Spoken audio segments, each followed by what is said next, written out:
Hello everyone, and welcome back to Crime Stories for Sleep. Before we begin, I want to let you know that during the first 15 minutes, there will only be a few ads, and after that, the listening will be completely uninterrupted. I chose to do this to give you a better experience. Even though it has greatly reduced the channel's earnings, I'd still like to ask for a little support. Subscribe, leave a like, and if you do, let me know in the comments where in the world you are listening from. These may seem like small gestures, but they are essential to help the channel grow and allow me to keep bringing you these stories every night. Now, lower the volume just a bit, get comfortable, turn off the lights, and let us dive together into tonight's first story. Story 1. The light was wrong. It came from the single bulb hanging over the table in the farmhouse kitchen. A weak, yellow eye had flickered with every gust of wind that found its way through the cracks in the stone. The light didn't fall evenly. It pooled around a half-empty bottle of grappa and a crust of bread, but it left the corners of the room in a deep, velvety gloom. And in one of those corners, the shadow moved. Not with the wind, but against it. A slow, deliberate shift, like a man settling his weight from one foot to the other. The room knew it was not empty. The air, thick with the smell of cold ash, damp wool, and the faint metallic ghost of blood, held its breath. Harry waited in that other shadow, by the cold hearth. He was 24, but his eyes were older, the color of the flint he used to light his cigarettes. He heard the shift, saw the distortion of the light. He didn't reach for the pistol tucked into his belt. He simply said, "You can come out. If you were sent to kill me, you'd have done it already." From the corner, Harvey stepped into the dim aureole of the bulb. He was a large man, not fat, but solid, as if carved from the same limestone as the hills. His suit was dark and expensive, out of place in the hovel. He didn't smile. "You have good ears, boy." "It's the silence," Harry said. "You filled it up." Harvey the Godfather pulled out the rough chair and sat, uninvited.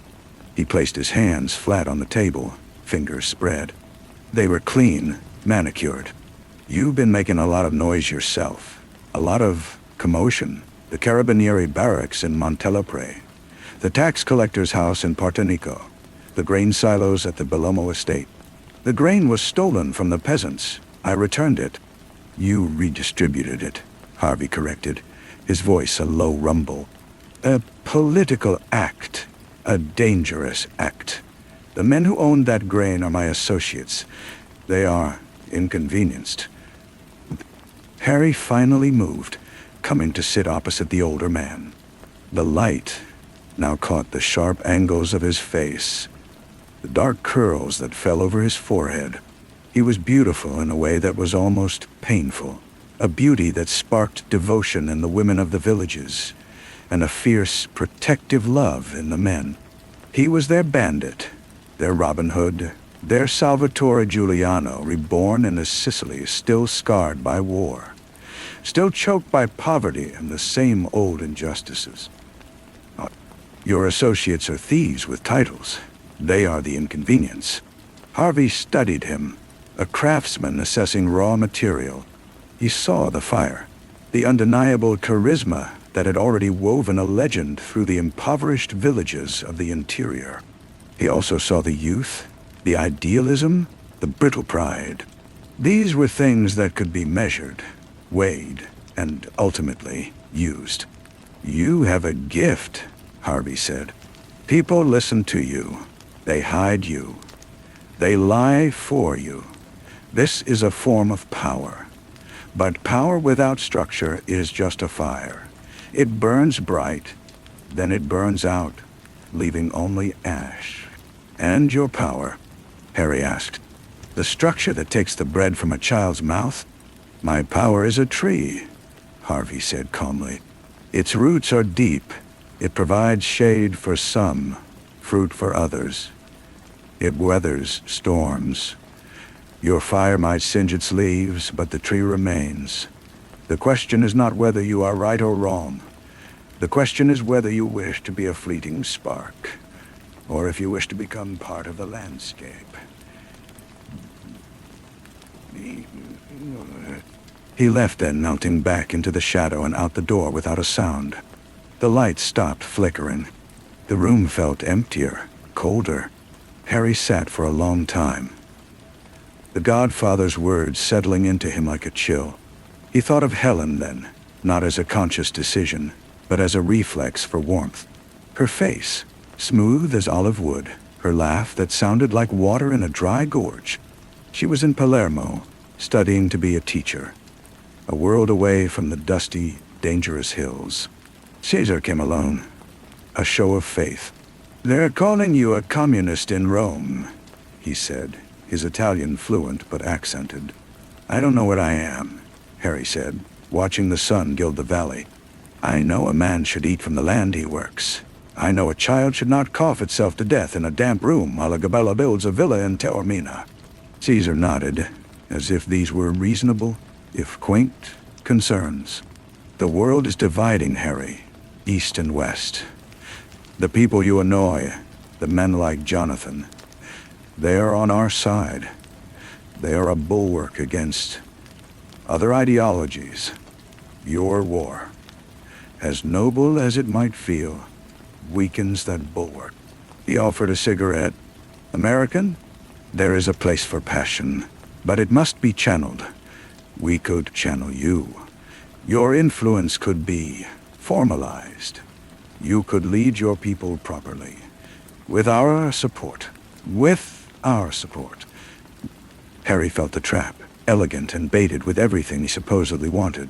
"Your support has a price. I stop hitting the landowners. I turn my people's anger away from your bulwark. I become a policeman for you."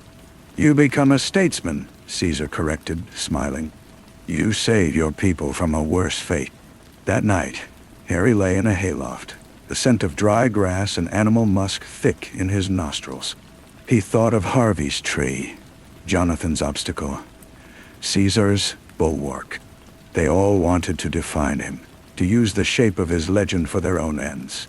Only Helen, when he risked a furtive visit to her tiny apartment in the city, saw him. She traced the new scar on his jaw with a fingertip, her eyes not admiring but afraid. "They will kill you, Harry," she whispered in the dark.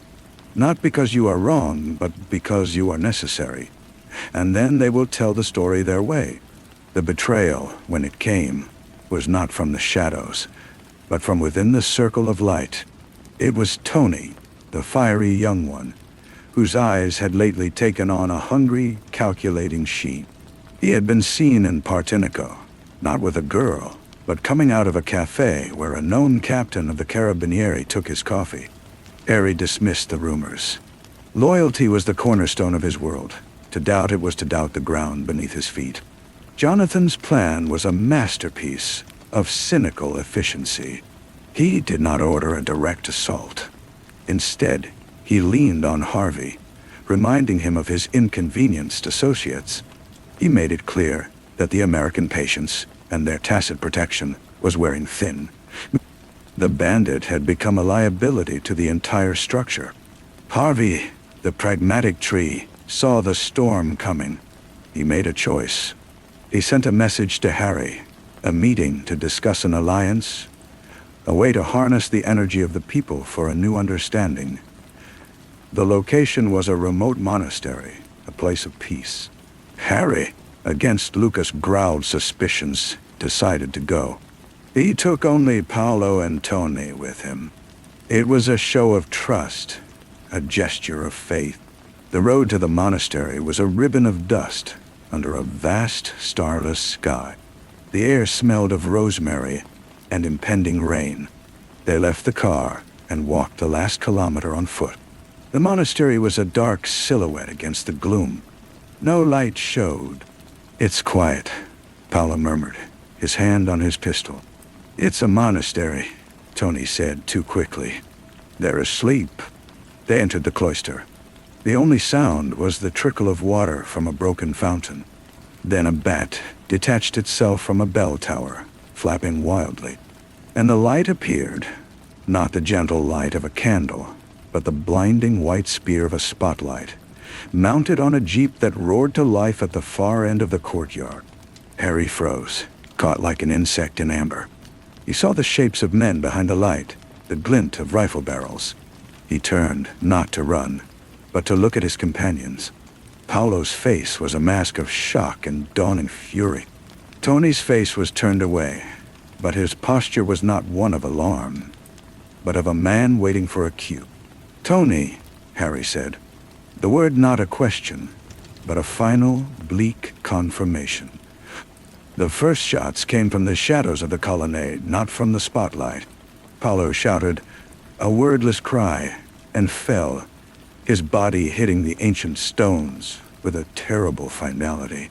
Harry drew his pistol, but he was a statue in the light, a perfect target. He did not fire at the shadows, nor at the blinding eye of the jeep. He turned his gun on Tony, who was now scrambling behind the fountain. Their eyes met across the short, deadly space. In Tony's, Harry saw no guilt, only a frantic animal fear. He did not pull the trigger. The mercy, or the weakness, lasted a second too long. The bullet that killed him came from the colonnade. It entered his back, just below the shoulder blade, and tore through his heart. He fell forward, the rough stone scraping his cheek. The last thing he heard was not the echo of gunfire, but the distant, forlorn sound of a sheep bell, drifting from the hills. The last thing he saw was the unsteady, bouncing beam of the spotlight as someone approached his body, casting a giant, wavering shadow that danced over the walls, a grotesque parody of the legend that had just been extinguished. The light was wrong. It was the flat, fluorescent glare of a government office in Rome, decades later. It fell on a metal desk, on a file folder stained with coffee rings and time. The man sitting at the desk was not old, but he was tired. His name was irrelevant. He was a functionary, a minor magistrate assigned to the Permanent Subcommittee on Unsolved Crimes of the Republican Era.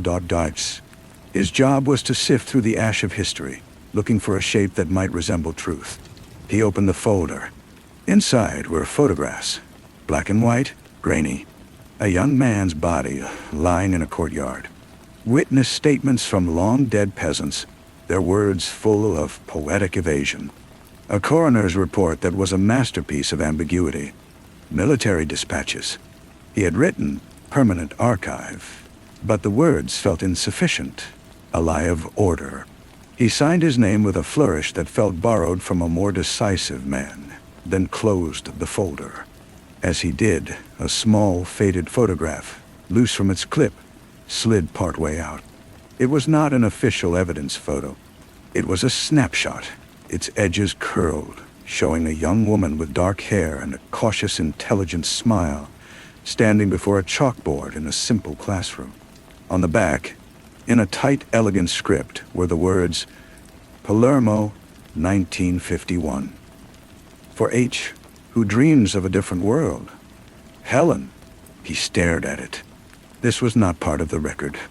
Someone, perhaps an old archivist with a sympathy for ghosts, had slipped it in.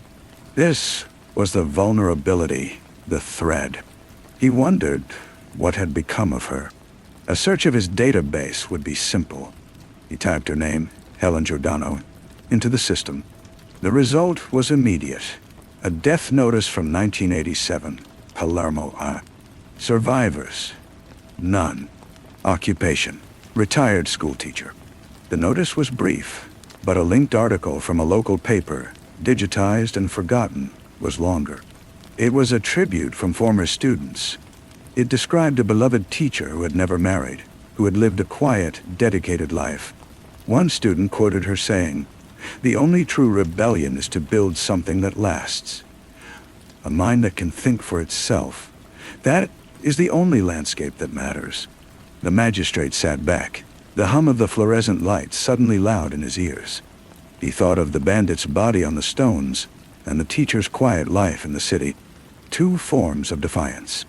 One had become a legend, a symbol to be appropriated. and then erased by the powers that be. The other had built a landscape, one student at a time, invisible to the files and the spotlights. Which fire had truly been extinguished?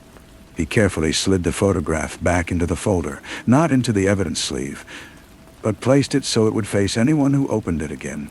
A small human artifact in a sea of bureaucratic ink. Then he reached for the next file, but his hand paused. He looked at the stack, the endless procession of shadows waiting for his review. He thought of Harvey's tree, its roots deep in the very soil of the state, its branches now including the banks, the political parties, the construction firms. The tree was not just secure. It had grown, its shade now covering the entire nation. The magistrate himself was sitting in its shadow, performing a necessary pruning function. He opened the next folder. A shooting in a piazza in Bologna, 1974. Different actors, a different ideology, the same patterns of obfuscation, the same redactions, the same unnamed interests. He began to read, but the words blurred. He kept seeing the two images side by side, the young man dead in the spotlight, and the woman smiling before a chalkboard, building her own fragile bulwark against the darkness. The interrogation of history was indeed unending. But perhaps, he thought, it was not about finding truth to file away. Perhaps it was about recognizing the moments when the light was wrong and choosing, in your own small way, to look at what it was designed to leave in shadow. He would never write this in a report, but he took a fresh notepad, and on it, for no one's eyes but his own, he wrote a single line. The fire is not out if it lights another. Then he returned to the file, to the piazza in Bologna, to the shadows waiting for their turn. The work continued, under the cold, revealing light. The following week, a package arrived at the magistrate's office, postmarked Palermo. It contained no note, only a small, cloth-bound diary. The pages were filled with Helen Giordano's handwriting, a chronicle not of bandits or politics, but of her classroom. She wrote of children's names, their struggles, their small triumphs. Near the end, an entry dated just months before her death read, "They asked me today, again, about him. The young journalist with the hungry eyes. I said I knew nothing, which is the truth they cannot accept. They want the story of the fire to feel its heat. I have only the story of the ember, carried inside, that kept one person warm for a lifetime. That is my victory. They can have their legends. I kept the promise." The magistrate held the diary. This was not evidence. It was a rebuttal. A quiet, steadfast rebuttal to every cynical memo and redacted file in his cabinet. He understood now that the investigation he conducted was only one kind. Helen had conducted another, a lifelong inquiry into what a single, unwavering conscience could build in the face of the great, crushing silence. He did not enter the diary into the official record. To do so would be to violate its spirit, to make it a piece of the very machine it stood apart from. Instead, he placed it in his bottom desk drawer, a personal archive, a compass. When he went home that evening, the mundane sounds of Rome, Vespers, arguing neighbors, a distant siren, felt different. They were not just the noise of the present, but the layered echoes of all the choices, silences, and small rebellions that had led to this moment. He thought of his own son, a sullen teenager lost in his own dreams of defiance. That night, instead of retreating to his study, he knocked on his son's door. The conversation was awkward, halting, but it was a start. A thread pulled, not to unravel, but to connect. Back in his office the next day, the files awaited. The light was still cold, the work still a ritual, but his eyes now sought something new in the documents. Not just the facts of the crime, or the outlines of the cover-up, but the silent spaces in between. The witnesses who refused to speak, not out of fear, but out of a loyalty to a different truth. The minor official who misfiled a key document, perhaps deliberately. The wife who kept a photograph hidden for 50 years. These were the unseen landscapes, the quiet, stubborn fires that refused to be mapped by the architects of power. He continued his report on the Bologna case. His language remained precise, bureaucratic, but between the lines, in the careful weighting of a fact, in the inclusion of a seemingly irrelevant detail about a victim's life, he began, in his own small way, to build something else.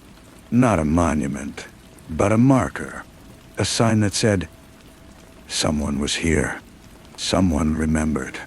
The tree may own the land, but it does not own the memory of the seed.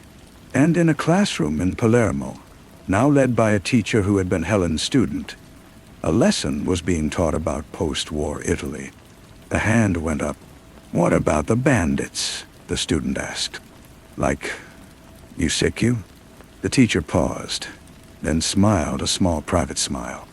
"That," she said, "is a story about many things. But perhaps most of all, it is a story about the difference between a flash of light and a steady flame. Let's talk about what lasts." Outside the window, the branches of an old olive tree shifted in the wind, casting moving shadows on the sunlit wall. The magistrate never discovered who sent the diary. He suspected a former student of Helen's, now grown, who had perhaps seen his name on a document request and taken a risk. It did not matter. The artifact had done its work. It had changed the quality of his attention. His reports began to acquire a subtle, forensic poetry. In the case of the Bologna Piazza, he noted the exact number of shell casings recovered, then added, in a separate paragraph, the profession of each victim: a printer, a student of linguistics, a nurse, a bus driver.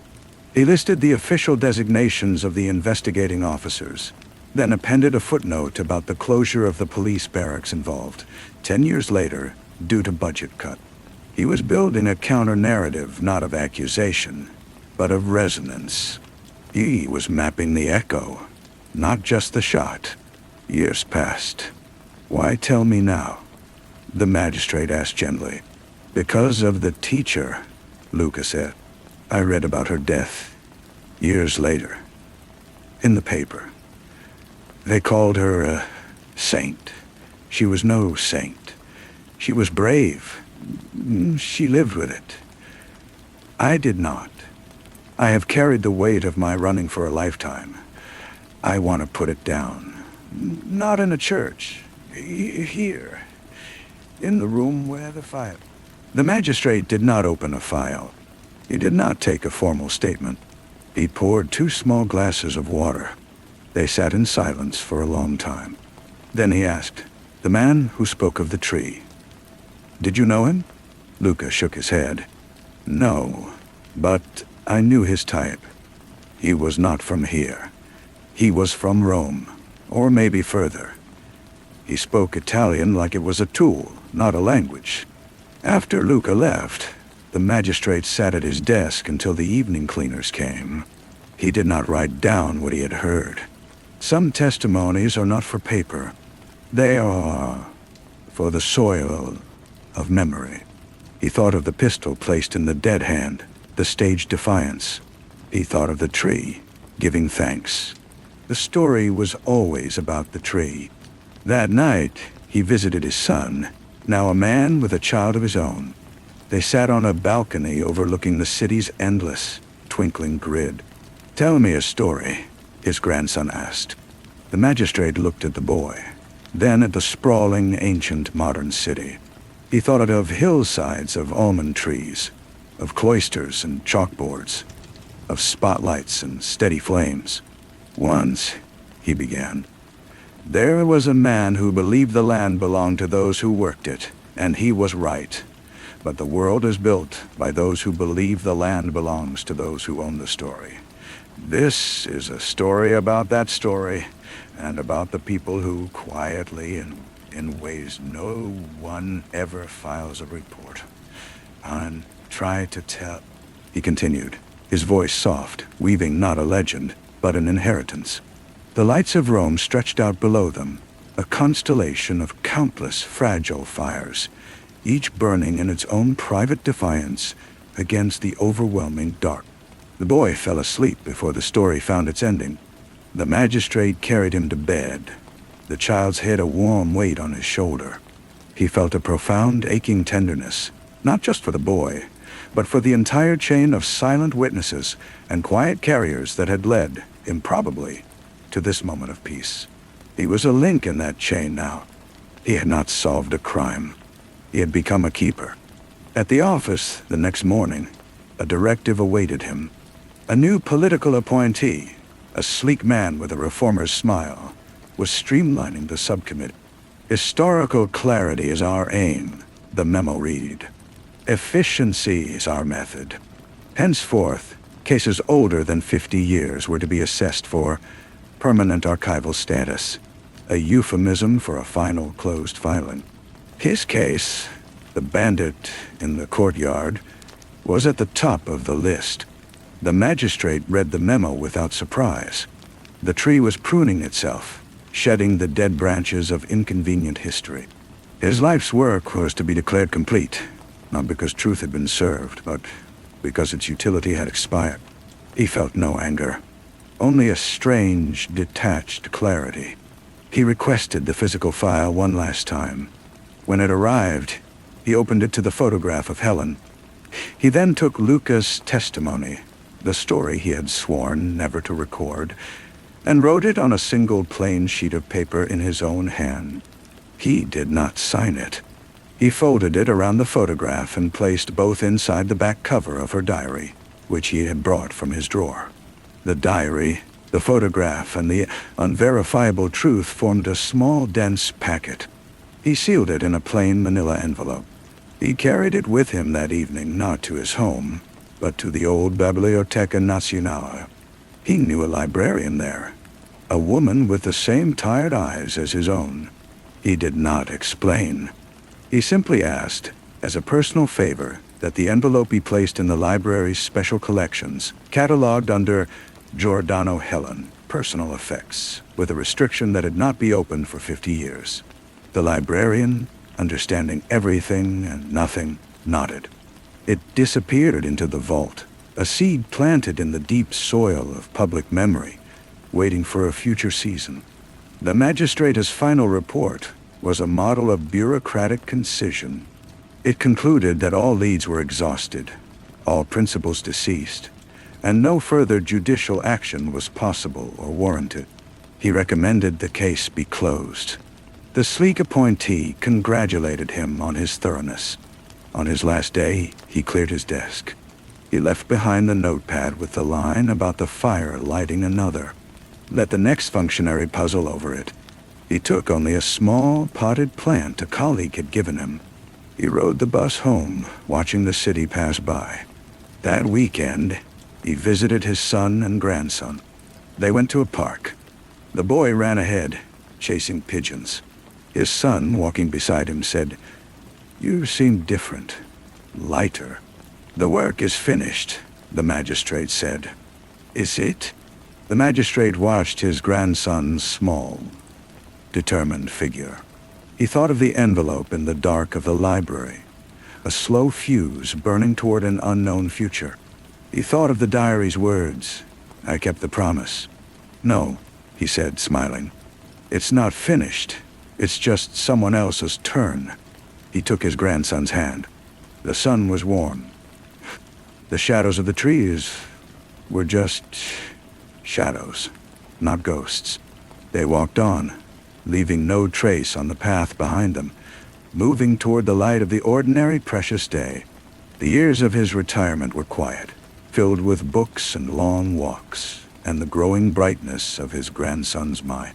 He avoided the news, with its new cast of sleek men and its familiar patterns of forgetting. He tended his small garden, learning the patience of roots. He thought often of Helen, not as a ghost, but as a colleague across time. Her classroom had been her bench, her students, her docket. The verdicts were lives lived with a little more clarity, a little less fear. He died in his sleep on a mild autumn night. His son found him the next morning, a book open on his chest, a passage about the olive groves of Sicily marked with a simple ribbon. The funeral was small, attended by a family and a few old colleagues from the ministry, their faces now as lined as his own. They spoke of his integrity, his dedication. They did not speak of the diary in the library, or the photograph, or the unrecorded testimony. That was as it should be. Months later, his son was clearing out the study. In the bottom drawer of an old filing cabinet, behind a stack of faded maps, he found a leather-bound journal. It was not his father's official case log. It was something else. The entries were sporadic, undated, more like meditations. On one page, his father had written, "We imagine justice as a scale, balanced. But perhaps it is more like a story, told in fragments, passed hand to hand in the dark. The telling is the act of balance. The weight is in the listening." His son read late into the night. He saw his father not as the distant figure of his childhood, but as a man navigating a forest of lies, leaving behind not blazing trails, but small, deliberate stacks of stones. The final entry was brief. "For my son, and for his son. The file is never closed. The only thing you can truly bequeath is the quality of your attention. Look for the quiet flame. It is the only thing that outlasts the noise." He closed the journal. He looked at his own son, now a teenager asleep on the couch. A textbook on European history sliding from his grip. He understood then the true inheritance. It was not a mystery to be solved, but a method of seeing to be practiced. A way of listening to the world's official story with one ear, while keeping the other tuned to the soft, persistent hum of all it tried to leave out. In Palermo, the old school where Helen taught was being converted into luxury apartments. During the renovations, a worker pulling up floorboards in what was once a storage closet found a tin box. Inside were student essays, brittle with age, on the topic "What I Will Build." The foreman, about to throw them in the dumpster, paused. The careful, looping handwriting of children long grown stirred a memory of his own grandmother. He saved the box, took it home. He could not read most of it, but the intent was clear. These were small blueprints for futures. He kept it on a shelf in his garage, a curiosity.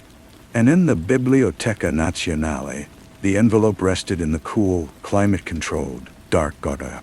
The librarian who had accepted it had since retired. The record of its existence was a single, cryptic line in a digital log, awaiting a search query that no one had yet thought to make. It waited, a patient, silent interlocutor for a future magistrate or a historian, or perhaps just a curious student who would one day seek the name Giordano, Helen, and find not just a retired teacher, but a testament. A seat in the archive, waiting for its season of light. The world moved on, as it always does. New scandals erupted and faded. New monuments were built over old scars. The sleek political appointee who had closed the magistrate's files was later indicted for corruption, a brief and satisfying footnote that the magistrate, had he known, would have acknowledged with a silent, wry nod. The story of the bandit and the teacher receded into the granular sediment of the past, a tale for specialized dissertations and local folklore. The magistrate's grandson named Marco grew into a historian. His focus was the post-war reconstruction, the architectural and social reshaping of Italian cities. He was a scholar of concrete and policy, of grand designs. One summer, researching the development of Rome's periphery, he found himself deep in the archives of the very ministry where his grandfather had worked. It was a practical search for zoning maps and council minutes. But during a lunch break, driven by a vague sentimental impulse, he typed his grandfather's name into the internal personnel database. He found the dry record of appointments, promotions, and retirement. and he found a digital scan of a memo, a recommendation for case closure signed by his grandfather. The subject line contained a name that was familiar to him, a name from a story half remembered from childhood. Usiku. He felt a sudden strange chill in the climate-controlled room. He had always assumed those bedtime stories were fables, inventions woven from the family's Sicilian roots and his grandfather's judicial imagination. He requested the file. It was, as per the final order, archived and required special permission. The process took weeks. When he finally received the thin folder, he felt a pang of disappointment. It was sterile, a skeleton of reports. The conclusion was definitive. Case closed. He was about to return it when a slip of paper, a modern archival note, fluttered out. It was a reference to a cross-listed donation of personal effects to the Biblioteca Nazionale, concerning one Helen Giordano, teacher. The name meant nothing to him. Yet, the connection was explicit. He went to the library, filed the request. The wait was longer this time.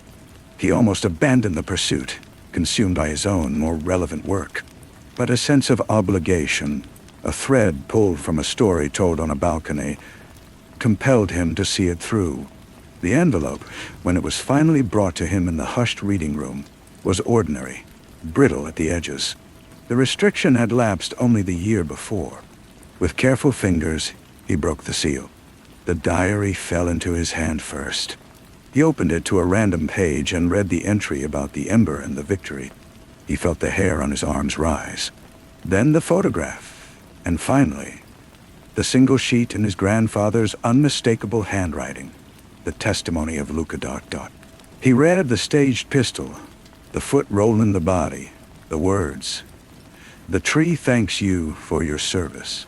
Marco sat back, the noise of the reading room dissolving into a roar in his ears. The fable was real.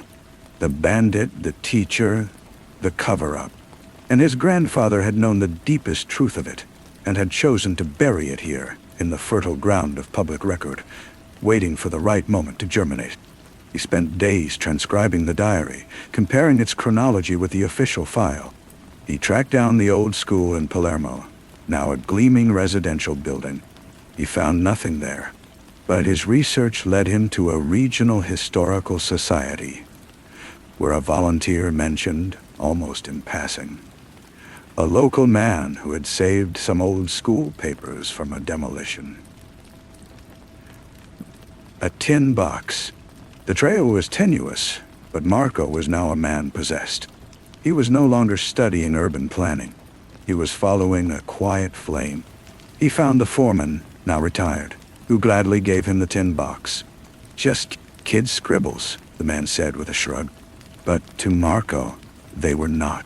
They were the echoes of Helen's classroom. Essays on building gardens, bridges, families, bookstore. And at the bottom of the box, a single later edition, a typed carbon copy of a letter from the Education Ministry, dated 1972, reprimanding Helen Giordano for deviation from approved curriculum and imparting unverified historical narratives. Paper-clipped to it was her handwritten draft of a reply, never sent.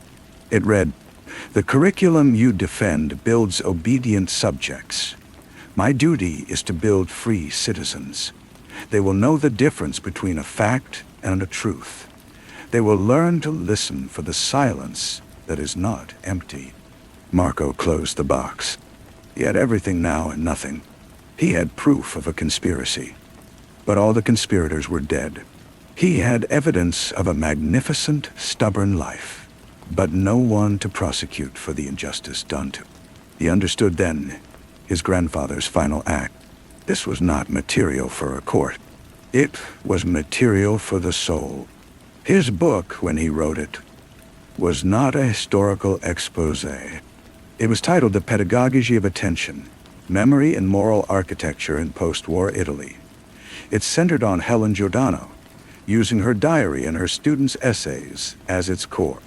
It quoted the magistrate's private journal and referenced Luca's testimony obliquely as an oral tradition. It was academic, measured, and utterly subversive. It argued that the most enduring resistance to totalizing narratives, whether of state or crime or ideology, was not counter-propaganda, but the cultivation of a specific, humane quality of attention. The attention that hears the story of the ember when the world shouts only of the fire. The book found a small, passionate readership. One of its readers was a woman named Elisa, a teacher in a Roman high school situated in a neighborhood of stark political divides. She began tentatively to adapt Marco's ideas. She taught the required syllabus on the years of lead, but she also asked her students to interview their grandparents, not about the bombings or the brigatisti, but about what they had built in those years. A bakery, a marriage, a friendship that crossed a political divide, a garden from bomb-scarred land. One day, a student, the son of a neo-fascist local councilor, presented his findings. His grandfather had quietly helped a Jewish neighbor rebuild a shop after it was vandalized in '73. He said he wasn't a hero, the boy recounted, his voice mixing pride and confusion. He said he was just fixing a window, but he also said he wanted the street to look right again. The classroom was silent. Elisa felt a current pass through it, a connection. He was fixing more than a window, she said softly. He was fixing a broken story. After class, the boy lingered. My father says your lessons are biased, he said, a challenge in his eyes. Elisa thought of Helen, of the magistrate, of the long, patient chain. She met his gaze. My only bias, she said, is toward life, toward things that are built and repaired and passed on. The rest is just noise. The boy nodded, not in agreement, but in thought. He left, and Elisa looked out at the Roman sunset washing over the concrete courtyard. Somewhere in the city, Marco was perhaps giving a lecture. In a library vault, an envelope sat empty, its contents now alive in the world. In a garage, a tin box held the blueprints of forgotten futures. And in her classroom, a new ember had been lit. Small, warm, and defiant, ready to be carried into the coming dark. Story 2. The line between the shadow of the colonnade and the white, searing heat of the Piazza San Pietro was not a line at all. It was a slow bleed, a gradual surrender of cool, grainy darkness to the oppressive Roman sun. Professor Brett Thorne stood exactly upon this blurred boundary, one foot in the ancient cool, the other in the modern glare, and felt the division within himself. Scholar and skeptic, historian and hunted man. The message in his pocket, delivered by a trembling seminarian an hour before, had dissolved all certainty. It was a photograph of a 14th century fresco in a forgotten chapel, but superimposed upon the saint's halo was a pattern of lines and dots that did not belong to any hagiography Brett knew. It was a schematic, a modern brutalist schematic etched onto the face of the sacred. Beneath it, in a hand that was both elegant and severe, were the words, "They are rebuilding the machine. Find the first point. Before the conclave." The air in the Vatican archives carried the scent of slow decay and accelerated fear. It was a smell of crumbling parchment, of ozone from inefficient climate control, and now unmistakably of human sweat. Cardinal Vincenzo's secretary, a man named Ian, the Camerlengo, until the new pope was elected, met Brett not in the opulent offices, but deep in the stone bowels, where the only light was a low-wattage bulb in a wire cage.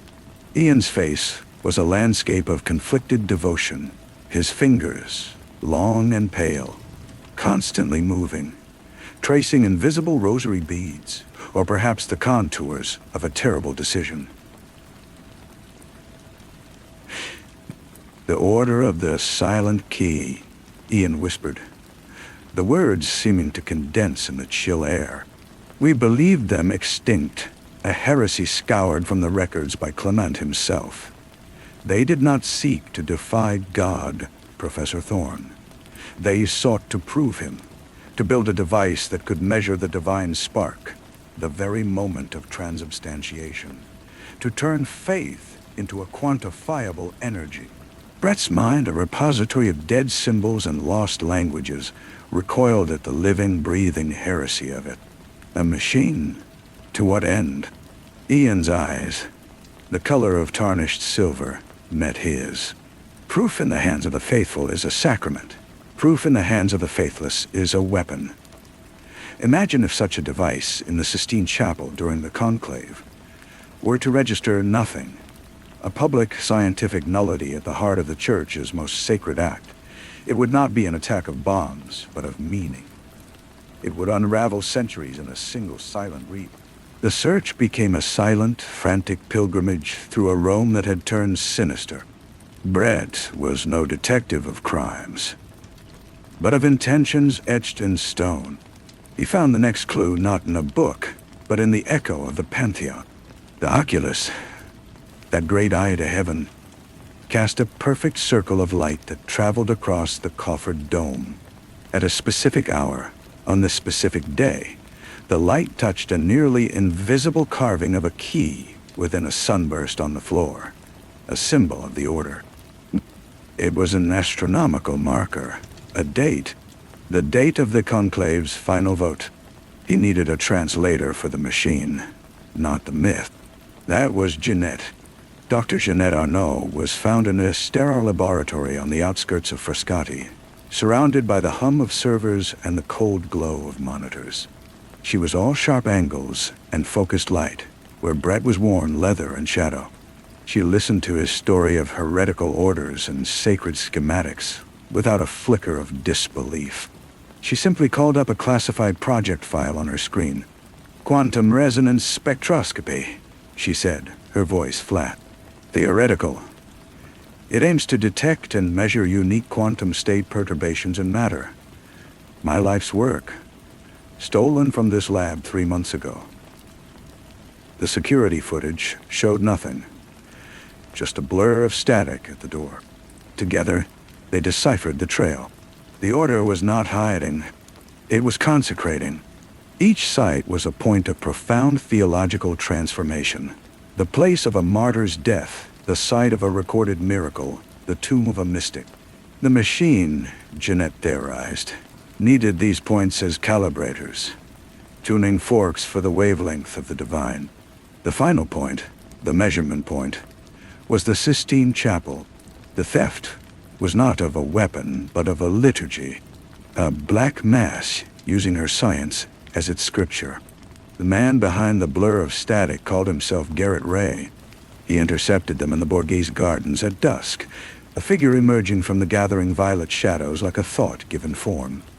He was elegant, ageless, with a voice that was a soothing, hypnotic instrument. "You misunderstand us, Professor. Dr. Arnaud. We are not destroyers. We are clarifiers.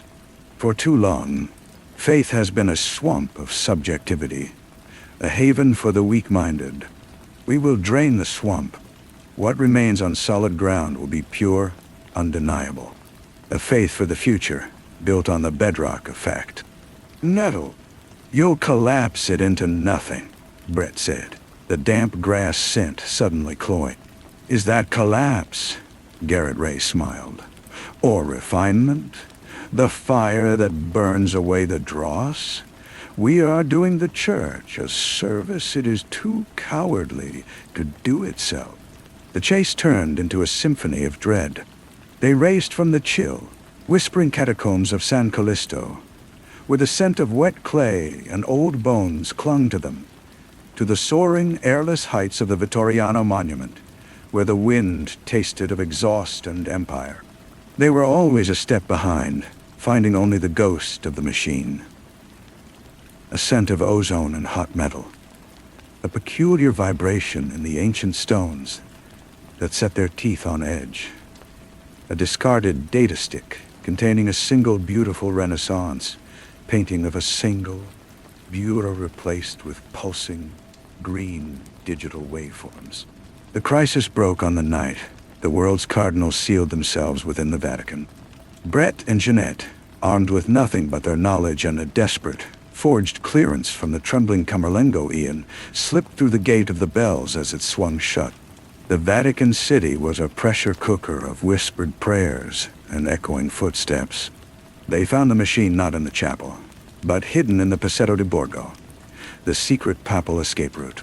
It was a terrible amalgamation, a sleek, titanium core humming with Jeanette's stolen technology, wrapped in a casing of medieval wood carved with hermetic symbols. Wires snaked from it, through the ancient wall, into the Sistine Chapel itself. It was a parasite on the spine of history. Garrett Ray was there, making final adjustments. A calm priest at his black altar. Ian, the Camerlengo, stood with him, his face a mask of anguish. "It must be done," Ian murmured, not to them, but to the crucifix on the wall. To save her from her own lies. There was no heroic fight. There was only a terrible, silent struggle in the narrow, dusty passage. Brett, who had spent his life with ideas, grappled with the physical, desperate weight of Garrett Ray. Jeanette threw herself at the machine, her fingers flying over the interface, not to stop it, but to redirect it, to overload its sensitive receptors with a cascade of white noise data. The machine began to whine, a pitch that vibrated in the marrow of their bones. Lights flared across its surface, crimson, gold, an impossible, blinding white. In the chapel next door, the vote was reaching its culmination.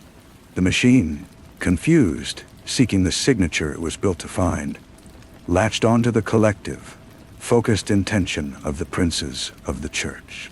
It did not measure the divine. It reflected the human. The output was not a nullity, nor a pure signal. It was a chaotic, beautiful, terrifying storm of data. Every doubt, every moment of fervor, every whispered ambition, every genuine prayer, amplified and fed back into the room through hidden speakers as a deafening, discordant choir of raw consciousness. The sound that erupted from the Sistine Chapel was not a scream, but a profound collective gasp that shook the very stones. Then, silence. Garrett Ray, pinned beneath Brett, heard that silence. He did not look defeated. He looked fascinated. "Fascinating," he breathed. The signal, it was not empty. It was everything. The Vatican security forces found them then, flooding the passage. Garrett Ray and Ian were taken away, one serene, one broken. The machine was dismantled, and an official story was woven, a tale of a terrorist plot with conventional explosives foiled. The conclave, after a day of stunned silence, resumed. A new pope was elected. The world moved on. Weeks later, Rome had shed its winter skin for the tentative green of early spring. Brett Thorne stood once more on a boundary line, this time on the Janiculum Hill. The whole of the city spread below him. The dome of St. Peter's, holding the last of the sunset light. Jeanette stood beside him, the wind tugging at her hair. They had been given medals in a private, shame-filled ceremony. They had been told to forget. What did it actually measure, in the end? Brett asked, his voice quiet. Jeanette watched the dome, now a dark silhouette against the violet sky. Not God, not the absence of God. It measured the weight of 1,000 souls focusing on a single idea. The friction of faith itself. It measured the noise that belief makes as it tries to bridge the unbridgeable gap. Garrett Ray was wrong. The machine didn't find proof. It found a question. Made audible. She handed him a small, sealed evidence bag. Inside was a single printout from the machine's final millisecond of operation, retrieved from a hidden buffer in its core. It was not a chart or a graph. It was a pattern of symbols, a chaotic yet strangely ordered constellation of dots and lines. Brett, the symbologist, recognized fragments of Coptic script, alchemical signs, mathematical notations for infinity. And at the very center, a simple, perfect shape that could be read as a key, a cross, or a set of coordinates for a place that did not exist on any map. He held the plastic envelope, the city blurring into a tapestry of lights below him. The mystery was not solved. It had deepened, transformed. The order was broken, the immediate threat averted. But the artifact they had left behind was not a weapon or a tool. It was a mirror that showed, in cold scientific notation, the vast, echoing, and profoundly human mystery it had sought to erase. The case was closed. The enigma was wide open.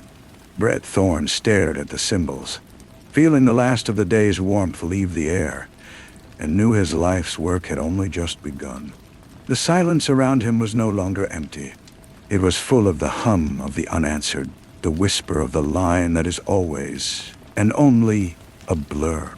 The printout felt warm in his hands, as if it had retained some of the machine's final frantic energy. The symbols seemed to shift in the fading light, the central glyph hovering between its possible meanings. Key, cross-diamond, coordinates. It's a map, Brett said, the words leaving his lips before the thought had fully formed. But not to a place, to a state, a condition. Jeanette nodded, her profile sharp against the twilight. The machine's ultimate reading, the pattern it captured at the peak of the feedback loop. It's not a question. It's an answer to a question we didn't know how to ask. A cold clarity settled over Brett, cutting through the exhaustion. The Order of the Silent Key had been dismantled, its modern architect in custody. But the Order was only a symptom. The machine was only a tool. This printout was the output. It was the first true reading of its kind, a snapshot of the transcendent collision it was built to witness. And if he could see it, so could others. Others with less poetry in their souls than Garrett Ray. Others who would see not a mystery, but a blueprint. A schematic for something far more dangerous than a measurement. A replication, a summoning. The Vatican will want this destroyed, Jeanette said, as if reading his thoughts. They think it's over, Brett replied, folding the envelope carefully into his inner pocket. It rested now against the original photograph of the fresco, the old and the new heresies pressed together over his heart. But this is just the preface. Garrett Ray wanted to use science to define faith. This suggests something else. That at the moment of highest collective focus, something patterned emerges from the noise. Not a divine signature, but a human one so potent, it generates its own symbolic language. That's more dangerous to the wrong people than proof of God's absence. It's proof of humanity's latent structured power. And then he turned from the view, the dome now a black hole against the starless urban sky. The Order wasn't the only group looking for this. They were just the closest to finding it. The photograph, the theft of your research. It was too clean. They had help, external funding, silent partners who wanted the data, not the dogma.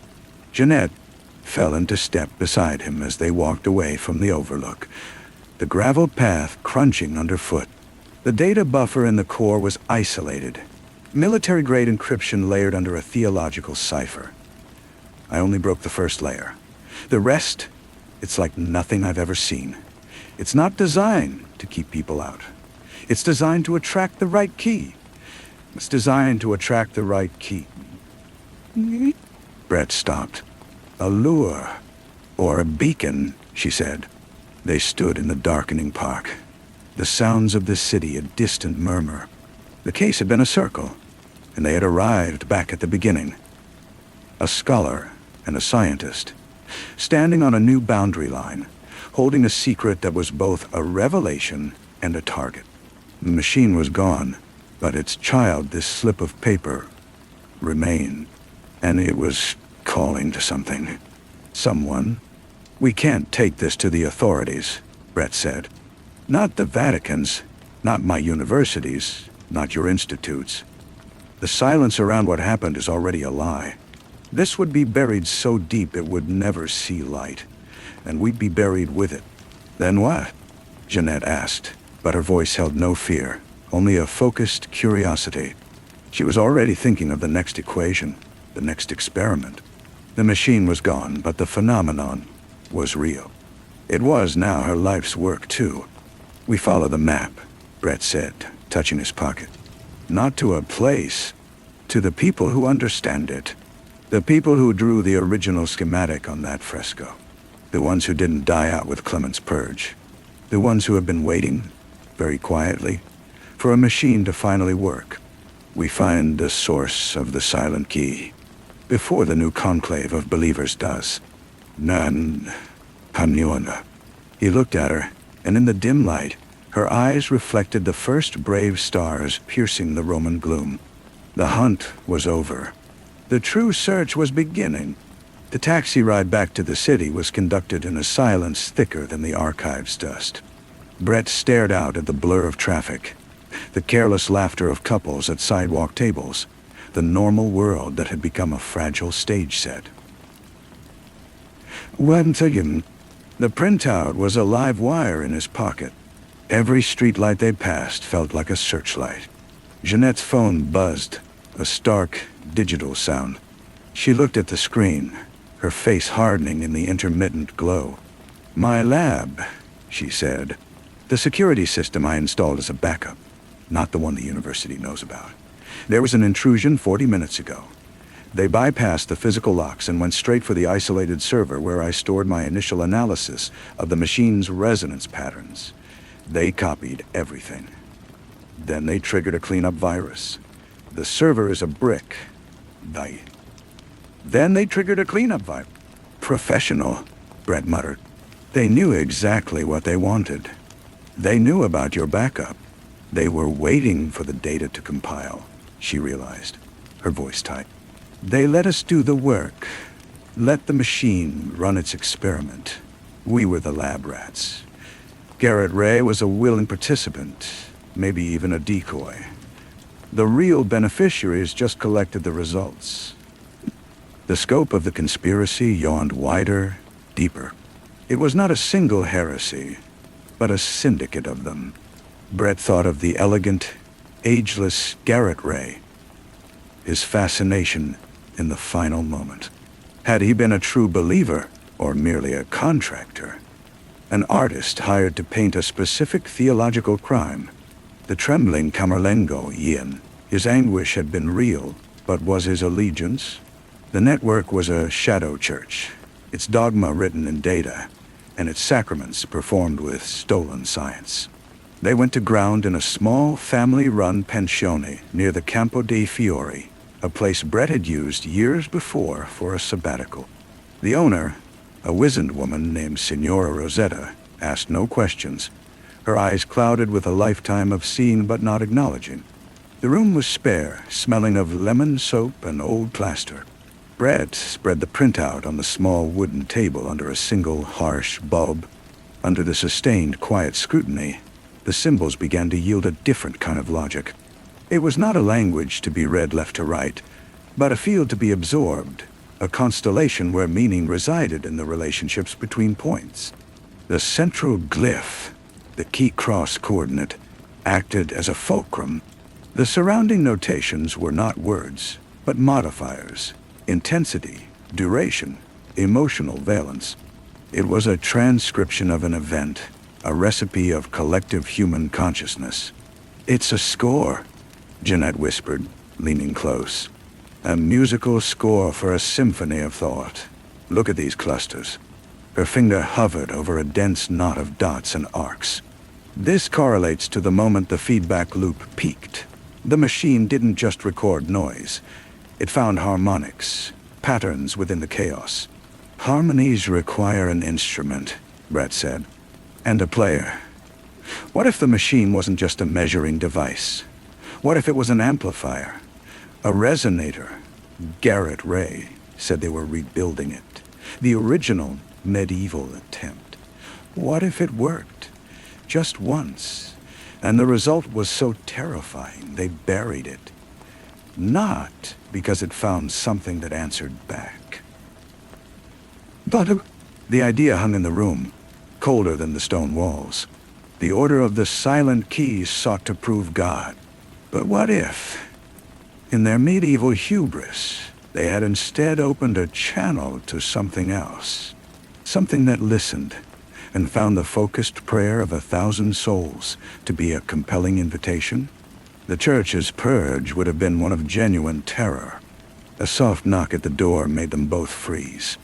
It was not the heavy knock of authority, but a tentative, almost apologetic tap. Brett moved to the door, looked through the peephole. The distorted fisheye view showed a young man in a simple black suit, his face pale, his hands clasped formally in front of him. A seminarian, like the one who had delivered the first photograph. Brett opened the door a crack. The young man's eyes were wide, red-rimmed. He did not speak, but handed Brett a small folded note on thick, creamy paper. Then he turned and hurried down the hall, his footsteps silent on the runner. Brett closed the door and unfolded the note. The handwriting was the same elegant, severe script from the first message. It contained only a single line, a reference to a verse from the book of Job, chapter 38. Verse 35. Canst thou send lightnings, that they may go, and say unto thee, Here we are? Beneath it was an address. Not in Rome. In Assisi, Torgamo. Jeanette read it over his shoulder. It's not a question, it's a command, and a test. Brett felt the weight of the two documents, the chaotic, modern printout and this ancient, chilling summons. The line between the past and the present had not just blurred. It had dissolved entirely. The first point was not behind them. It was ahead, and it was waiting for an answer. We go, he said, his voice barely a sound. We go and we say, Here we are, and we see what answers. The train to Assisi cut through the Umbrian hills, the landscape a soft, green contrast to the coiled tension inside their compartment. They spoke little. Brett spent the journey staring at the printout and the note, the two texts engaged in a silent, centuries-spanning dialogue. The verse from Job was about the limits of human power, a divine rebuke. Yet here it was, used as a calling card. An invitation to a meeting where the lightnings might indeed be sent, and might indeed answer. Signora Rosetta had provided them with a battered Fiat, whispering a blessing as they left. The address led them not to the Basilica of St. Francis, but to a nondescript monastery on the lower slopes of Mount Sabagio, a place of weathered stone and deep quiet. The door was opened by a brother whose face was as lined and peaceful as the hills. He nodded, as if expecting them, and led them through a cloister where herbs grew in neat squares to a small, sun-drenched library. A man rose from a desk, piled with books and loose papers. He was old, his back bent, his white hair a wispy halo. But his eyes were a clear, penetrating blue. He was dressed not in a monk's habit, but in the simple black of a parish priest. He gestured to two wooden chairs. Dr. Thorne, Dr. Arnaud, I'm Father Matteo. Thank you for coming. His voice was dry as parchment, but gentle. You sent the photograph, Brett stated, not sitting. I did. A warning and a test. You passed. You saw the line. You followed it. If you would have. Father Matteo eased back into his own chair, his gnarled hands resting on the arms. The Order of the Silent Key is, as you now know, not extinct. It was driven underground, shattered into fragments. And you? Jeanette asked, her voice cool. Which fragment are you? We are the archivists, he said with a faint smile. The rememberers. We do not seek to use the key. We seek to understand what it once unlocked, so that it may never be unlocked again. The machine your adversary built was a crude echo of what was attempted in the time of Clement. It was built to detect a presence. The original device was built to communicate. The library seemed to grow colder. Brett finally sat, the wood creaking under him. Communicate with what? Father Mateo's gaze drifted to a high window, where a slice of blue sky was visible. When the soul focuses, it reaches. It is the nature of prayer. The medieval theorists believed they could amplify that reach, refine the signal, as your Garrett Ray would say. They believed that they were building a telephone to God. He looked back, his blue eyes sharp. They were wrong. The universe is not empty, Dr. Thorne. It is crowded, and not all listeners are divine. The original experiment lasted 17 seconds. The sound it recorded was not a voice. It was a pattern. The same pattern, in fact, that is on your printout. Brett's hand went to his jacket pocket. How do you know what's on my printout? Because I have seen it before, carved on the wall of a sealed vault beneath the Church of San Callisto, where you began your chase. It is the echo of Assisi, as we call it, the pattern that came back down the line. It is not a message, it is a signature. And your machine, in its final moment of feedback, broadcast that signature again. You have not solved a mystery. Jeanette leaned forward. The intrusion at my lab, the copied data, that was your people. No, Father Mateo said, and for the first time, a flicker of deep ancestral fear showed in his eyes. That is the third fragment, the one we have feared for 500 years. The ones who do not see the pattern as a warning, but as an invitation. They are the listeners. And now, thanks to the machine's final broadcast, they know the line is open. They have the data to refine the frequency. They are not trying to prove God exists. They are trying to answer back. The quiet of the monastery library became absolute, a vacuum waiting to be filled. Brett understood now. The chase through Rome had been a prologue. The real heresy wasn't against God. It was against reality itself. They had stumbled into a cold war older than nations, fought over a frequency no one should ever tune. What do we do? Brett asked. Father Mateo stood slowly, walking to a shelf. He pulled down a heavy, leather-bound volume, but did not open it. He held it like a shield.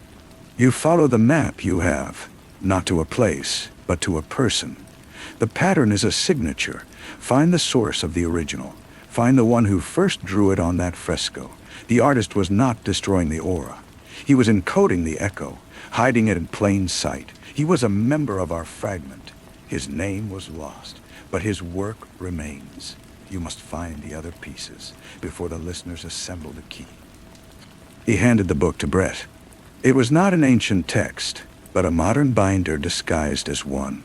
Inside were photographs, diagrams, and dossiers.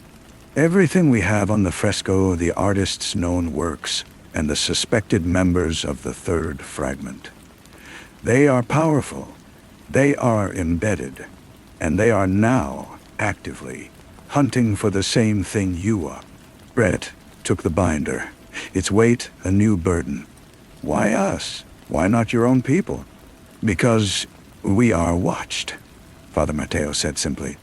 And you are already contaminated by the signal. You are part of the event now. The pattern knows you. That may be the only advantage you have. Go. Start in Siena. There is a chapel there, long deconsecrated. The artist worked there before Rome. Look for the line.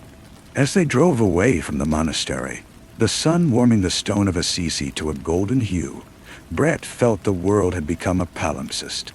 Beneath the surface of every church, every painting, every silent prayer, ran this hidden war. The printout was no longer just a mystery. It was a manifest, and the listeners were coming to collect. The road to Siena unspooled through valleys where the morning mist clung to the vineyards like ghostly wool. Jeanette drove, her hands steady on the wheel, her gaze fixed on the middle distance. The binder lay on the back seat, a silent third passenger. Brett watched the landscape, but saw only the pattern, the signature, the echo of Assisi. A doorbell, the old priest had called it, and they had rung it. said the pattern knows us, Jeanette said, breaking the long silence. That's not a theological statement. It's a physical one. We were in the core when the feedback loop peaked. We were exposed to the resonance, our neural activity, our bioelectric fields. We were part of the broadcast. We're carriers. We're carriers? Brett considered this. It explained the strange sense of being watched that had settled into his bones. A feeling not of eyes, but of a pressure, a silent attention. So we're not just looking for a lock. We are part of the key. Or the bait, she replied grimly. The deconsecrated chapel in Siena was not on any tourist map. It was tucked behind a mechanic's garage in a dusty lot, its once white facade stained with grime and graffiti.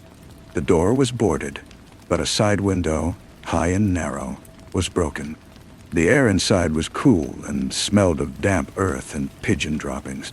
Light filtered through the cracked boards, illuminating floating motes of dust. The fresco was on the rear wall, partially collapsed. What remained was a depiction of the martyrdom of St. Catherine, but the artist's hand was unmistakable. The same fluid, almost nervous line, the same peculiar emphasis on the space around the figures. The aura. Brett approached, his flashlight beam cutting through the gloom.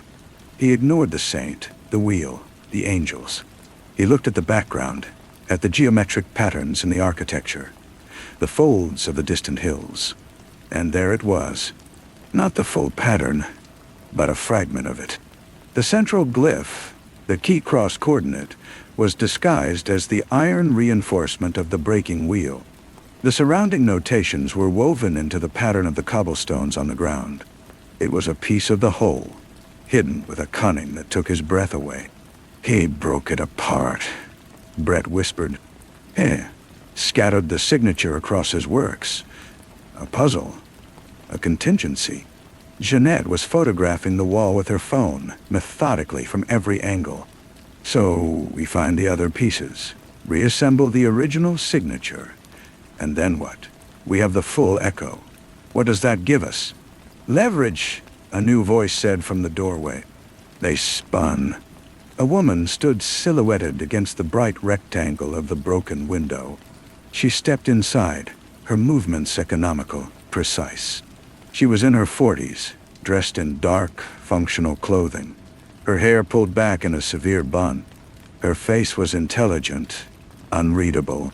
Or, the woman continued, it gives you a target.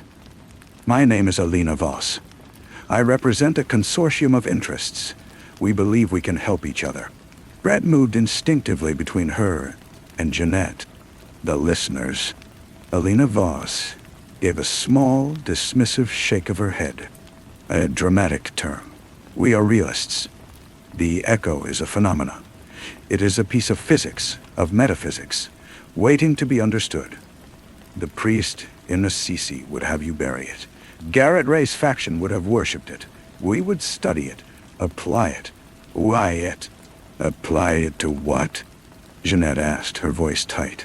Communication, Alina said simply. A structured language of consciousness, broadcast and received. Imagine the applications. A revolution in understanding the mind, in linking minds, the end of isolation. Or the beginning of perfect control, Brett countered. You copied Dr. Arnaud's data. You triggered the virus. That's not collaboration. That's theft. It was acquisition, Alina corrected. A necessary step. We have the data from the machine's final state. You have the historical map to the original source signature. Together, we can complete the circuit. We can initiate a stable, two-way communication. You can have answers to questions humanity has asked since it first looked at the stars. Monsieur, Brett felt the weight of the binder in his backpack, the printout in his pocket. He thought of the terror in Father Mateo's eyes. The original experiment had lasted 17 seconds. What had been so horrifying in the reply? And if what answers isn't what we want to hear? Brett said. Alina Voss smiled. a thin, professional curve of the lips. "That is the risk of any first contact, Dr. Thorne. But silence is no longer an option. The doorbell has been rung. We can either open the door with preparation and control, or wait for whatever is on the other side to break it down. We are offering you a seat at the table. The alternative is to become part of the menu." She took a step back towards the light. "Think it over. You have the next location. We will be watching. When you find the next piece, you will have a choice. Leave it for us, or try to beat us to it. I suggest you choose cooperation. The old world is ending. You can help shape the new one. You can help shape the new one." She turned and was gone, her footsteps silent on the dirt floor. In the sudden quiet of the chapel, the fragment of the fresco seemed to pulse in Brett's vision. They were no longer hunters. They were the hunted, and the prize they carried was a threshold, a door. And every piece they found brought someone or something one step closer to turning the handle. The drive out of Siena was a tense, silent affair. Brett navigated while Jeanette scoured the binder, cross-referencing the Siena fragment with the artist's known timeline. The painter, identified only as Lorenzo the Unseen in the Order's fragmented records, had been prolific in his early years, a journeyman fresco artist moving between minor commissions in hill towns. Each was a potential hiding place. "The next logical site isn't logical at all," Jeanette said, her finger tracing a map. "According to this, after Siena, he went north to Ravenna, not for a church, but for a private patron. A library in a palazzo that burned down in the 1600s. Then it's gone," Brett said, his eyes on the rear-view mirror, watching for tails. "Maybe not. The binder mentions a surviving annex, a study. It was a secular commission, which is unusual. He painted an allegory of the 7 liberal arts. If he hid a piece there in a scene of grammar or astronomy." She trailed off, then looked at him. "It's a trap. She knew we'd look at the timeline. She'll be waiting there." "Probably," Brett agreed, turning onto the autostrada heading northeast. The flat plains of Emilia-Romagna began to stretch out, a stark contrast to the Tuscan hills. "But Father Matteo said the pattern knows us. We're carriers. Maybe we don't need to find all the physical pieces. Maybe we just need to get close enough for the signal to resonate, for us to remember. For us to remember." Jeanette stared at him. You're talking about psychometry, or resonance theory, using our own neural pathways as a receiver." "I'm talking about using the only advantage we have that they don't," Brett said. "We were in the core. We were part of the broadcast. Alina Voss wants the physical map, but the map might be inside us. We just need the right trigger." The idea was both terrifying and plausible. It meant the chase was internal as much as external. The pressure in his skull, the sense of a silent attention, wasn't just paranoia. It was the imprint. The Ravenna that greeted them was a city of Byzantine mosaics and quiet, shaded streets. The palazzo's annex was a crumbling, overlooked structure tucked behind a larger, restored building that now housed a bank. They found it as dusk settled, the sky a deep violet. The door to the annex was locked with a modern padlock, but the wood around it was rotten. Brett pushed, and with a soft crunch of decaying timber, it gave way. The air inside was still and thick. The room was small, a square space with a high vaulted ceiling, and on the ceiling, though stained by water and blackened by soot, the fresco survived. It was indeed the liberal arts, arranged in a circle. Each figure held its symbol, astronomy with a celestial sphere, music with a lute. The painting style was unmistakably Lorenzo's. They stood in the center, looking up, flashlights sweeping over the faded colors. Brett felt nothing but the ache in his neck. No resonance, no sudden understanding, Maybe we're wrong, Jeanette whispered, disappointment heavy in her voice. Then Brett's light caught the figure of Rhetoric. She held a scroll, and on the scroll, in tiny, meticulous script, was not Latin, but a flowing, abstract line. He moved the light. On astronomy's sphere, the constellations were not real ones. They formed another familiar curve. On the robe of music, in the pattern of the fabric, was a starburst of dots. He didn't put a fragment here, Brett breathed. He put the whole thing, disassembled and woven into the entire work. The full signature is here. It's this room. Jeanette began photographing furiously, but Brett lowered his flashlight. He closed his eyes, trying to still his mind, to feel the pressure, the attention. He thought of the printout, the chaotic beauty of the pattern, the cold logic of the echo. He opened his eyes and looked not at the pieces, but at the negative space between the figures, geometry of the ceiling itself. And it clicked. The architecture of the room was the final layer. The vaulting ribs of the ceiling where they met formed the central glyph. The fresco provided the modifiers.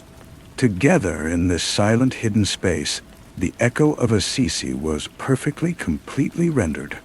A wave of vertigo hit him, not of dizziness, but of perception. A sensation of vast, cold distance, and a pinpoint of focused, intelligent attention turning his way. It was the feeling from the lab, magnified 100-fold. It was not malevolent. It was analytical. It was listening. "Jeanette," he gasped, staggering back. "Don't just look. Feel it." She stopped, lowered her phone. She looked at him, then at the ceiling, her scientific discipline warring with the raw data of her own nerves. She let out a sharp breath. "Oh God, it's a tuning fork. The room is a tuning fork." The door behind them creaked open. Alina Voss stepped inside, followed by two men. She held a small, sleek device that looked like a Geiger counter. It was emitting a soft, rapid clicking. "You found it," she said, her voice holding a note of genuine awe. "And you triggered it. The resonance is spiking. The full signature is now active." She looked at the device, then at them, her professional calm finally cracking into something hungry and triumphant. "You've just completed the circuit. The call is going out. And this time, we have a clear channel. We are ready to receive the reply." Story 3. The wind at night was a thief.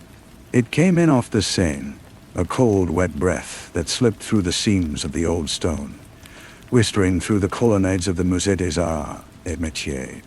It found a loose pane in a third-floor window, a window that should have been locked, and it nudged it open with a sigh that was lost in the vast, silent halls. Inside, the air stirred. It lifted a corner of a blueprint on a cluttered desk.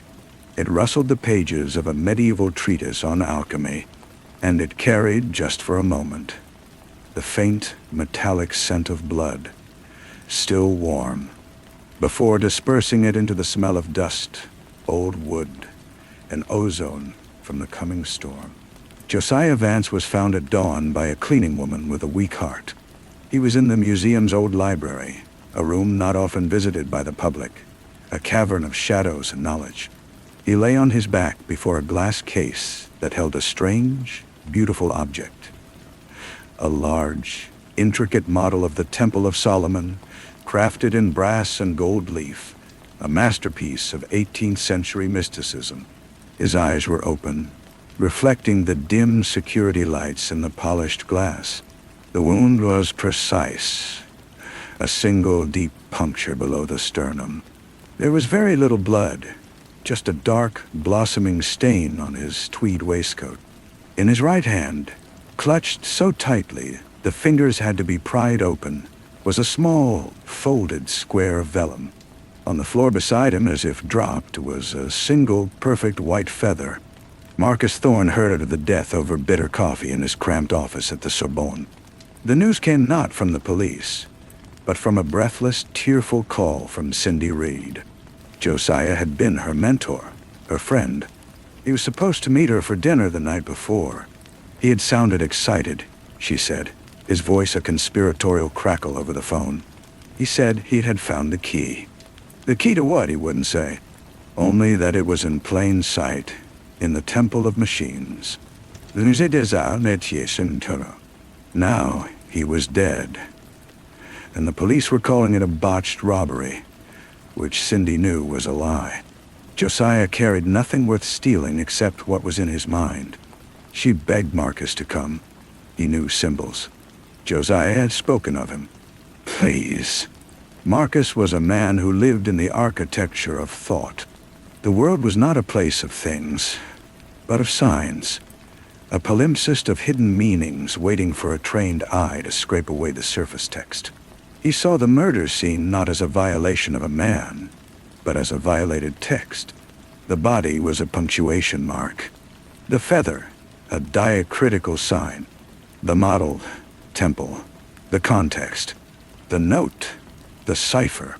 The vellum note, once unfolded under the sterile light of the police lab with Cindy watching. Her face pale, contained not words, but a grid of symbols. A complex array of alchemical sigils, astrological signs, and what looked like musical notation. To the detective in charge, a pragmatic man with tired eyes, it was nonsense. To Marcus, it was a shout in a silent room. It was a direct quote, he realized, from a famously heretical text attributed to a suppressed Gnostic sect. It spoke of the Sophia, the divine wisdom cast out of heaven, and the demiurge, the false creator god of the material world. But superimposed over these symbols were others, precise architectural diagrams, ratios, and a single recurring number, 153. It's a map, Marcus whispered, his finger tracing the lines. And a fishing net.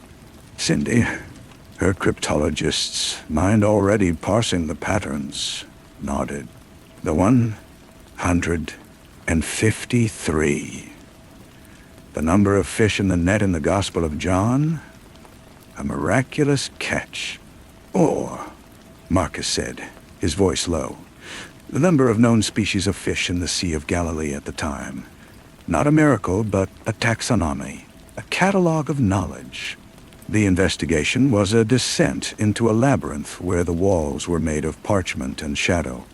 They followed Josiah's trail, a trail of marginalia in library books, of requests for obscure manuscripts, of correspondence with other scholars on the fringes.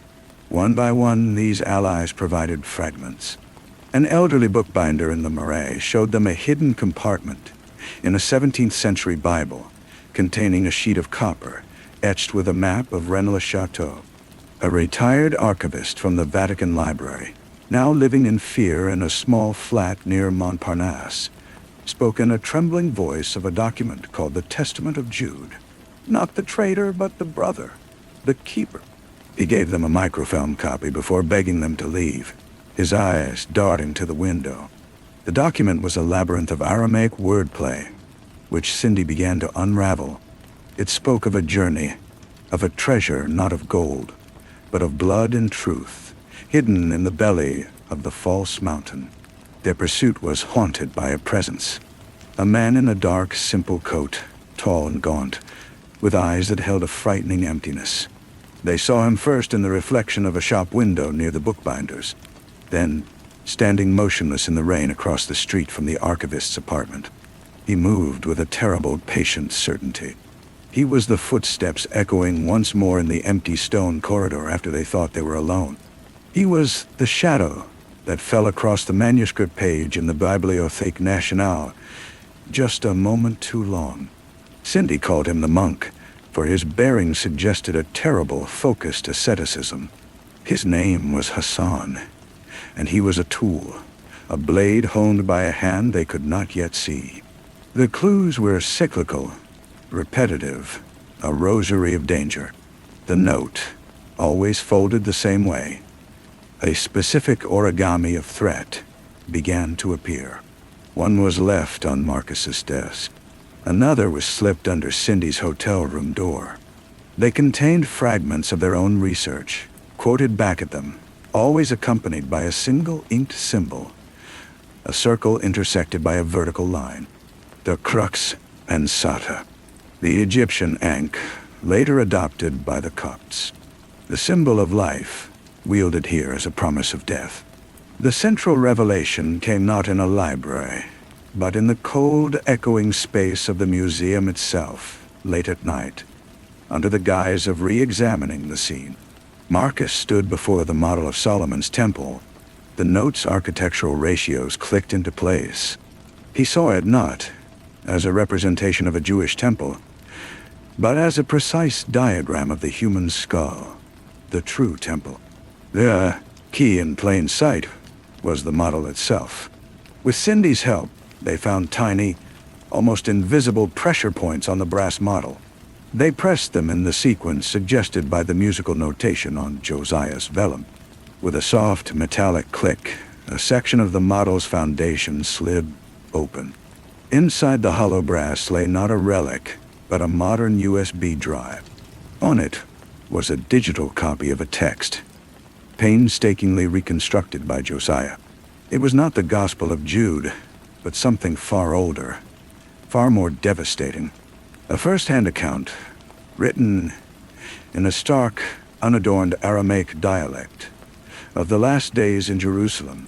It spoke of a teacher, a rabbi named Yeshua, a man of profound wisdom and political agitation.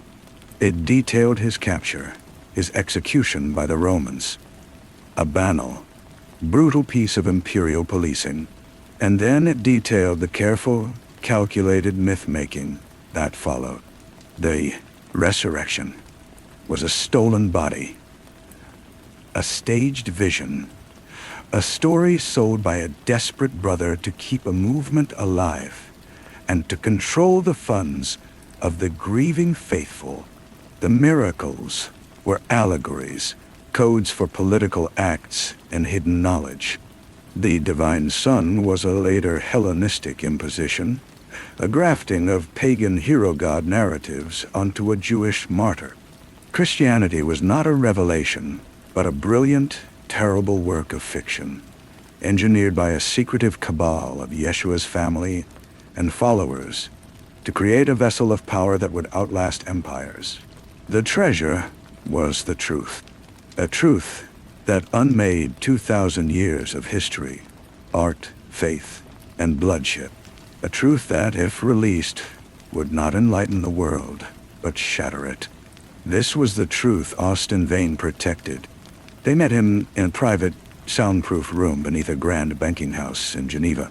He was elegant, urbane, the head of a secret society so old it had no name, only a purpose: to steward this secret, to control its narrative, to prune the tree of faith so it would bear the fruit they desired. The church, represented by a cold, intellectual cardinal who joined them, was not the master, but a partner, a public face. The society was the hidden hand. "You understand now," Austin said, his voice like polished marble. "This is not a truth for mankind. It is a poison. Josiah Vance was not killed to hide it. He was killed because he wanted to shout it from the rooftops. He was a child playing with a live grenade. We are the adults who disarm it." Hassan the monk stood silently by the door. His fanaticism, they saw now, was a mirror. He believed he served God by silencing the heretics. He did not know he served the men who had invented his God. The climax was not a chase, but a choice. It took place back in Paris, in the Père Lachaise cemetery, under a weeping sky. The society offered them a deal: silence in exchange for wealth, influence, a life of curated scholarship. The church offered absolution in a prestigious Vatican appointment. The alternative was oblivion. Hassan's empty eyes promised it. Cindy, her face streaked with rain and tears, looked at Marcus. She had connected the dots of the code. But he was the one who understood the weight of the symbol. He thought of the millions on their knees, the art, the music, the wars, the comfort, the vast, trembling edifice of belief built upon a lie. He thought of the raw, terrifying freedom of a world without that anchor. He took Cindy's hand.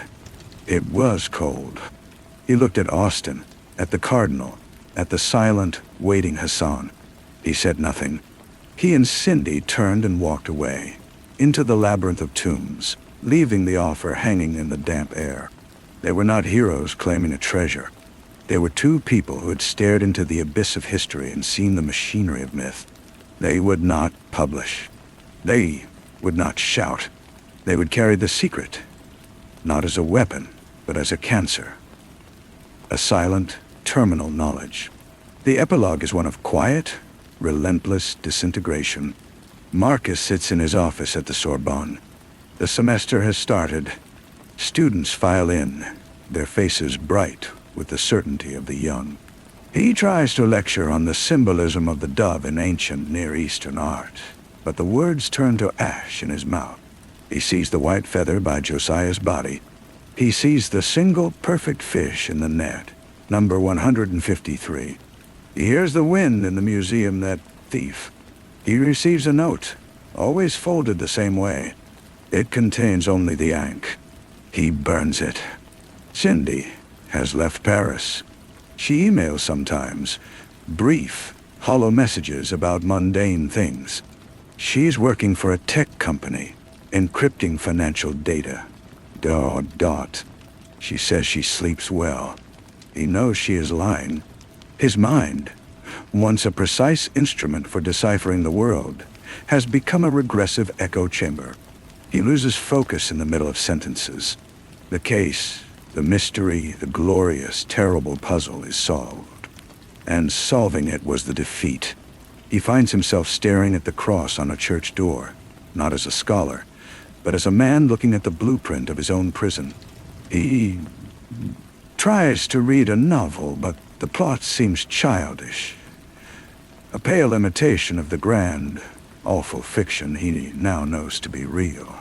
One afternoon, he walks by the Musée des Arts et Métiers. He does not go in. He stands across the street, watching the tourists come and go. The wind picks up, the same damp wind from the sign. It rustles the leaves of the chestnut trees, a sound like the turning of 1,000 ancient pages. He thinks he sees a tall, gaunt figure standing in the doorway, but when he blinks, it is only a shadow. He turns and walks home. The mystery is resolved. The truth is known, and the world, in its blissful, tragic ignorance, continues to turn, a beautiful, spinning lie against the void. Marcus Thorne, the decipherer, has nothing left to decode. He is a man who has read the last page of the book and found it blank. He walks, and the wind follows him, whispering secrets he already knows, until the whispers are just noise, and the noise is just the sound of his own blood in his ears, a fading echo in an empty temple. The silence in his apartment was no longer peaceful. It's a held breath. The books lining the walls were not a refuge, but an accusation. 1,000 voices all peddling different versions of the same fundamental lie. He stopped answering most emails. The university administration sent polite, then concerned, then formal inquiries about his missed lectures. He cited a health issue, which was not entirely untrue. 3 months after the cemetery, a parcel arrived. It was a small flat box, wrapped in plain brown paper with no return address. The postmark was Geneva. Inside, nestled in foam, was a first edition of Newton's Chronology of Ancient Kingdoms Amended, a work of breathtakingly wrong scholarship that had once fascinated Marcus. There was no note. The message was clear, a reward for his silence, and a reminder of the reach of the reward givers. He placed the book on a high shelf, unable to look at it. Cindy's email stopped. He tried her old address, but it bounced back. A single, final message arrived from a new, encrypted account. It read in its entirety. They offered me a job, real cryptography, not ghosts. I took it. Don't try to find me. It's better this way. He understood. She had chosen a different kind of silence, one padded with purpose and a six-figure salary. She had chosen to become part of the machine that encrypts reality, rather than the one that decrypts it into madness. His own madness was a quiet, scholarly variety. He began to see the pattern everywhere, the scaffolding of the lie poking through the plaster of the world. The logo of a bank echoed the proportions of the temple model. A popular song on a cafe radio contained a melodic phrase that mapped to the musical notation on Josiah's vellum. He knew it was paranoia, a pattern-seeking brain deprived of worthy patterns, now gnawing on itself. But knowing a sickness did not cure it. The final note from the monk was not delivered to his door. He found it in his own jacket pocket, one damp Tuesday morning. He had no memory of anyone brushing past him. The vellum was familiar, the fold precise. This time, it did not contain the ink. Instead, it held a single typewritten line in French. La clé est aussi la serrure. The key is also the lock. It was not a threat. It was a diagnosis. The truth he carried was not a tool for unlocking the world. It was the mechanism that had locked him inside his own head. Hassan, or the society, or both, were merely confirming his sentence. He stopped leaving the apartment.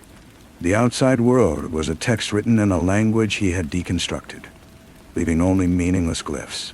Food lost its taste. Sleep offered no respite, only dreams of vast empty libraries where every book contained the same page, repeated to infinity.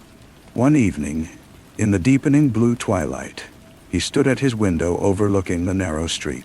A couple walked below, laughing, their arms linked. He watched them with the detachment of an ethnographer observing a primitive tribe. Their joy was a function of their ignorance, a chemical reaction in the brain based on a false premise.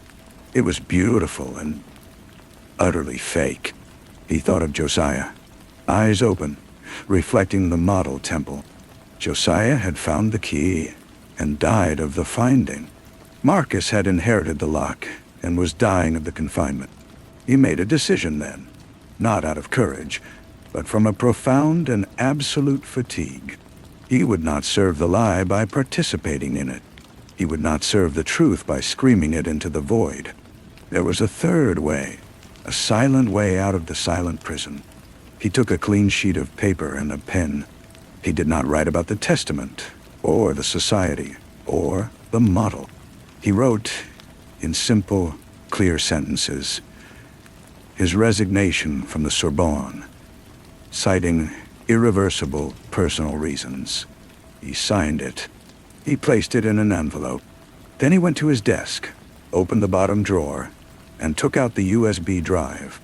He held it in his palm, this sliver of plastic and metal that contained the seed of the world's unmaking. He walked to the small, fierce gas fireplace in the corner, turned the knob, and lit the flame. He knelt, feeling the heat on his face. He did not throw it in. Instead, he reached for the first edition of Newton, The Reward from Geneva. He opened it to the frontispiece. Carefully, with the point of a letter opener, he slit the binding glue along the spine, creating a deep, narrow pocket. He slid the USB drive inside, pressed the pages closed, and sealed the edge with a single drop of wax from a candle on the mantel. The next morning, he posted his resignation. Then he walked to the post office with the book in a padded envelope. He addressed it to the rare manuscripts department of the Musée des Arts et Métiers with no covering letter. He paid for the postage and dropped it into the dark mouth of the international mail bin. He did not feel relief. He felt nothing. He had returned the key to the Temple of Machines. Let it gather dust in plain sight.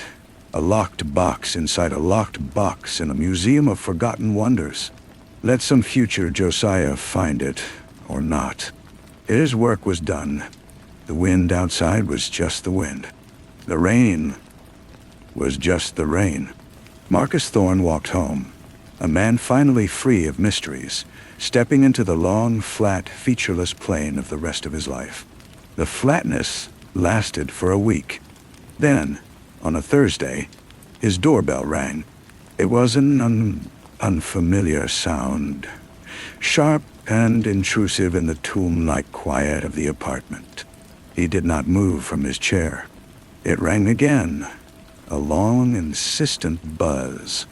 Then a fist knocked, not with menace, but with a bureaucratic authority. He opened the door to find two men in neat, dark suits. They were not Hassan. They were something worse, official. They showed him identification from the Ministry of the Interior.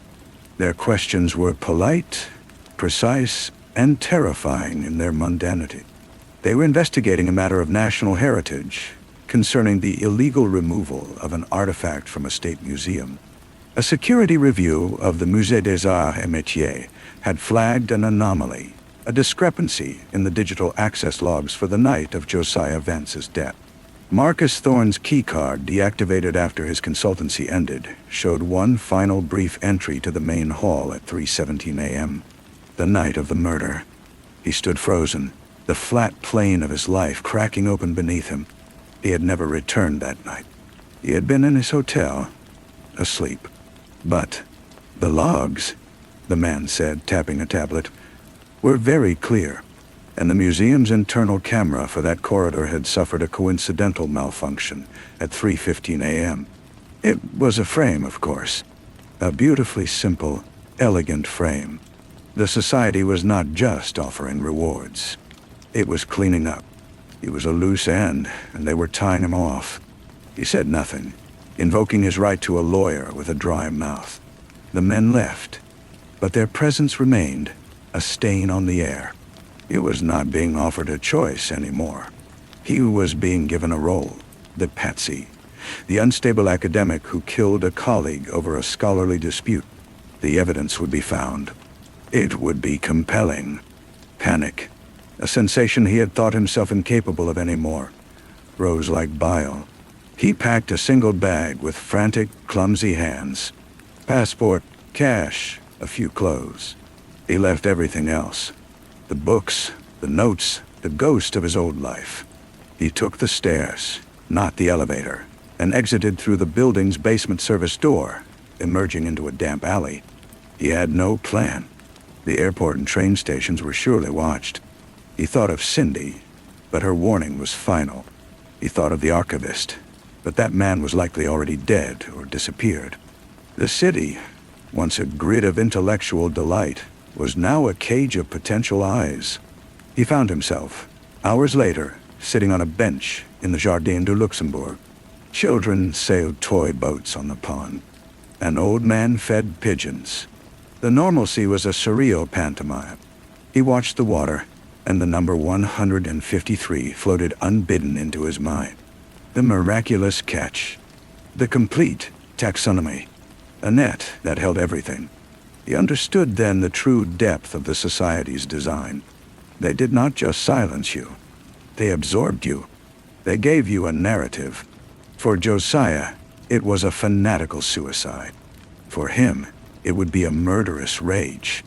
For Cindy, a lucrative silence. Every outcome was a type of fish, caught and categorized in their net. There was no outside.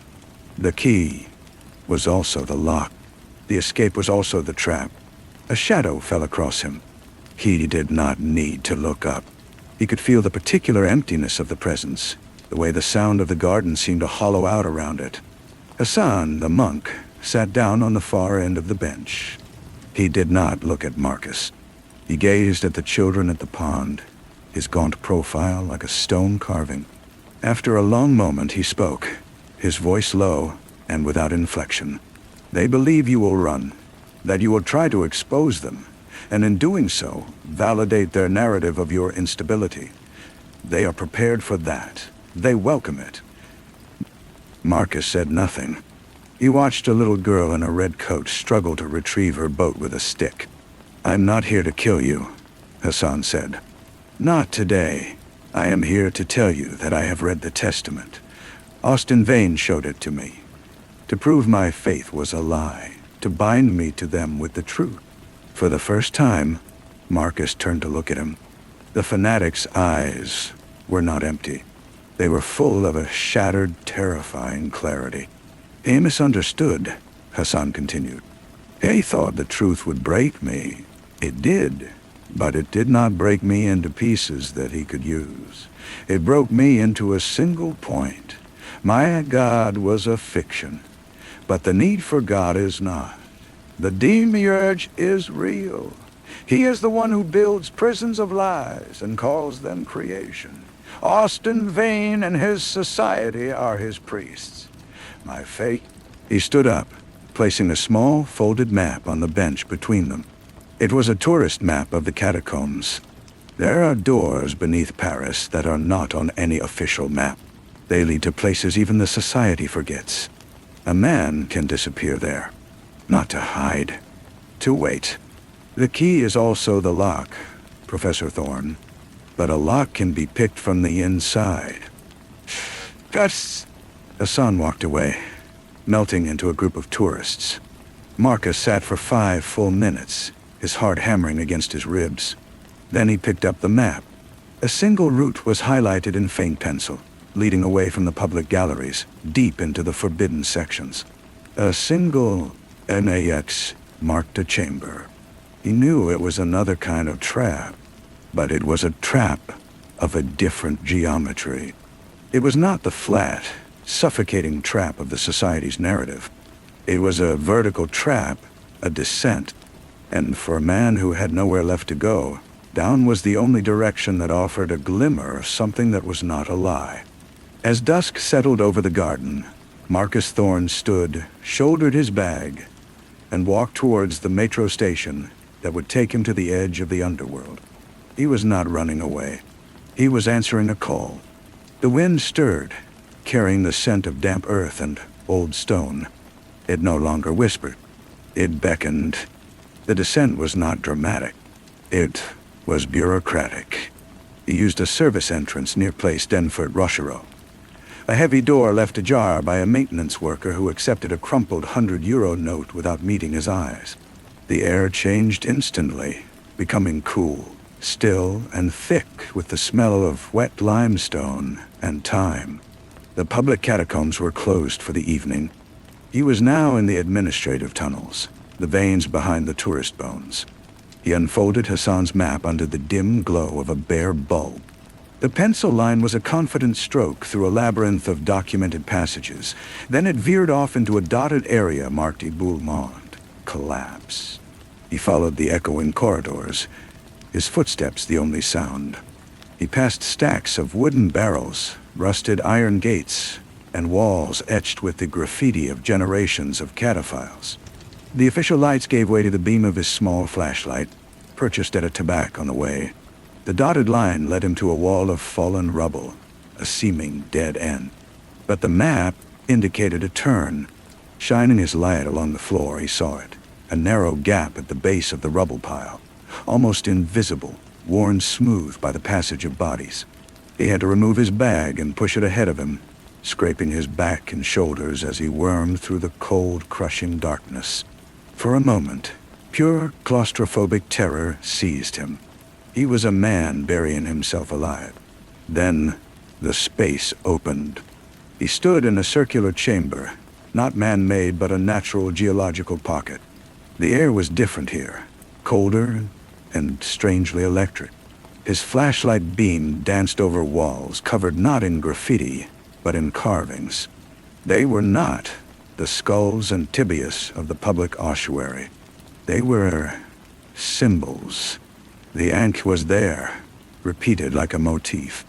The fish, the dove, and others he recognized from the testament of the demiurge, geometric patterns representing, according to Josiah's notes, the fault lines in the fabric of the myth.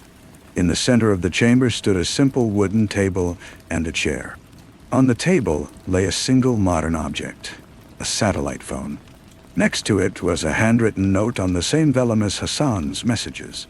The script was different, however, cramped, scholarly. It read, "The lock can be picked from the inside. But first you must find the tumblers. They are the inconsistencies, the flaws in the story. The society polishes them away. We collect them. Wait. Listen. The phone will ring. He sat in the chair, the cold seeping through his clothes. He was not alone. Hassan was not a solitary monk, but a part of something else. A schism within the schism. A heresy against the heresy. They were not preservers of the lie, nor proclaimers of the truth. They were something else. Archivists of the glitch. The phone rang 2 days later. The voice on the other end was digitally scrambled, a neutral synthetic tone. Professor Thorne, you have been cataloged as a flaw. This grants you a provisional status. Your first task, the painting in the Louvre. Room 75, the wedding at Cana. Examine the figure of the servant pouring wine, second from the left. Note the anomaly in the pigment. Analysis report filed in the conservation database, access code 7284. The report was authored by a conservator who retired to a monastery in Armenia in 2018. He died in his sleep last month. Record your observation. Then erase this message. The call ended. Marcus sat in the dark. His mind, which had been turning to ash, felt a single dangerous ember glow to life. It was not the grand, world-breaking puzzle. It was a tiny, meticulous flaw. A single brushstroke out of time. A tumbler in the lot. He knew then what he had become. He was not a scholar. He was not a prophet.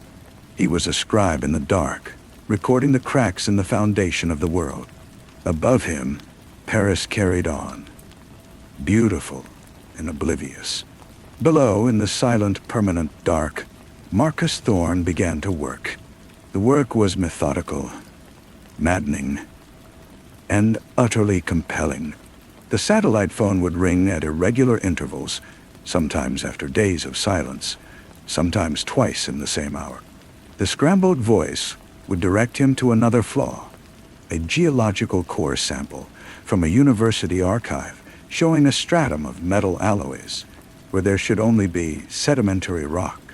A death certificate from 1923, listing cause of death as spectral asphyxiation. A fragment of a radio broadcast from the 1930s containing a mathematical cipher. Each piece was a splinter, meaningless on its own. His task was to document it, cross-reference it with the symbols in the chamber, and file it away in a meticulously organized digital ledger on an air-gapped laptop left for him in a niche in the wall. He was building a library of errors, a testament to the demiurge's sloppy craftsmanship. He never saw Hassan again. Supplies appeared, bottled water, protein bars, batteries, left in the chamber while he slept his fitful, cave dream sleep. He was a ghost in the machine's basement, a subroutine dedicated to debugging reality. One night, the voice did not give him a new anomaly. Instead, it said, "Access the ledger. File designation. Omega sequence. Enter your password." Marcus's fingers hovered over the keys. He had no password. Then he remembered the number, the one that had haunted him since the beginning. He typed 153. The file unlocked. It was not a list of flaws. It was a hypothesis, a staggering synthesis of all the data he had been inputting. It proposed that the flaws were not random. They were corrections, that the demiurge's original creation was a perfect, seamless, and unbearable lie. Over time, a resistance, a kind of immune response within the system itself, had introduced inconsistencies, glitches. These glitches were subtle rebellions, tiny pockets of truth that caused the narrative to stutter. The society existed to find and smooth them over. Hassan's faction, it seemed, existed to cultivate them, to gather enough in one place so that the stutter might become a sustained cough, one that could choke the demiurge itself. The file ended with a directive. The next flaw is not archival. It is imminent. It will occur at the Gare de Lyon, track 17 on the 15-4 TGV to Geneva. You must witness it. You must record it. Do not intervene. The command filled him with a cold dread. This was no longer archaeology. It was prophecy. He argued with the empty air, with the silent phone. He was a historian, not an agent. But the silence that answered was absolute. He had become a tumbler in their lock. To refuse now was to make himself a flaw, to be polished away. He emerged into the Parisian afternoon like a mole, blinking in the painful light. The city felt like a painted backdrop, thin and unconvincing. He made his way to the station, his body humming with a strange, detached alertness. Track 17 was busy. The Geneva train gleamed under the vaulted glass roof. He stood by a pillar, pretending to check his phone, his eyes scanning the crowd. He saw nothing unusual. Business travelers, families, tourists. The clock ticked towards 15-4. Then he saw her. Cindy. She was dressed in a severe, elegant suit, her hair shorter, her posture radiating a calm authority. She was not alone. Two men flanked her, their bearing echoing the officials who had come to his door. They were speaking to the train conductor. She held a tablet, showing him something. The conductor nodded, his face pale, and stepped aside. Cindy and the men boarded the train. A moment later, a medical team rushed onto the platform with a gurney. They, too, boarded. The departure announcement was made. The train did not move. An uneasy murmur rippled through the waiting crowd. After 10 minutes, the medical team emerged, wheeling a covered body on the gurney. Behind them came Cindy. She was not looking at the body. Her gaze swept the platform, analytical, forensic. For a fraction of a second it passed over his pillar. He froze, certain he was seen. But her eyes showed no recognition, only a blank, professional assessment of the environment. She saw the world now as a series of problems to be solved and contained. She saw, he realized, as the society saw. The train, now delayed, finally closed its doors and pulled away. The platform returned to its normal rhythm, the incident already absorbed, just another unexplained delay. Marcus stood rooted, the reality of the flaw burning in his mind. The flaw was not the death. The flaw was Cindy. She was the anomaly.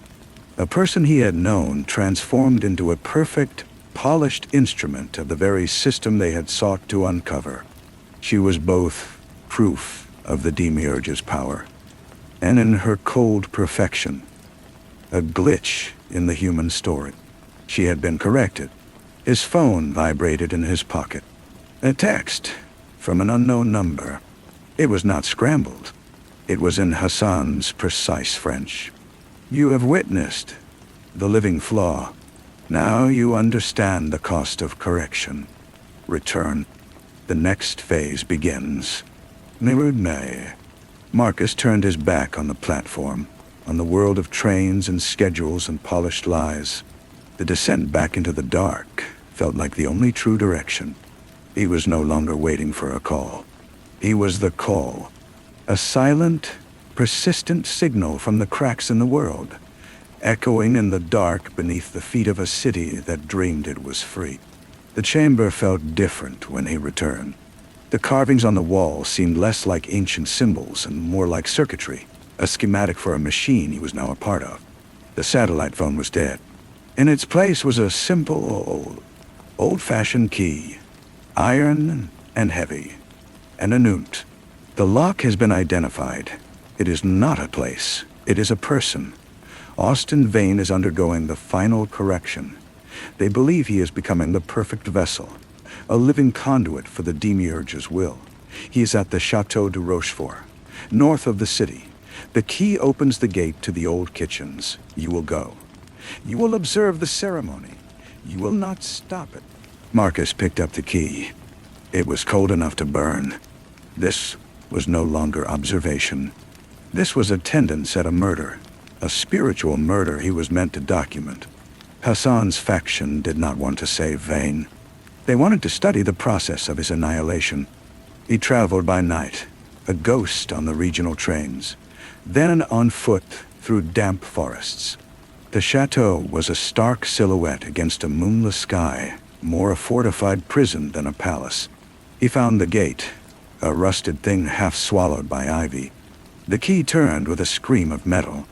Inside, the smell of damp stone and something else, ozone and incense, guided him. He moved through servant passages, his scholar's mind mapping the anatomy of the house. The hum of a generator grew louder, a modern heartbeat in the ancient shell. He found a narrow staircase, a spy hole designed for a steward to monitor the great hall. Below, in a room stripped bare of any medieval trappings, Austin Vane stood under a bank of surgical lights. He was surrounded not by robed acolytes, but by men and women in white lab coats. Wires snaked from his temples to a console where Cindy sat, her face illuminated by screens. She was reading from a tablet, her voice calm and clear. Subject exhibits final residual affective attachment. Memory cluster designation. Mother, baselining now. Vane's body trembled. A low animal sound escaped his lips. It was not a scream, but a deletion. Marcus watched, his hand pressed against the cold stone to keep from shaking. This was the Society's true art. Not killing, but editing. Turning a passionate, flawed, dangerous man into a clean, empty page. The process took hours. He watched the light and Vane's eyes change. The set of his jaw softened from defiance to blank acceptance. The man who had sought to master the demiurge was being hollowed out to become its utensil. Just before dawn, it was done. Cindy stood and approached Vane. She placed a hand on his shoulder.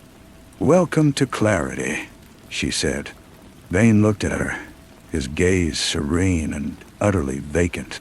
"Thank you," he replied, the words perfectly inflected and devoid of all meaning.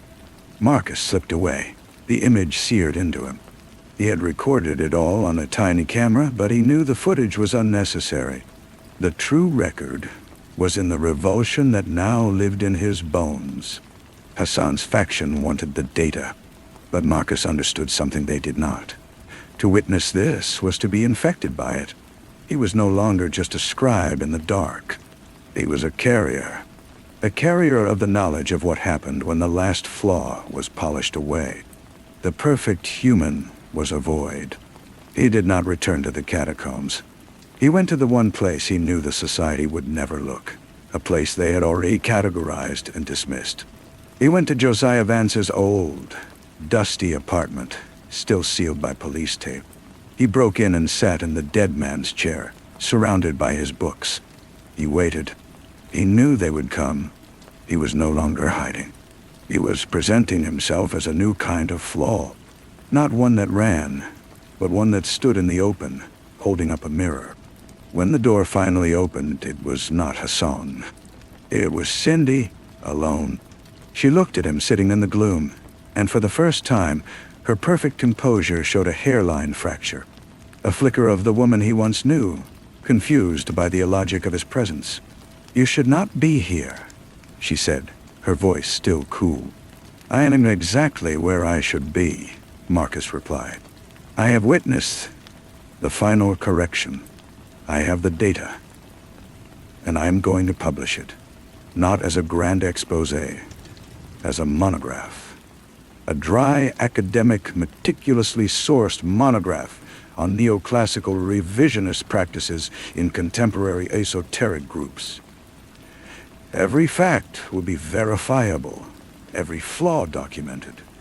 He saw it in her eyes then, the true glitch. The system had no protocol for this. It knew how to handle rage, fear, flight. It did not know how to handle a man who chose to become a boring, permanent, and perfectly sighted stain on its pristine narrative. He had found the one direction they had not anticipated. Not up, not down, not away. Into the grain. Story 4. The line was never supposed to be a door. It was just a line, a simple demarcation of shadow and light, cast by the jamb of Brett's office door onto the scuffed linoleum of the hall. Ethan Vale stood on the dark side, looking into the bright rectangle of the room. He had seen this 100 times, but today the line felt permeable, a threshold that had been crossed and then smeared, the way a boot might drag mud from outside into a clean house. The light inside wasn't the flat fluorescence of the overhead. It was the low, honeyed slant of the setting sun, catching the dust motes that danced like agitated spirits. It fell across Brett's hand, which lay palm up on the floor just inside, as if he had been reaching for something under his desk when the world stopped. Ethan did not rush. He let the silence fill him. A cold liquid poured into his veins. He noted the smell: old coffee, gunpowder, the coppery tang of blood, and beneath it all, the faint Swedish odor of Brett's Bay rum cologne. The sound was the hum of the dead computer and a faucet dripping in the sink of the tiny adjacent bathroom. He stepped over the line. Temperature did not change, but the quality of the air did. It was heavier here, charged with the static of a life violently concluded. Brett was on his back, his eyes open to the sunbeam, seeing nothing. A single, neat hole in his forehead.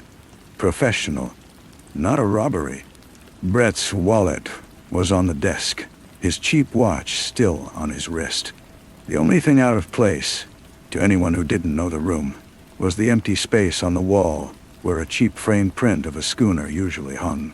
Brett had won it at a county fair. He hated it. "It's the principle," he'd say. "I won it." The nail was still there, a tiny spear of brass in the plaster. Ethan sat in Brett's chair. The sun was in his eyes now.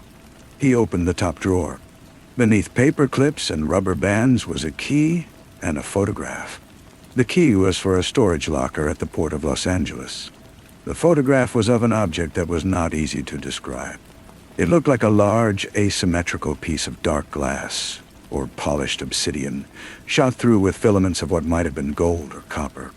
It was cradled in someone's gloved hands.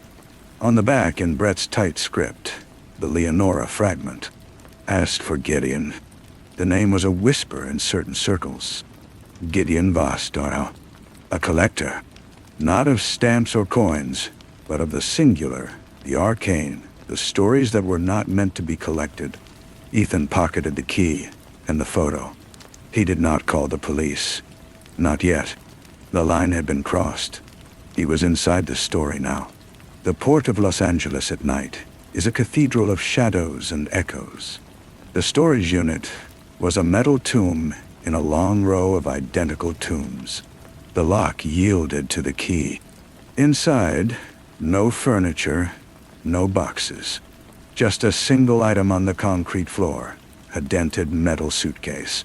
Ethan lifted it. Heavy. He set it on the hood of his car, under a flickering sodium lamp that turned the world the color of a bruise. The latches clicked open with a sound like breaking bones. It was there. The Leonora fragment. The photograph had failed it. It was not merely glass or stone.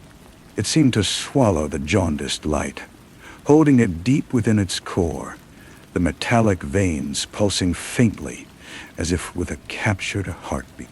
It was cold to the touch, a cold that seeped into the bone. It was profoundly, unsettlingly beautiful. It looked like a piece of a star that had fallen and frozen solid.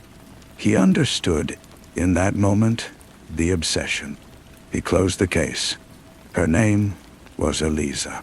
She found him the next morning, in his own office, a space that smelled of dust and regret. She was all softness and sharp angles, a cashmere sweater and eyes that held the calculated sheen of unshed tears. "Brett was helping me," she said, her voice a low tremor. "He said it was safe. He said he knew a man who could be trusted." She meant Ethan. She told a story of family legacy, of a relic stolen from her grandfather, of Gideon Voss as a predatory octopus with tentacles in every shadow. She was persuasive. Her scent, jasmine and salt, filled the small room. Her fingers, when they brushed his hand, were ice cold. Ethan listened. He nodded in the right places. He believed perhaps 20% of it, but the fear in her eyes, that was real. It just wasn't fear of Gideon Voss. The first tale was obvious. A hulking silhouette in a sedan 2 blocks back. Duke Dart. Ethan knew the type. Muscle with a brain just sophisticated enough to follow orders and enjoy the hurt. Ethan lost him in the labyrinth of the flower market. The damp, perfumed air a stark contrast to the cold weight of the suitcase in his trunk. Gideon Voss did not live in a mansion. He lived in a fortress disguised as a mid-century modern masterpiece in the Hollywood Hills. The walls were glass, looking out over the city. But Ethan felt watched from the moment he passed the gate. Voss was a man of slender build, with elegant hands and eyes the color of a winter sea.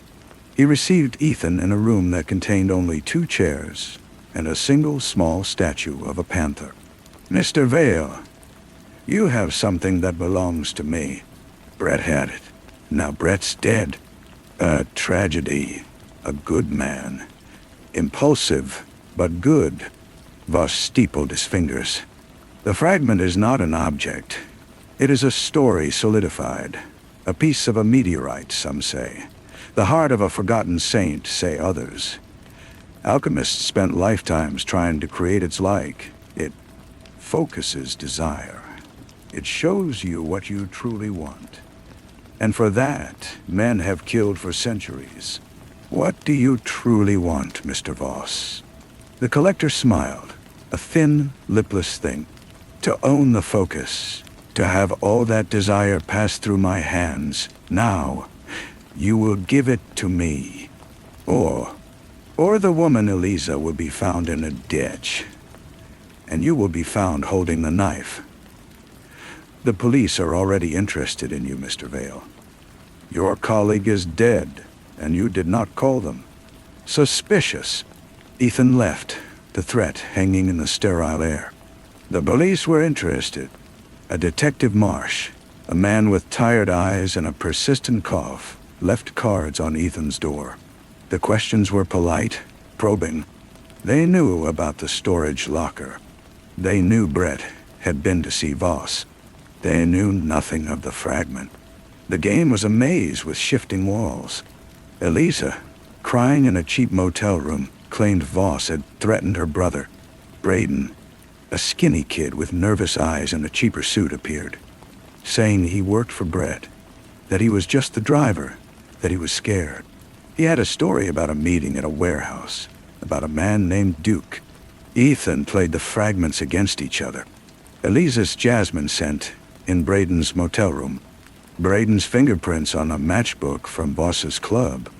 Duke, a constant shadow of pressure. Ethan set a meeting. A neutral site. The Old Angels Flight Railway, the tiny funicular car creaking up the steep incline. He would bring the case. They would bring money and answers. He told Elisa.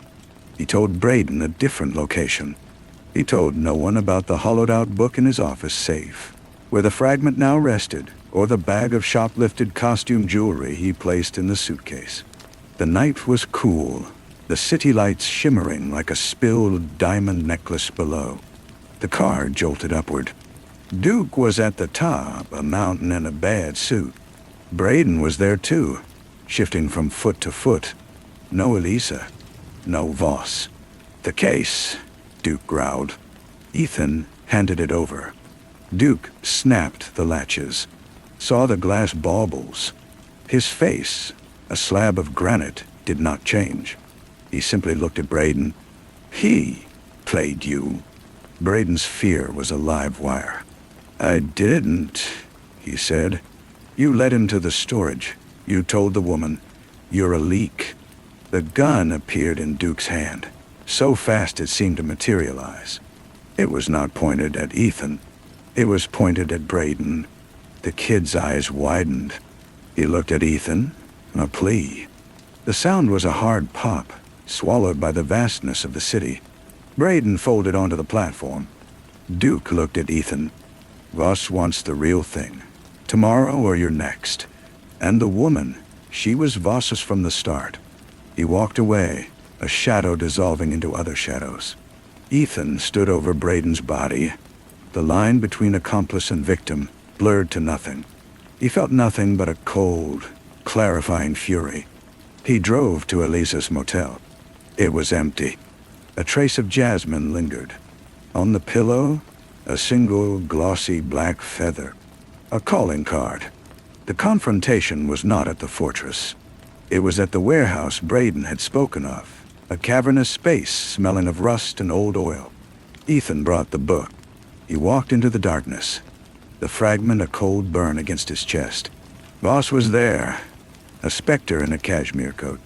Elisa stood beside him, her vulnerability gone, replaced by a serene, cold competence. She held a small, efficient pistol. "The drama was unnecessary, Mr. Vale," Voss said. "You could have been rich.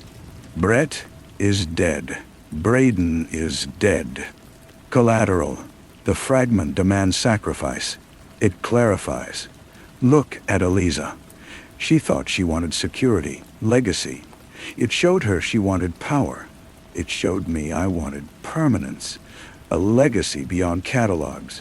What did it show you, Ethan?" Ethan thought of the cold weight. It had shown him nothing, only his own reflection, distorted and dark. He was not a man of grand desire. He was a man of lines. And this line between him and them was now very clear. "It showed me you talk too much." He threw the book, not at Voss, but at the heavy hanging lamp overhead. The shot came from Elisa, a sharp crack.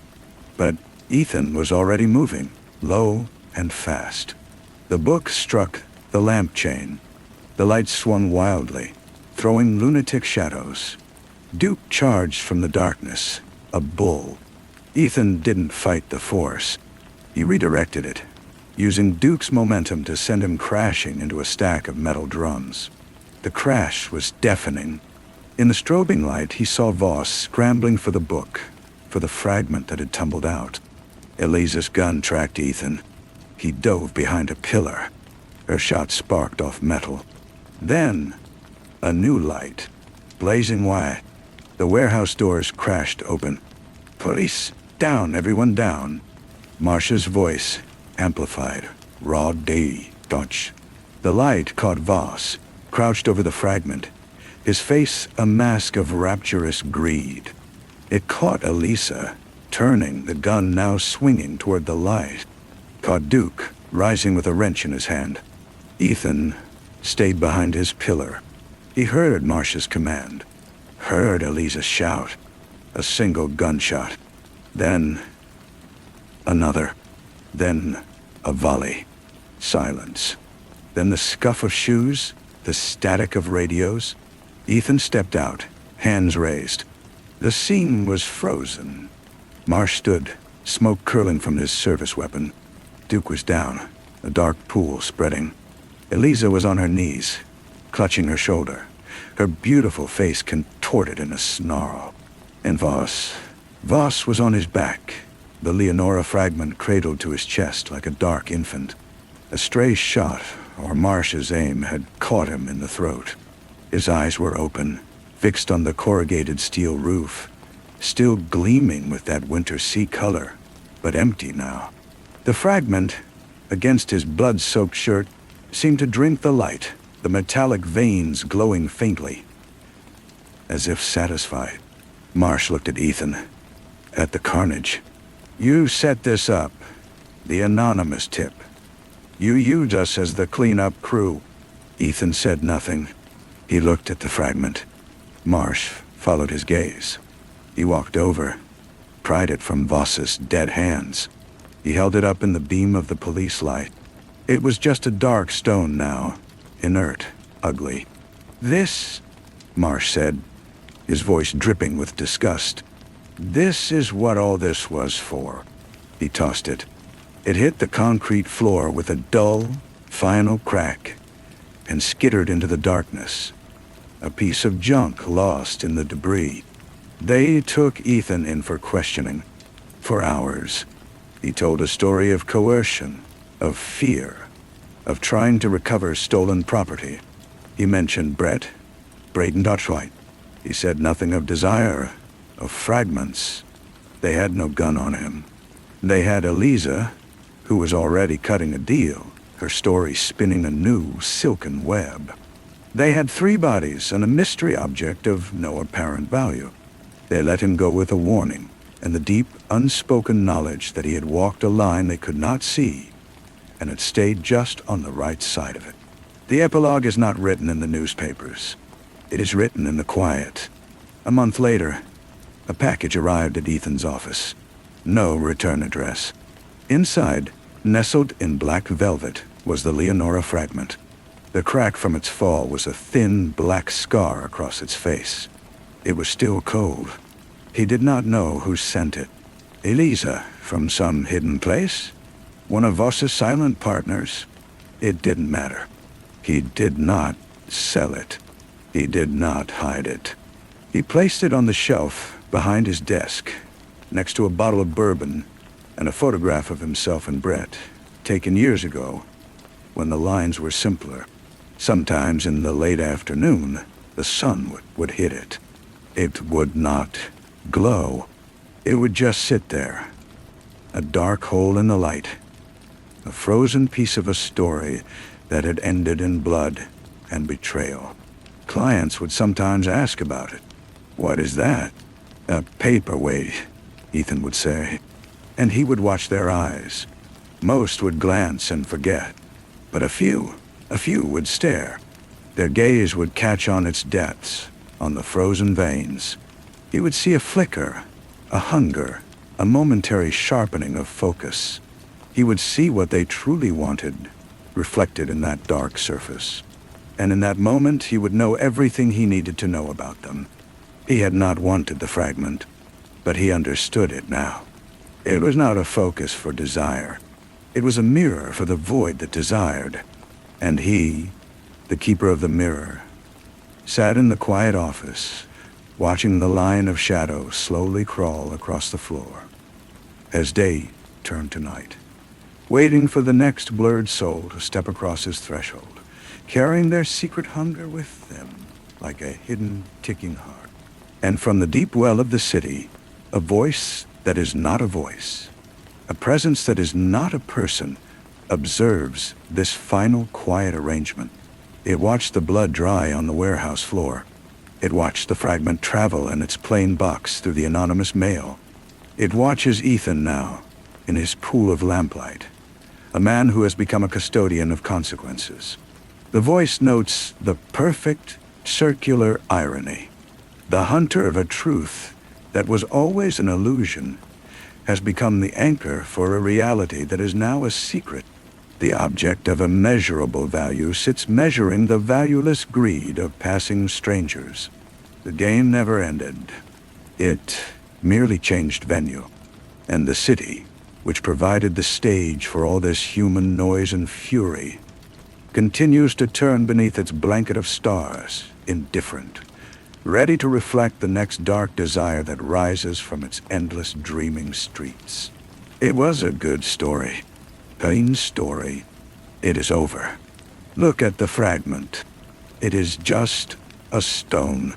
Now, turn out the light. The bourbon in his glass was the same amber as the late sun, but it held no warmth. It was just a thing to do with his hands while he watched the door.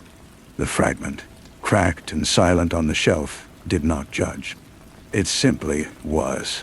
A paperweight. A mirror. A hole. The first one to truly see it after the package arrived was a woman named Anya. She came with a case of missing jewelry, heirlooms she claimed had been stolen by a former lover. Her story was tight, her distress expertly calibrated, but her eyes, a pale, restless gray, kept drifting past him to the shelf. During a pause in her recitation, she pointed a manicured finger. "That," she said. "What is it really?" "A reminder," Ethan said. "Of what?" that some things are better left unclaimed. She left, unsatisfied, her case unresolved.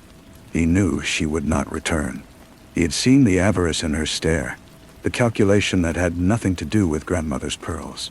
The fragment had shown him her void. It was shaped like a bottomless purse. The days bled into a monotony of watched doors and measured silences. Detective Marsh retired, his cough finally claiming him. The official report on the warehouse incident gathered dust in a filing cabinet, a tidy fiction of crossfire and criminal enterprise. Eliza vanished into the witness protection ether. A new name, a new story. The city moved on, swallowing their echoes. Then, on a Tuesday choked with marine layer, the line on the floor darkened with a new shadow. A man stood in it, hesitant. He was young, early 20s, dressed in clean but worn clothes. He carried no aura of threat, only a profound, trembling uncertainty. "Mr. Vale." His voice was soft. Ethan nodded. The boy. He was a boy. Rhea stepped over the threshold. He did not glance at the shelf. His eyes were fixed on Ethan, wide with a fear that was old and personal. I think I need help." His name was Leo. His brother had been Braden. He had received a letter, postmarked the day before Braden died. It contained a key and a slip of paper with Ethan's address.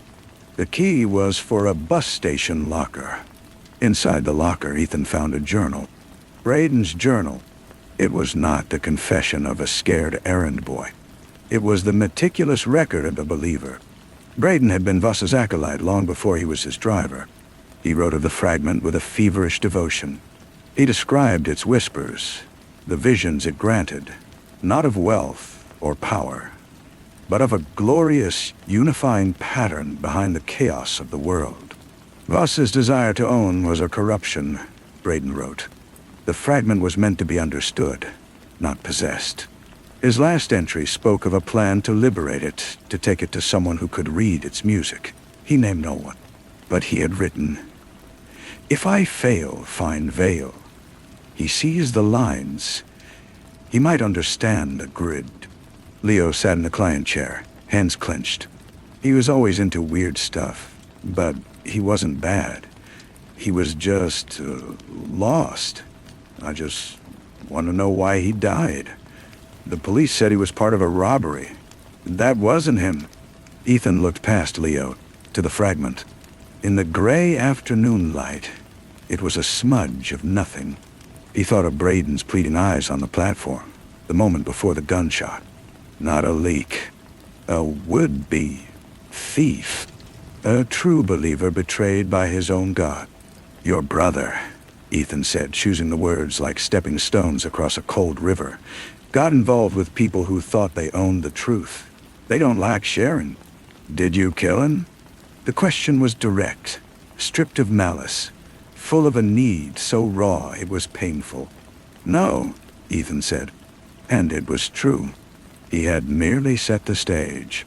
The bullet belonged to Duke, the will to Voss, the opportunity to the maze they had all built together. Leo followed his gaze to the shelf. For the first time, he noticed the object. He did not stare with greed. He frowned, a faint line of recognition drawing his brows together. "That's it, isn't it? The thing he wrote about?" Ethan said nothing. "It looks cracked," Leo whispered. "It is." Leo stood, approached the shelf. He didn't touch it. He just looked. His reflection swam in the dark surface, a ghost of his brother's features. He said it sang. He said it showed him how everything was connected. He turned to Ethan, eyes bright with unshed tears. "Does it sing for you?" "No." The answer was immediate. "It just sits there." A long silence passed. The hum of the city was a distant tide. Finally, Leo nodded, as if this was the answer he had expected. The only one that made sense of his brother's death. A silent, cracked stone. He took a deep, shuddering breath. "What do I do with the journal?" "Burn it," Ethan said. and live your life far away from songs that only you can hear. After Leo left, Ethan did not move for a long time. The journal lay on his desk. He did not burn it. He placed it in his safe. Another fragment. The boy's visit had changed the quiet. The story was not over. It had simply been waiting, patient as stone, for the next thread to emerge. That night, in the deep well of the city, the presence that is not a presence stirred. It had watched the boy's pilgrimage, felt the ripple of a new pattern beginning to form. The fragment was a focal point, a crack in the world where certain pressures gathered. Ethan Vale, the keeper, believed he was observing an end. He was wrong. He was curating a beginning. The mirror was not just for the voids of others. His own reflection was there, deep in that cold glass. A man who had crossed a line and built a life on the border, mistaking stillness for peace. The desire he denied was the desire for the game itself. And the game was waking up. The phone on his desk rang, a sharp sound in the quiet. He let it ring 3 times before lifting the receiver. Vale. The voice on the other end was smooth, cultured, and utterly unfamiliar. We have a mutual interest, a matter of a certain collection recently dispersed. I believe you have an item that can help reassemble the picture. May I come by tomorrow? I'll bring the sunshine. The line went dead. Ethan slowly replaced the receiver. He looked at the fragment. In the dim glow of the desk lamp, the crack seemed deeper. A black river cutting through a frozen landscape. He poured the last of the bourbon, but did not drink it. He simply watched the line of shadow, now complete blackness, as it merged with the night outside his door. Tomorrow there would be new light, and someone else would step across. The man who arrived with the sunshine was named Alistair Finch. He wore a linen suit the color of cream and carried a scent of citrus and sandalwood. He did not look at the fragment. Instead, he placed a photograph on Ethan's desk. It showed a museum gallery, empty, with a blank space on a velvet pedestal. The caption card was visible. The Leonora fragment, circa 1520, provenance unknown. Dr. This was to be the centerpiece of a private exhibition, Finch said, his voice a soft hum. A gathering of sympathetic items. The dispersal following Mr. Voss's unfortunate demise was chaotic. Many pieces went to ground, but the core, the anchor, is here. He finally glanced at the shelf. It is damaged. And dire. It was dropped, Ethan said. A pity. And yet, the crack may be a new feature. A testament to its journey. Its story is now part of its value. I'm not a curator. No. You are a custodian. I am an archivist. I wish to complete the record. Finch leaned forward. Voss was a magpie. He wanted shiny things. I am interested in the resonance between them. The fragment is a key, not to desire, but to location. It reacts, you see, in proximity to its kind. It hums. Ethan thought of Leo's words. He said it sang. It's silent. For you, perhaps. The journal suggests otherwise. A coldness settled in Ethan's stomach. What journal? Finch smiled, a thin paper cut of a smile. Braden's observations were remarkably precise. He sent copies to a post office box for safekeeping. The box was rented under a name that traces back to a shell company owned by a foundation I represent. We have the data. We simply need the instrument to act upon it. It's not for sale. I am not offering money, Mr. Vale. I am offering an exchange. You give me the fragment. I give you the name of the person who killed Brett. The room went very still. The city's hum faded to a whisper. Ethan saw the rain-slicked alley, Brett's body, the feeling of a story ending before it began. He had buried that question under layers of survival, under the cold weight of the stone itself. You know, we know many things. We knew Brett was approached to steal the fragment. We know he refused. His refusal was a wrinkle in the pattern. Wrinkles are smoothed. Finch steepled his fingers. It was not Voss. He would have waited, would have used leverage. It was not Duke, who was merely a tool. It was an independent contractor, hired to send a message and to ensure the fragment entered the market. A man named Cale. He specializes in poetic justice.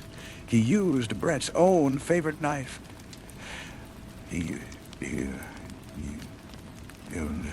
Ethan's hand was flat on the desk. He felt the grain of the wood, solid and real. Where is he? That is the second part of the exchange. The fragment for the name. The name for the location. A simple transaction. A simple transaction. Ethan looked at the cracked stone. It was a piece of a set, a component in a larger, unseen machine. To keep it was to remain a target, a beacon for every Finch and Cale in the shadows. To give it was to surrender the last piece of the puzzle, to admit the game had a player he could not see. But Brett's face, slack and pale in the memory, was more solid than any stone. He stood, walked to the shelf, and picked up the fragment. It was colder than he remembered. He placed it in Finch's waiting hands. The man's composure broke for a single hungry instant, his eyes devouring the dark surface. "Cale," Ethan said. Finch tucked the fragment into a padded case lined with lead. "He's in the city. He's always in the city. He frequents a bar called the Silent Bell down in the warehouse district. He drinks gin and he waits for the phone to ring." He stood, smoothing his suit. "A pleasure, Mr. Vale. The pattern is grateful." After Finch left, Ethan sat in the silence. The shelf looked bare. Wrong. He had traded a mystery for a name, a void for a target. He opened the safe, took out Braden's journal and his own gun. He read the journal's final pages under the desk lamp. The feverish script spoke of a grid of resonance, of sympathetic vibrations. Braden believed the fragment was one of many, a scattered choir singing a song that could reshape reality. Finch was not a collector. He was a conductor, assembling an orchestra. Ethan closed the book. That was a game for believers. He had a simpler game now, one with a fixed point. Cale Dotund. The Silent Bell was a cave of brick and regret. Ethan found him at the end of the bar, a man of average build with thoughtful eyes and careful hands. He looked like a librarian, not a killer. Ethan took the stool next to him, ordered a bourbon. "You're Cale." The man sipped his gin. "I am. Nisha. You killed a friend of mine, Brett." Cale nodded, as if acknowledging a minor point of etiquette. "I did." He was principled. "I regret that it was necessary." He was blocking the flow. The flow! The object needed to move. It was stagnant with him. It needed to be in motion to find its place in the pattern. I set it in motion. He turned to Ethan. "You have it. I can feel the absence around you. You gave it to the archivist. Good. The pattern progresses." Ethan's hand was on the gun under his jacket. The bar was dark, nearly empty. It would be easy. A single hard pop, like the one that felled Braden. Justice as a closed circle. Cale smiled, as if reading his thoughts. "You could, but then you would never know why." "I know why. Money." "No, for the song." Brett heard a fragment of it. He was terrified. He wanted to bury it. I could not allow that. Some music is too important to be silenced. Cale's eyes were distant, listening to something Ethan could not hear. "The archivist will try to complete the score. It cannot be completed.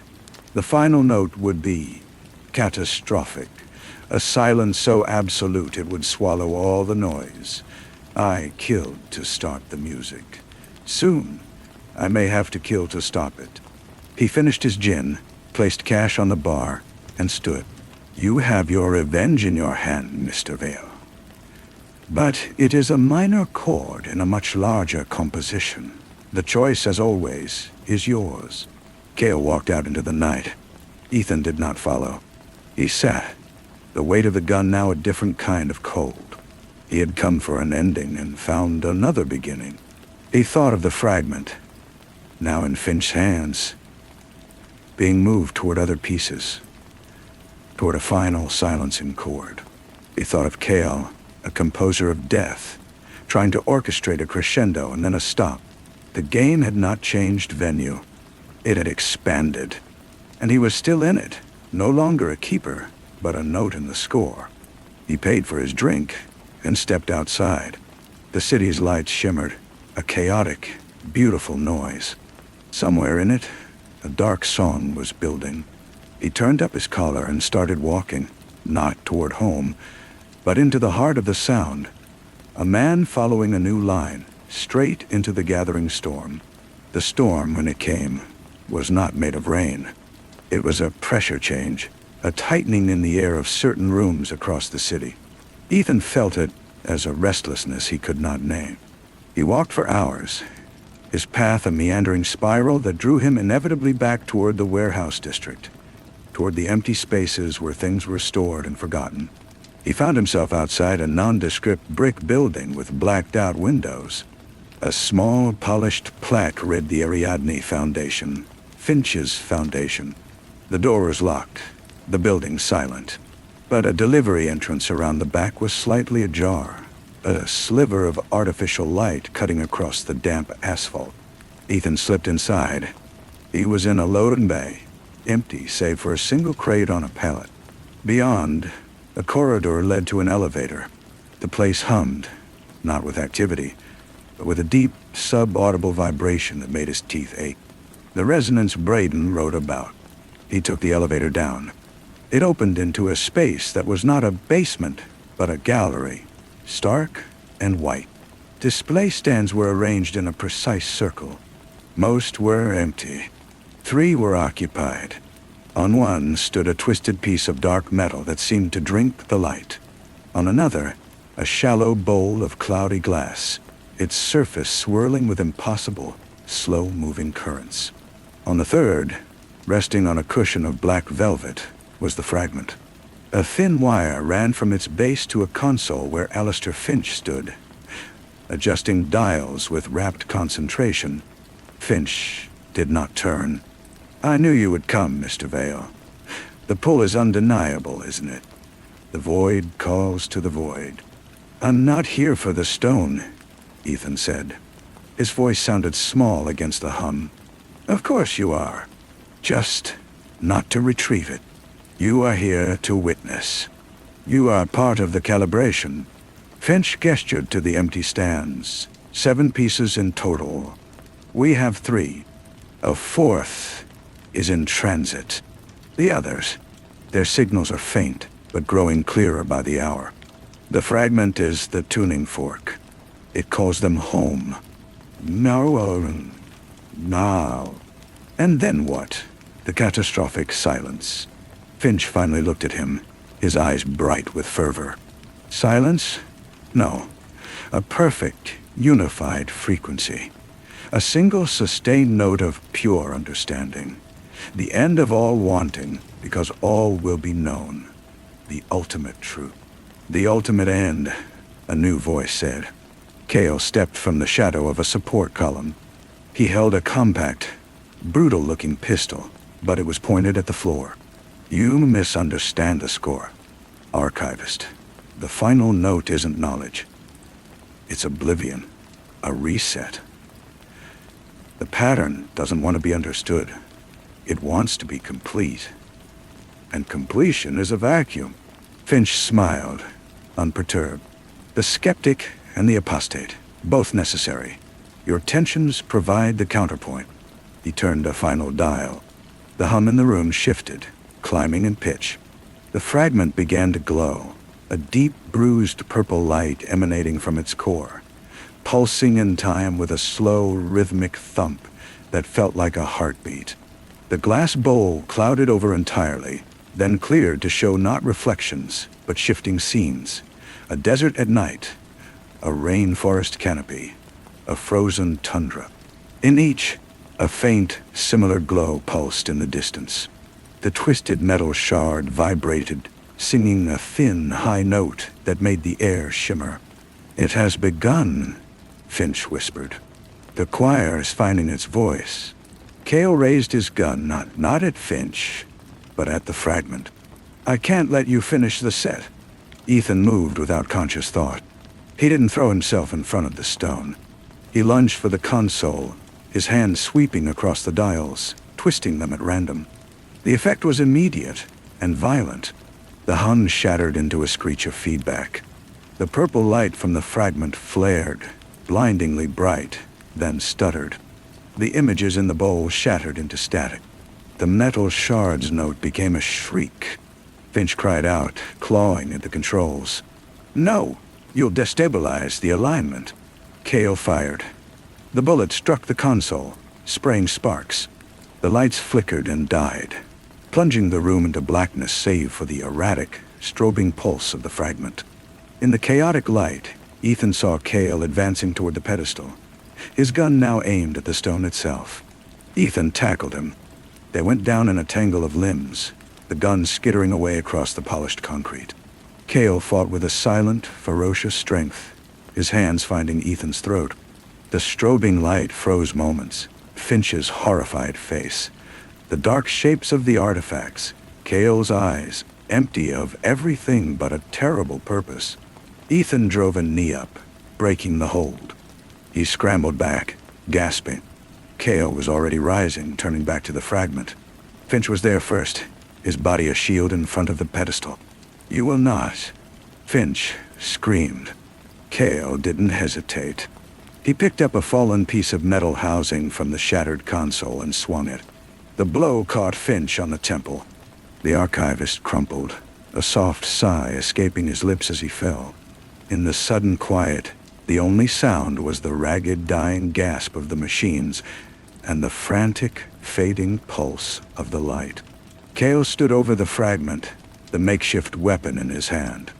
He looked at Ethan, his expression one of profound exhaustion. "It's not about good or evil, Vale. It's about noise and silence. This world is so loud." The song promised an end to the noise, but the end of noise is the end of everything. He raised the metal shard. "This is the only rest I can give it." He brought the weapon down. It did not strike the fragment. It struck the velvet cushion, an inch to the side with a dull thud. Cale's arm trembled. He tried again, and again his blow went wide, as if some invisible force deflected it. A sob wrenched itself from his throat. He could not do it. The composer could not destroy his own instrument.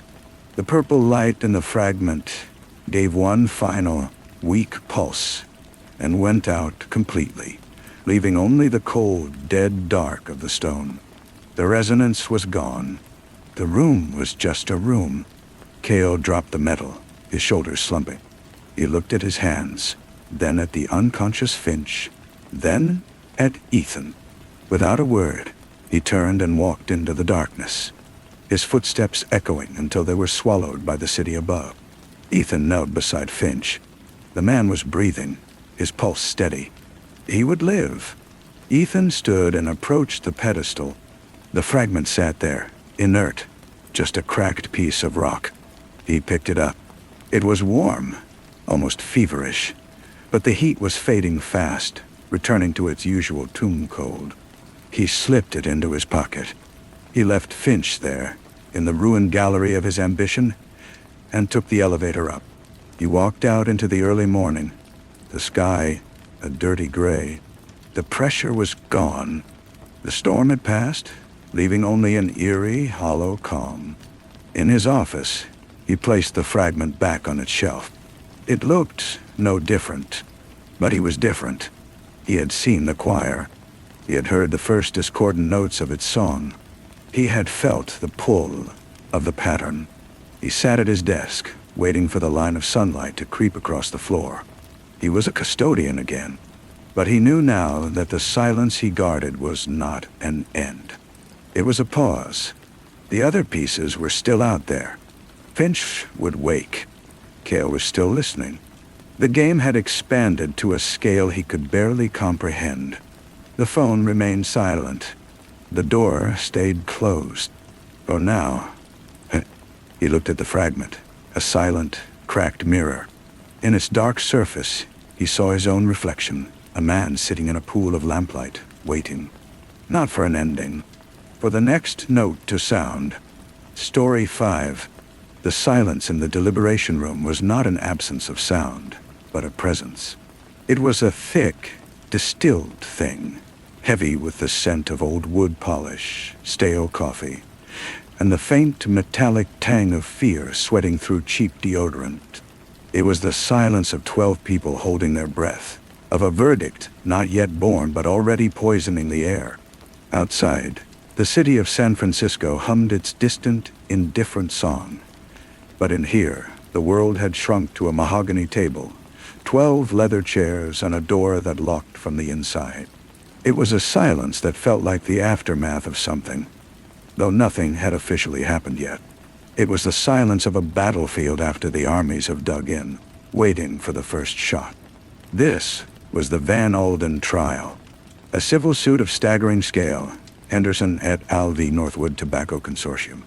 10 plaintiffs, 10 sets of grieving children, argued that the consortium had known for decades that their product was not just addictive, but engineered to be carcinogenic, and had buried the evidence under mountains of lobbying dollars and manipulated science. The defense was a fortress of suits, a phalanx of lawyers from the firm of Creed, Ralston and Vane, whose watches cost more than the foreman's car. The plaintiff's attorneys, 2 men from a public interest firm with frayed cuffs and permanent shadows under their eyes, were David without a sling, just a desperate, righteous hope. And then there was the jury. The battlefield. Jeffrey sat third from the left, his posture a study in calm attention. He was a man of 47 with the kind of unremarkable handsomeness that served as perfect camouflage. His eyes, a pale gray, took in the room without seeming to move. He noted the way Mrs. Gable, the retired librarian, twisted her handkerchief. He saw the rhythmic bounce of Frank Dannon's knee under the table, a mechanic with tar-stained fingers who hadn't looked at the defense table once. He observed the bland, earnest face of Philip, the grocery store manager who wanted everyone to like him. Jeffrey was a listener. He made people feel heard, and in a room of 12 strangers forced into intimacy, that was a weapon sharper than any cross-examination. The first vote, taken an hour into that first deliberative silence, was 7-5 in favor of the plaintiffs, a shock to the system. The foreman, a gentle-voiced software engineer named Ben, had blinked at the tally sheet as if it were written in a foreign alphabet. The defense had seemed so confident, so impregnable. Their experts had been polished, their timelines precise, their narrative of personal responsibility seamless. "They lied," said Maria, a nurse whose father had died of emphysema. Those internal memos they finally had to release, they knew. "But does knowing equal legally liable?" countered Arthur, a retired accountant. "People chose to smoke. We can't punish a company for giving people what they wanted." The debate swirled, personal histories clashing with legal semantics. Jeffrey spoke rarely, but when he did, it was to refine a point, to gently question an assumption. "Arthur's right about choice," he said, his voice a low, reasonable baritone. "But the question isn't about choice in a vacuum, is it? It's about choice when the other side is deliberately hiding the facts that would inform that choice. If I sell you a car knowing the brakes will fail, but I don't tell you, am I blameless when you crash?" He didn't look at anyone in particular. He let the idea hang in the silent, stuffy air. During the lunch recess, locked in a sterile juror holding room with sandwiches wrapped in plastic, Jeffrey would excuse himself to the restroom. In a stall, He would retrieve a cheap, disposable phone from a hidden pocket sewn into his jacket lining. A single text, always deleted. A number he knew by heart. Dannon is solid. Gable is wavering. Philip is the key. He responds to authority. The reply from Catherine was never immediate, but it always came before the afternoon session. Authority can be manufactured. A nudge about property values. The blight of a plaintiff-friendly city. He'll hear it. Catherine was not in the courtroom. She was in a rented apartment in the marina, surrounded by screens, financial news, legal blogs, social media feeds of every juror they had been able to identify. She was the architect. Jeffrey was the mason, laying the bricks of influence inside the sealed chamber. They were not employed by Northwood. They were something else, a ghost in the machine of the trial. Their client was a rival conglomerate, one that saw not morality or justice, but opportunity. A guilty verdict against Northwood would send its stock into a tailspin, triggering a cascade of lawsuits that would cripple it. Their client wanted to buy the pieces at a discount. A not guilty verdict would solidify Northwood's dominance. Bad for business. Their goal was not a verdict, but a mistrial. A hung jury. A chaotic, inconclusive end that would erode confidence, bleed both sides dry in preparation for a retrial, and leave the company vulnerable. The perfect, invisible sabotage. Catherine fed Jeffrey information. A news article about a plant closure in a tobacco town, subtly framed as economic fear-mongering by the left. A scandal about a plaintiff's expert witness from years prior. A minor ethics violation blown out of proportion. Jeffrey would then, days later, mention it as something he'd just happened to read. A concerned citizen trying to be thorough. He worked on Philip. He found him alone by the coffee urn. Tough decision, Jeffrey said, stirring his own cup. You feel the weight of it, don't you? All those jobs. The economy. It's not just about these 10 families. It's about a precedent. Can you imagine if every industry could be sued for every product that ever caused harm? It's a lawyer's paradise. But what about the rest of us? Our 401 Ks, our property values. It all gets tied up in these giant settlements. Ja! Philip, who owned a small condo and worried incessantly about the market, nodded slowly. I hadn't thought of it like that. The bigger picture. He worked on Mrs. Gable, appealing to her sense of order. The judge's instructions were very specific, Jeffrey murmured during a tedious review of evidence.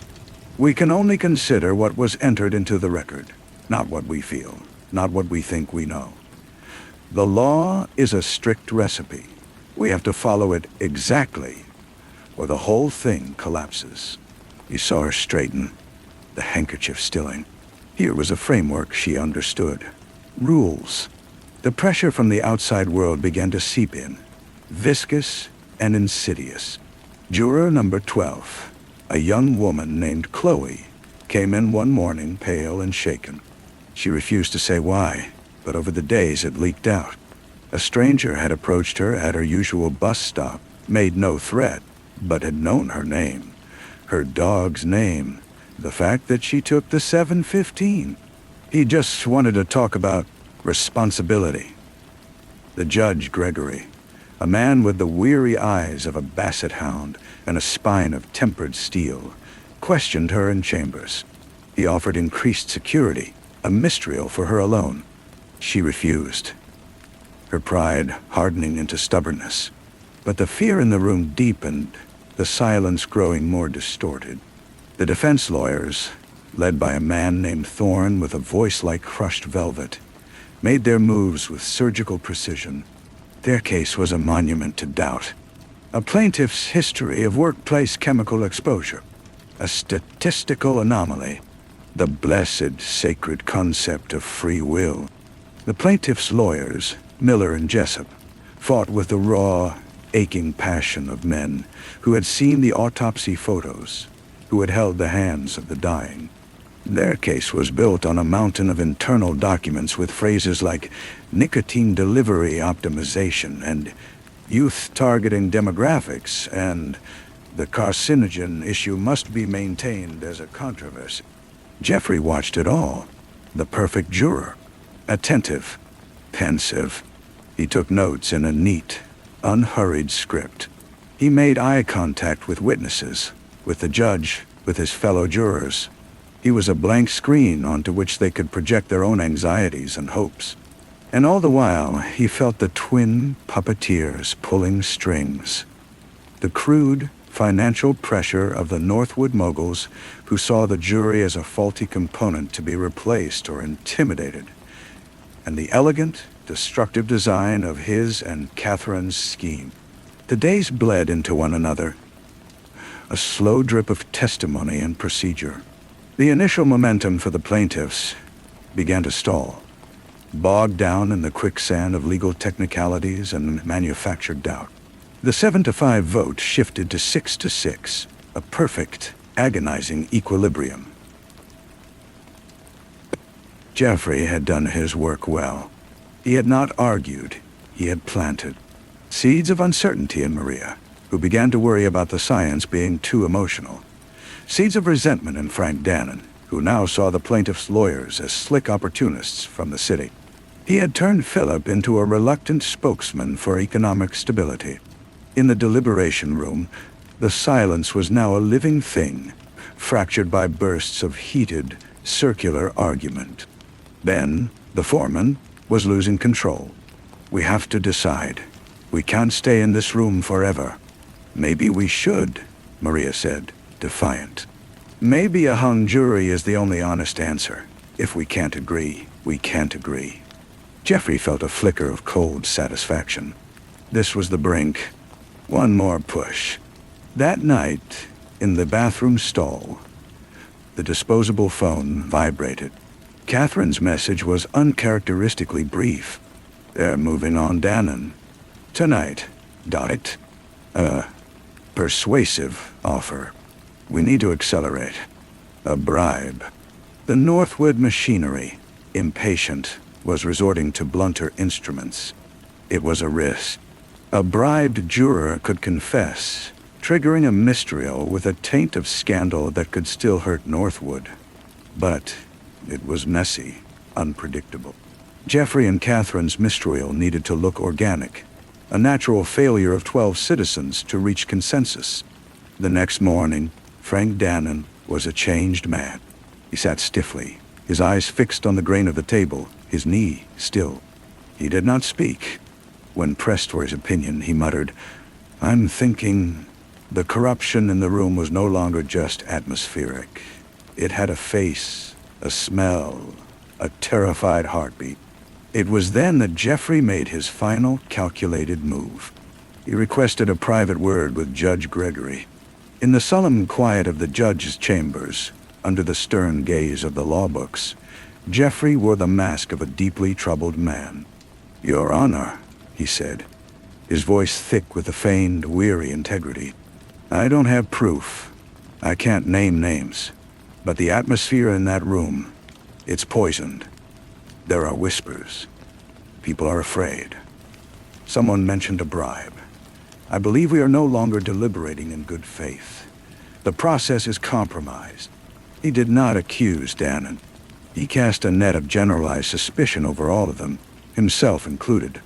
Judge Gregory studied him, those weary eyes missing nothing, and yet seeing only what Jeffrey presented. The pressure on the judge was immense. The eyes of the world, of history, were on this trial. A mistrial due to jury tampering would be a disaster, a black mark on the system. But a hung jury after lengthy, earnest deliberation, that was a tragedy, but a legitimate one. "What are you suggesting, Mr. Althorpe?" the judge asked, using Jeffrey's juror name. "Nothing, Your Honor. I feel a duty to report the climate. I don't believe we can reach a true, unanimous verdict. The trust is gone." The judge dismissed him with a slow nod. The following day, After another 8 hours of fruitless, tense deliberation, Ben sent a note to the judge. "We are hopelessly deadlocked." The courtroom, when they were led back in for the last time, was a cathedral of held breath. The plaintiffs' families sat clutching each other, their hope a fragile, dying light. The Northwood executives were stone-faced. Thorne and his team looked like chess players who had forced a stalemate from a losing position. Miller looked shattered. Judge Gregory addressed them, his voice echoing in the perfect silence.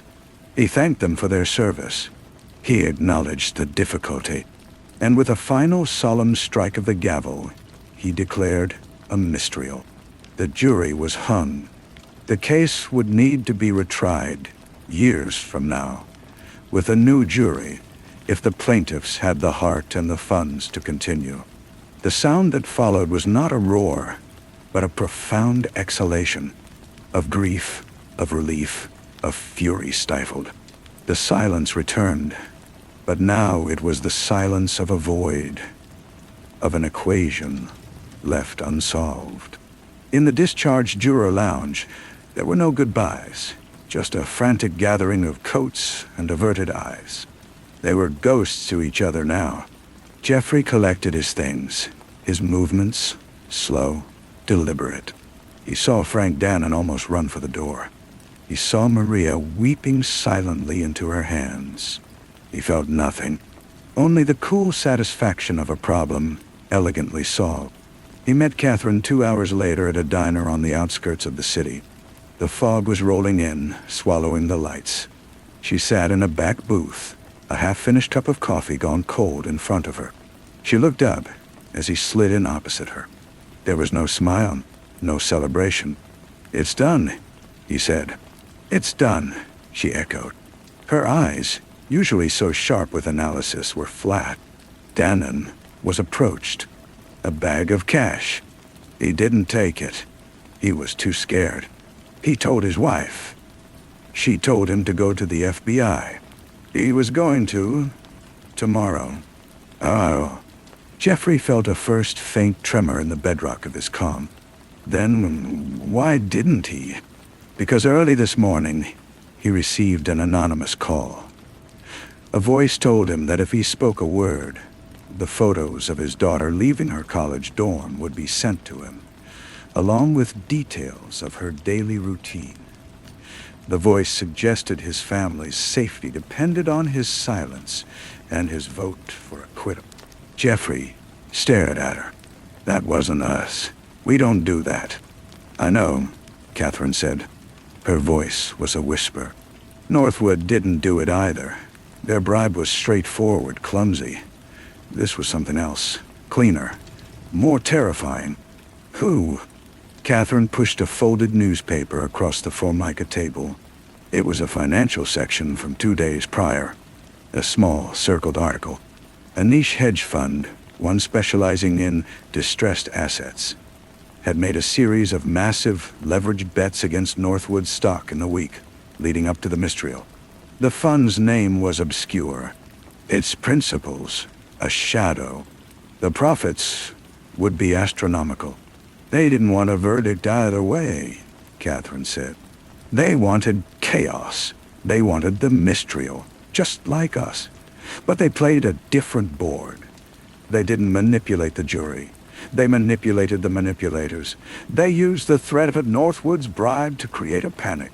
Then they used that panic. To threaten Dannon, ensuring the deadlock. They used our presence, our subtle nudges, as cover. Jeffrey sat back, the vinyl booth creaking. The diner's warmth felt suddenly oppressive. He had thought himself the spider at the center of the web, feeling every vibration. Now he saw that his web was attached to a larger, darker structure he had never perceived.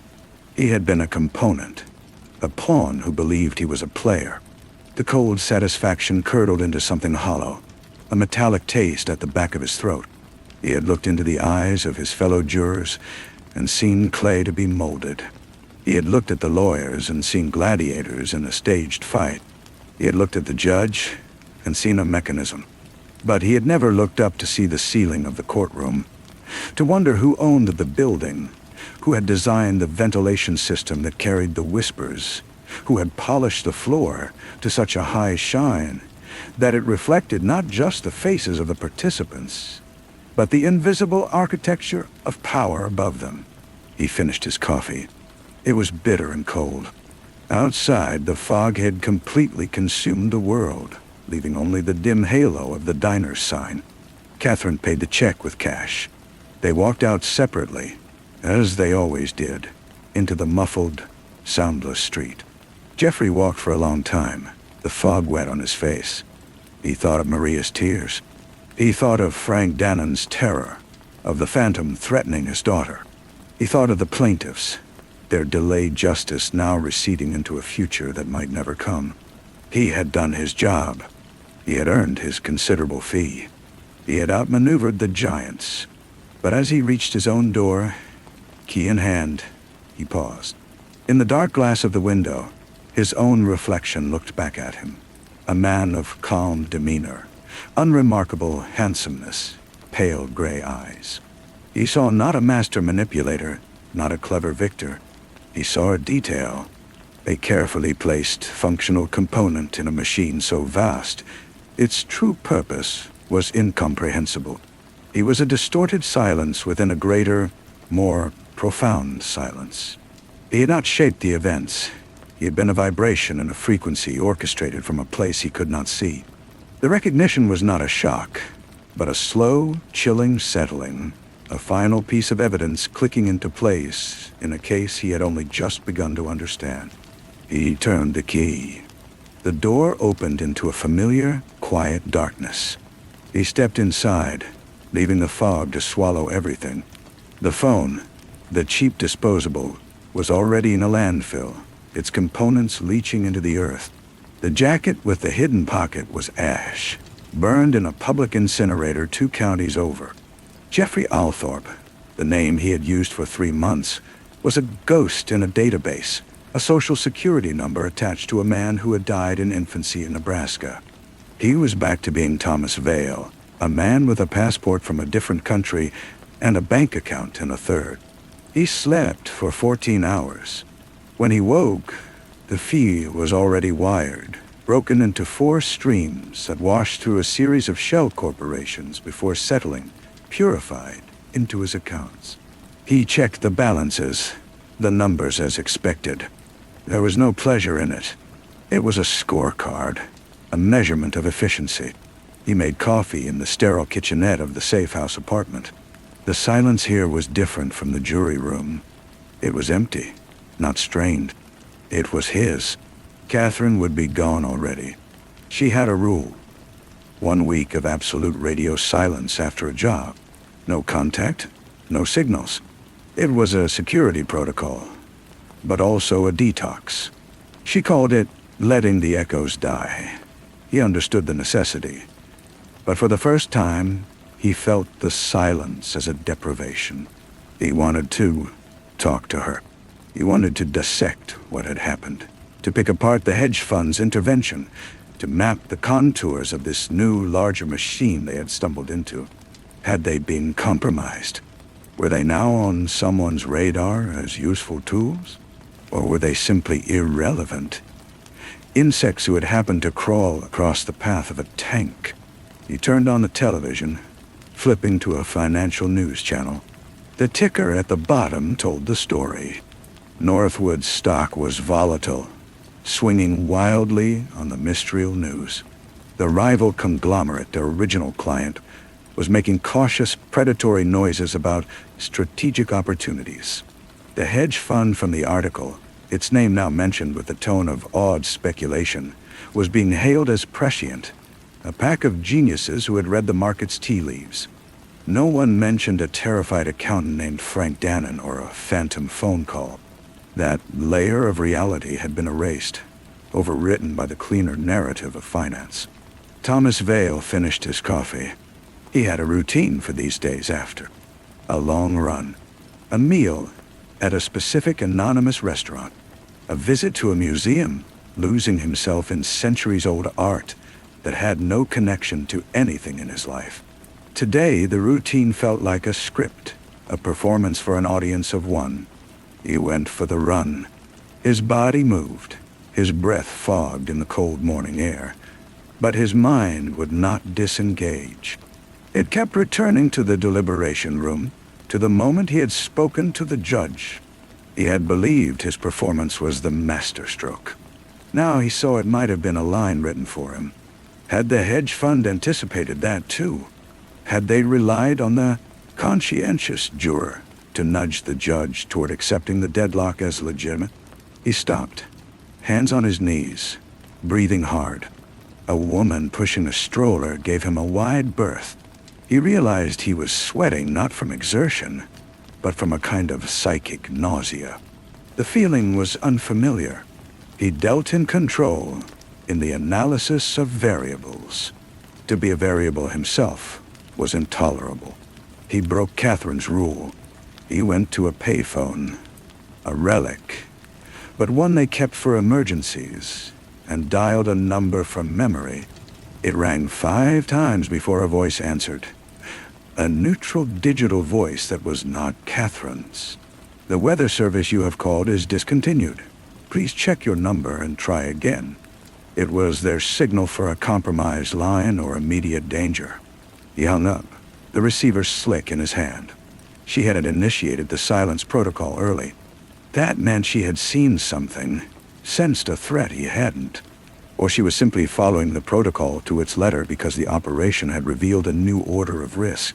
He walked back to the safe house, his senses heightened, scanning the street for anomalies. A parked van with tinted windows. A man reading a newspaper who glanced up a fraction too often. Everything seemed normal, which meant nothing. Inside, he packed his single bag. The apartment was clean, devoid of personality. He was due to leave in 2 days anyway, but now he would leave today. He had a ticket to Lisbon under another name. He would sit in a sun-drenched plaza and wait for a contact, for instructions, for the next identity to assume. As he zipped the bag, his eyes fell on the local newspaper he'd bought, but not read. It was folded on the table. A headline below the fold caught his eye. Juror in tobacco trial speaks out. He picked it up. It was a quote from Maria, the nurse. Her face was pale but determined in the photograph. "We failed," she said. "The system failed. They filled the room with so much fear and doubt that the truth couldn't breathe. I will carry that with me." The article mentioned other jurors declining to comment.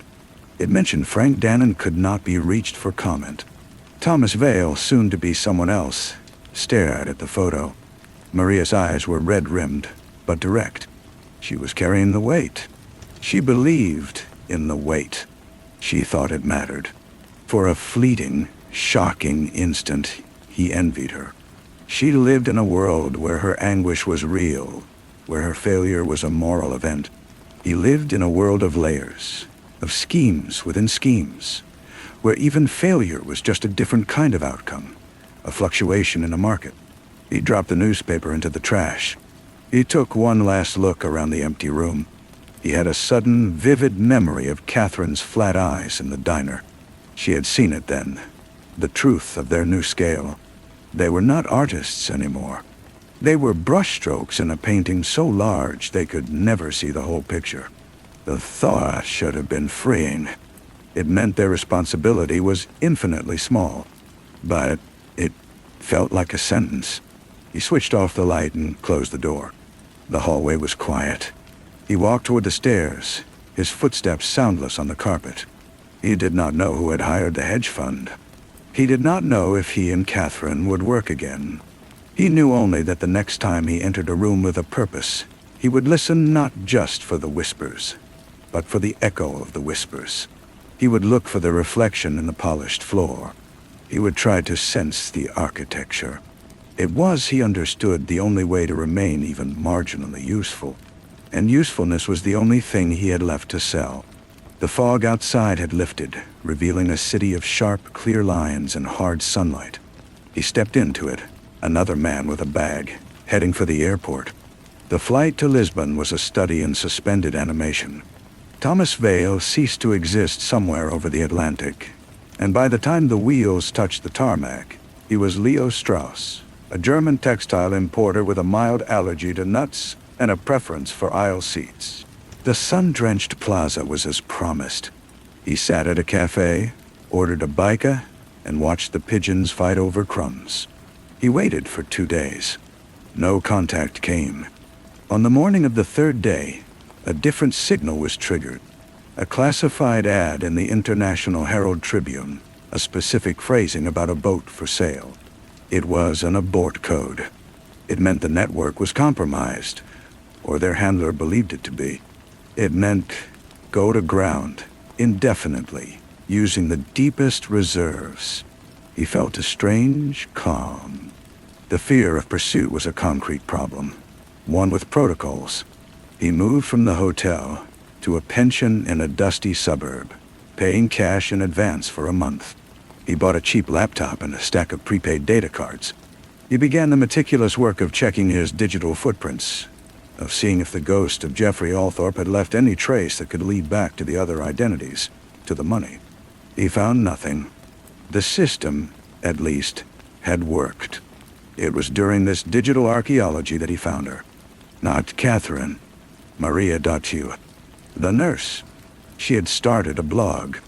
It was simple, unadorned, a chronicle of the trial's aftermath. She wrote about the family she still thought of, about the smell of the deliberation room, about the crushing weight of inconclusion. She did not name names, but she wrote of the man with the calm eyes who had spoken of reasonable doubt, and of the terrified man who had stopped speaking. She wondered, in a post titled The Infection, if the doubt itself had been a weapon, a virus introduced into their midst. He read every entry, his professional detachment a thin veneer over a growing fascination. Here was a record of the human fallout, the raw data of conscience he had always treated as a variable to be managed. She was building a narrative from the wreckage, trying to forge meaning from the mystical. It was the exact opposite of his own existence, which was dedicated to leaving no narrative at all. A week later, a new post appeared. A visitor. It described a woman coming to her door, a woman with sharp features and tired eyes, who said she had information about the forces that had manipulated the jury. The woman had asked for nothing, just handed Maria a sealed envelope and left. Maria had not opened it. She had taken it to the FBI. Leo Strauss, formerly Thomas Vale, formerly Jeffrey Althorpe, closed the laptop da-da-da. His heart was a cold, hard drum in his chest. Catherine. It had to be. Breaking every rule, risking everything, to give Maria a piece of the truth. Why? Atonement. Or was it a strategic move? A way to blow the whole operation wide open from the outside, now that their own network was compromised. He knew then that the silence between him and Catherine was permanent. Her act had drawn a line. She had chosen a side, even if it was just the side of a single conscience. He was on the other side of that line, in the world of layers and schemes. Her gesture was either suicide or salvation, but it was not something he could ever emulate. He understood his own nature now, with a clarity that was almost peaceful. He was not a hero, nor a villain seeking redemption. He was a mechanic. The machine had grown more complex, its operators more hidden. But his function remained: to adjust, to tweak, to ensure a specific outcome. He packed the laptop away. The pension room was stifling. He walked out into the Lisbon evening towards the river. He thought of the envelope Catherine had delivered. What was inside? Names of the hedge fund principals. Details of Northwood's bribe attempt. It didn't matter. It would become another layer. Another set of allegations to be denied, litigated, buried. The machine would absorb it and grind on. He reached the wide Tagus, the water dark and shimmering with reflected city lights. On a bench, a man was playing a mournful fado on a guitar. The song was about fate, about the sea, about loss that was written in the stars before birth. Thomas Vale, or whoever he was now, listened. He did not understand the words, but he understood the melody. It was the sound of an honest lament, of a weight carried openly. He had no such song.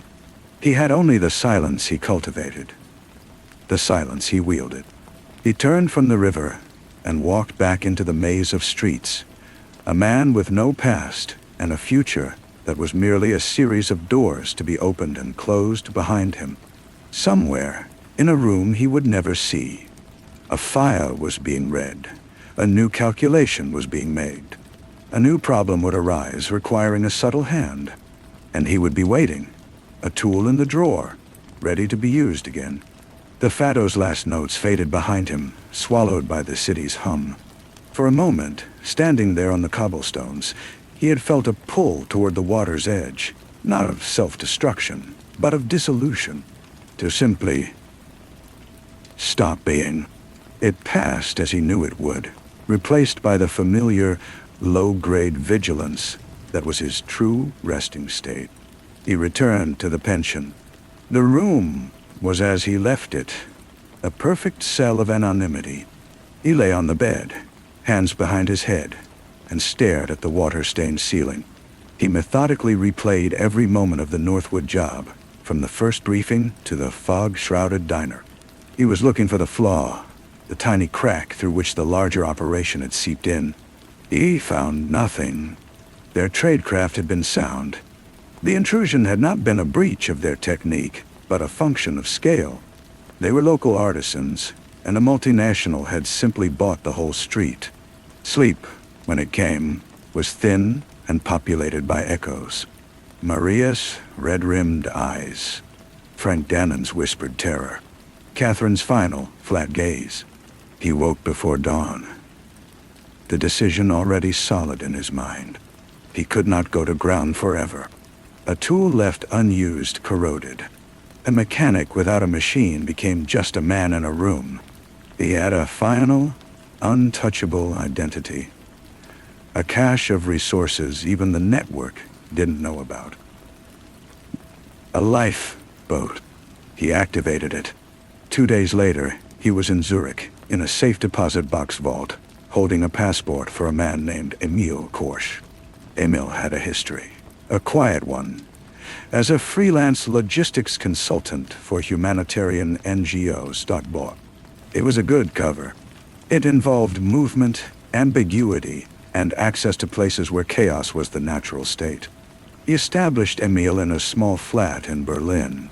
He began to monitor, not the financial news, but the obscure trade publications, the regulatory filings, the whispers in the darkest corners of the dark web. He was not looking for work. He was looking for patterns. He was studying the machine.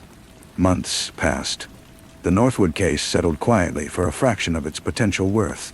The hedge fund's principals remained shadowy, their profits now reinvested elsewhere. Catherine had vanished completely. No obituary, no arrest, no trace. She was either brilliantly hidden or permanently silenced. He found he could contemplate either outcome with the same analytical detachment. She had chosen her path. Then, a fragment. A conversation overheard in a Berlin bar frequented by off-duty intelligence personnel. A Russian oligarch's assets were being quietly frozen across multiple jurisdictions, a move so coordinated it suggested a new level of Western cooperation. Yet, the oligarch's main rival, a man just as brutal, was experiencing an unexplained surge in liquidity. It was not policy. It was manipulation. The scale was breathtaking.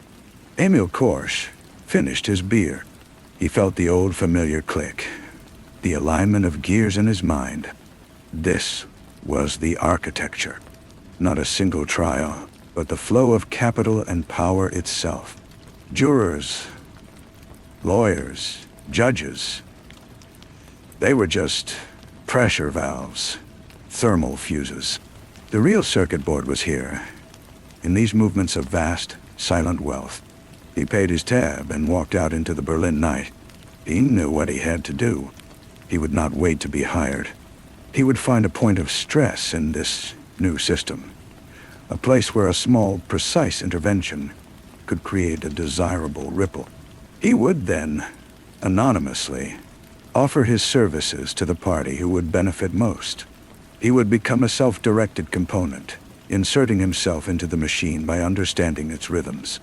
He would make himself useful on his own terms. As he crossed the spree, the water reflected the city's cold, bright lights. He saw his own reflection, a ghost superimposed on the engineered depths. He was not trying to see the whole painting anymore. He was trying to learn the chemistry of the paint, so that he might, with the lightest touch, alter a single stroke. It was not freedom, but it was a form of agency, the only one left. He walked on, toward the endless noise of the city, already plotting his first delicate vibration. Story 6. The foyer of Blackwater House was a study in oppressive geometry. To anyone else, it might have seemed merely grand, a cavernous space of dark wood and colder stone. But to Darren, the doctor, who had spent a lifetime diagnosing subtle malfunctions in the human machine, the wrongness was immediate, a quiet hum in the teeth. The ceiling was too high, a vault of shadow that swallowed sound and light. The floor, a chessboard of black and white marble, stretched too wide, making the heavy oak door at the far end seem a miniature, unreachable thing. And the staircase, that centerpiece of so many Gothic tales, did not sweep. It ascended in a tight, cruel spiral, as if coiled around a central column of pure dread. It felt less like an architectural choice, and more like a correction. As if the house had been designed to one proportion, and then surgically altered to another, leaving a permanent, unsettling scar on the space. It was the first clue, though he did not yet know it was a clue. It was simply a feeling, the feeling of being a specimen under a slightly tilted slide. They had all come for different reasons, summoned by letters typed on thick cream paper that spoke of legacy, of settlement, of opportunity. Bruce, the judge, had come out of a dry sense of duty, and perhaps a drier curiosity. Hassan, the soldier, moved with a contained alertness, his eyes cataloging exits and sightlines, his past a weight in the set of his shoulders. Carly, the housekeeper, met them with a smile that didn't touch her eyes, her hands perpetually smoothing an apron that was already pristine. Jeremy, the young rebel, slouched against a mantelpiece, exuding a bored defiance that was too practiced to be real. Gemma, the devout woman, clutched a small, leather-bound Bible to her chest, as if it were a shield against the very air of the place. Frederick, the servant, and his wife Lara moved like ghosts through the preparations, their silence a language of its own. Denver, the adventurer, boomed with false bonhomie, his stories too detailed, his laughter a beat too long.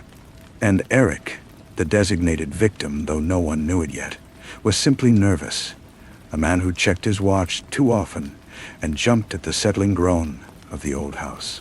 The storm sealed them in just after dusk, a sudden violent exhalation that threw rain against the windows like handfuls of gravel.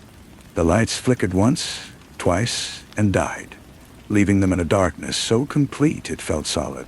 Frederick brought candles, their flames casting leaping, monstrous shadows on the walls that had seemed too wide. It was in this pulsating half-light that they found Eric. He was in the library, seated in a high-backed leather chair facing the door, as if awaiting an audience. He might have been sleeping, but for the precise, dark line across his throat, a second, grimmer smile. A single playing card was placed on his lap, the ace of spades. The room held no other sound but the frantic, wet breathing of the storm and the sharper, quicker breathing of the living. Paranoia is a scent, metallic and sour. It enters a room before the mind admits it is there. The judge, Bruce, attempted order. We must remain calm. We must search the house. The killer cannot have vanished. But his voice, usually a gavel, was thin against the darkness. Hassan took charge of the search, his movements efficient, military. They found nothing. No broken locks, no hidden passages in the paneled walls, no stranger lurking in the attic's dusty silence. The only footprints in the thin layer of dust by a forgotten cellar window were their own, a confused circle of treads going out and coming back. The house was a sealed box. The killer was inside. The killer was one of them. The rational mind, Darren's mind, rebelled. He examined Eric's body with a clinical detachment that was his last bastion. The cut was clean, expert, made by something very sharp and very steady. It spoke of knowledge, not rage. He said as much. Gemma, her eyes wide with a terrifying fervor, whispered, "It is judgment. The wicked are being cut down. We must examine our souls." Jeremy scoffed, but the sound was brittle. "What? Like some stupid Agatha Christie novel? Spare me." The second death was worse. Denver, the adventurer, was found in the conservatory, surrounded by the skeletal remains of exotic plants.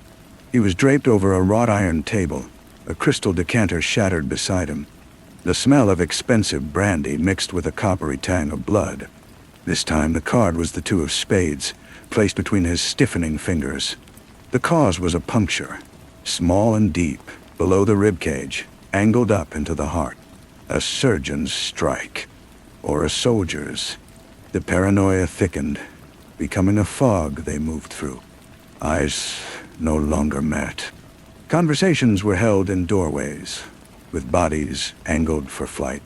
The house itself seemed to lean in, listening, its proportions now feeling actively malicious. The two wide hallways perfect for unseen observation. The two narrow staircases becoming treacherous choke points. Lara, the servant's wife, broke first. She was found wandering the upper hallway, her nightdress soaked from the rain blowing in through an open window she claimed she did not open. She spoke of a figure, a shadow that was all wrong, like a reflection in a bent mirror. She spoke of whispers that came not from mouths, but from the walls themselves, a susurrus of old sins. Frederick led her away, his face a mask of grim endurance. But the damage was done. The killer was not just among them. The killer was the house, the storm, the very air. It was in them. Bruce called a tribunal in the drawing room. The candlelight carved his face into a topography of severity. "We have sins," he stated. "The cards suggest an order, a sequence. We must confess them. Our indiscretions. It may be the only logic we have." It was a desperate medieval ploy, but in the vacuum of reason, it took hold. Under the pressure of that haunted gaze, secrets, half-secrets and lies began to seep out. Jeremy, his cockiness gone, admitted to a hit and run years ago, covered up by family money. Gemma confessed not to a sin, but to a failure of faith, a moment of doubt when her prayers for a dying sister went unanswered. Hassan spoke of a village, a fog of war, and an order he followed that still visited him in the silent hours before dawn. His words were spare, stripped, and more terrible for it. Carly, the housekeeper, revealed nothing, only wept quietly into her hands. Her connection to the house passed a locked door. Darren offered a professional failure, a misdiagnosis. Bruce himself admitted to a verdict he now questioned. A man sent away, perhaps unjustly. Each confession was met with silent, hungry scrutiny. Each person looked at the others, seeing not companions in misery, but potential architects of it. The third death was Lara. She was found in her small attic room, a bottle of sleeping pills empty on the nightstand. A three of spades lay on her pillow. Suicide, the rational mind pleaded. Overwrought, terrified, she took the easy way out. But Darren, examining her, saw the faint, angry bruises on her wrists, the subtle misalignment of her head on the pillow. She had been held down. The pills had been forced. The killer was refining their method, making death wear the mask of despair. Frederick disappeared after that. They found his room empty, his few belongings gone. Had he killed his wife and fled? Or had he simply broken, escaping into the storm-swept wilderness? His absence was just another form of presence, a ghost of possibility. The group splintered. Gemma and Jeremy formed a brittle alliance of mutual suspicion. Hassan paced the perimeter of the house like a caged wolf, his soldier's mind seeking a tactical solution to a spiritual problem. Bruce and Darren, the men of law and science, sat in the library, trying to build a framework of motive from the crumbling bricks of confession. Carly brought them tea, her hands steady, her face a pale moon of servitude. The storm had settled into a steady, mournful rain, and in the relative quiet, the house sounds grew louder. The tick of a clock, the groan of a beam, the skitter of something in the walls.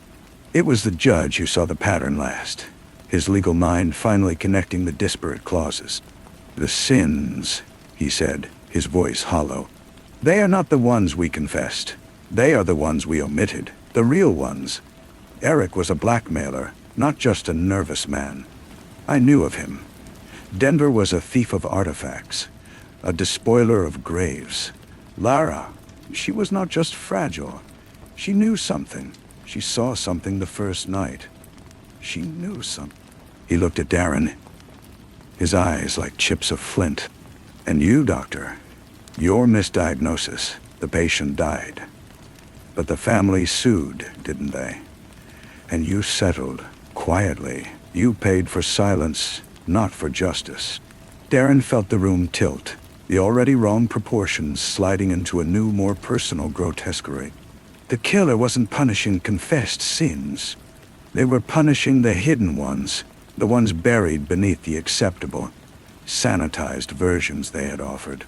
They knew them better than they knew themselves. The climax came in the cellar.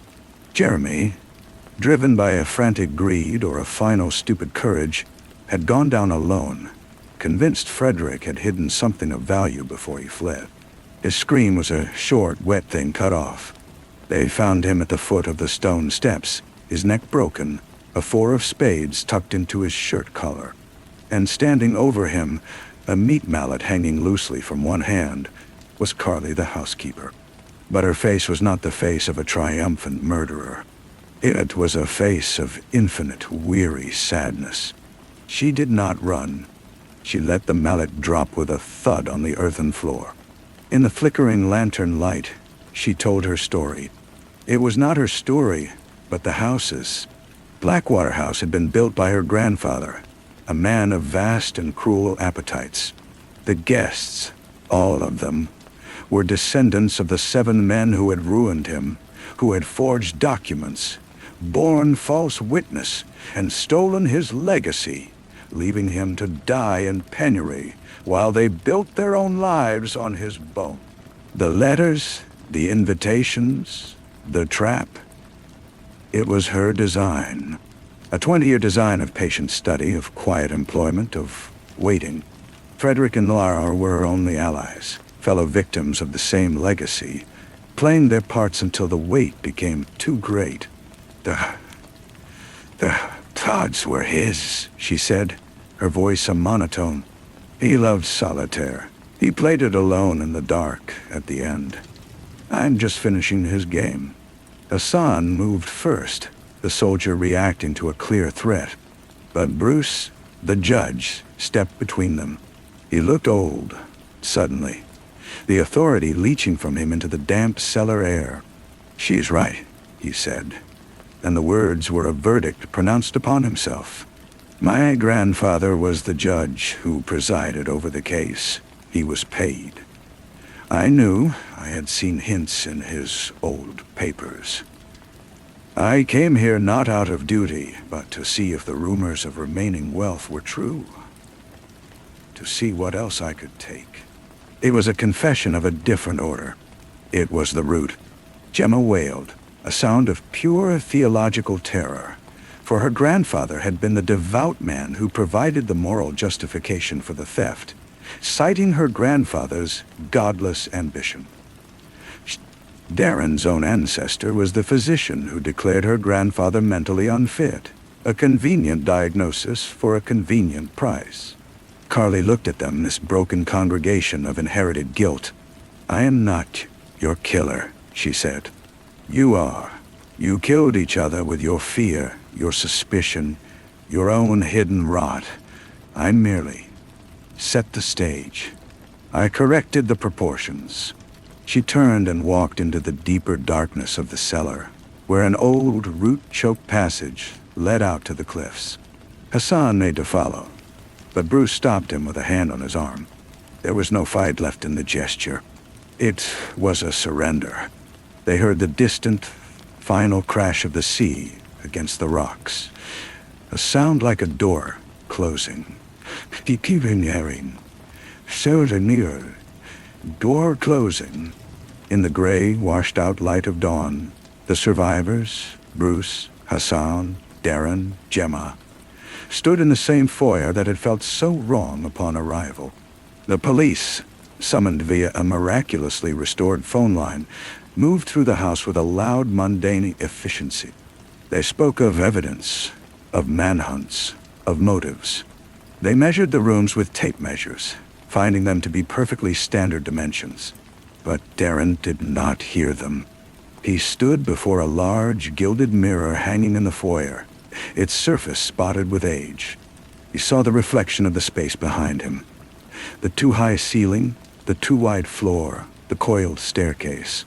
He saw the exhausted, haunted faces of the others, strangers bound together by a crime they did not commit, and a guilt they absolutely earned. And then he saw his own face.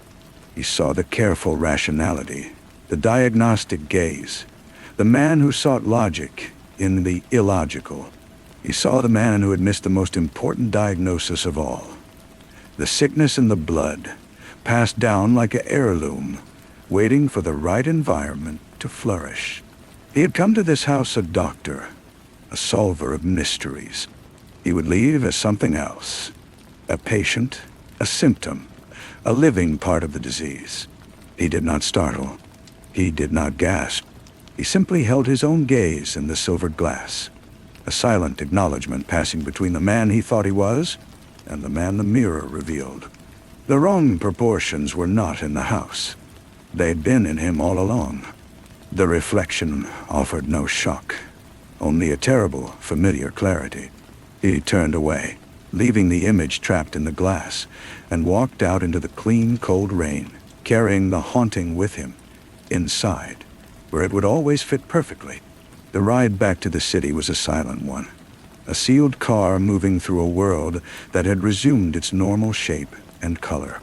Bruce stared out the window. His judicial bearing collapsed into the posture of a penitent.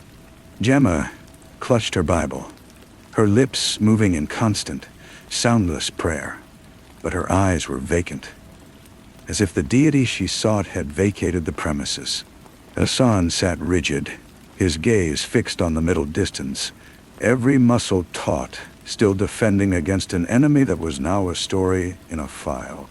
Only Darren felt a perverse sense of calibration. The world outside the car, the straight lines of the telephone poles, the predictable curves of the hills, seemed like a child's drawing, simplistic and false. The skewed geometry of Blackwater House had been a truth serum, a lens that bent light to reveal hidden fractures. Now, the ordinary world felt like the lie. The inquest was a formality wrapped in procedure.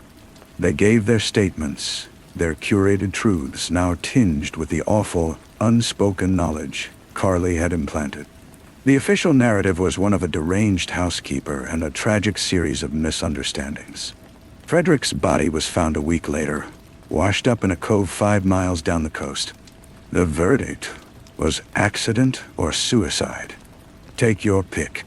The case was closed with a neat, administrative click. Life, in its way, resumed. Bruce retired early from the bench, citing health reasons, and was rarely seen in public again. Gemma joined a silent order of nuns, a final, desperate bid for a purity she now believed she could never possess. Hassan disappeared entirely, perhaps back into some private security work in distant, chaotic places where the lines between enemy and ally were comfortingly blurred. Darren went back to his practice. He saw patients. He diagnosed. He prescribed.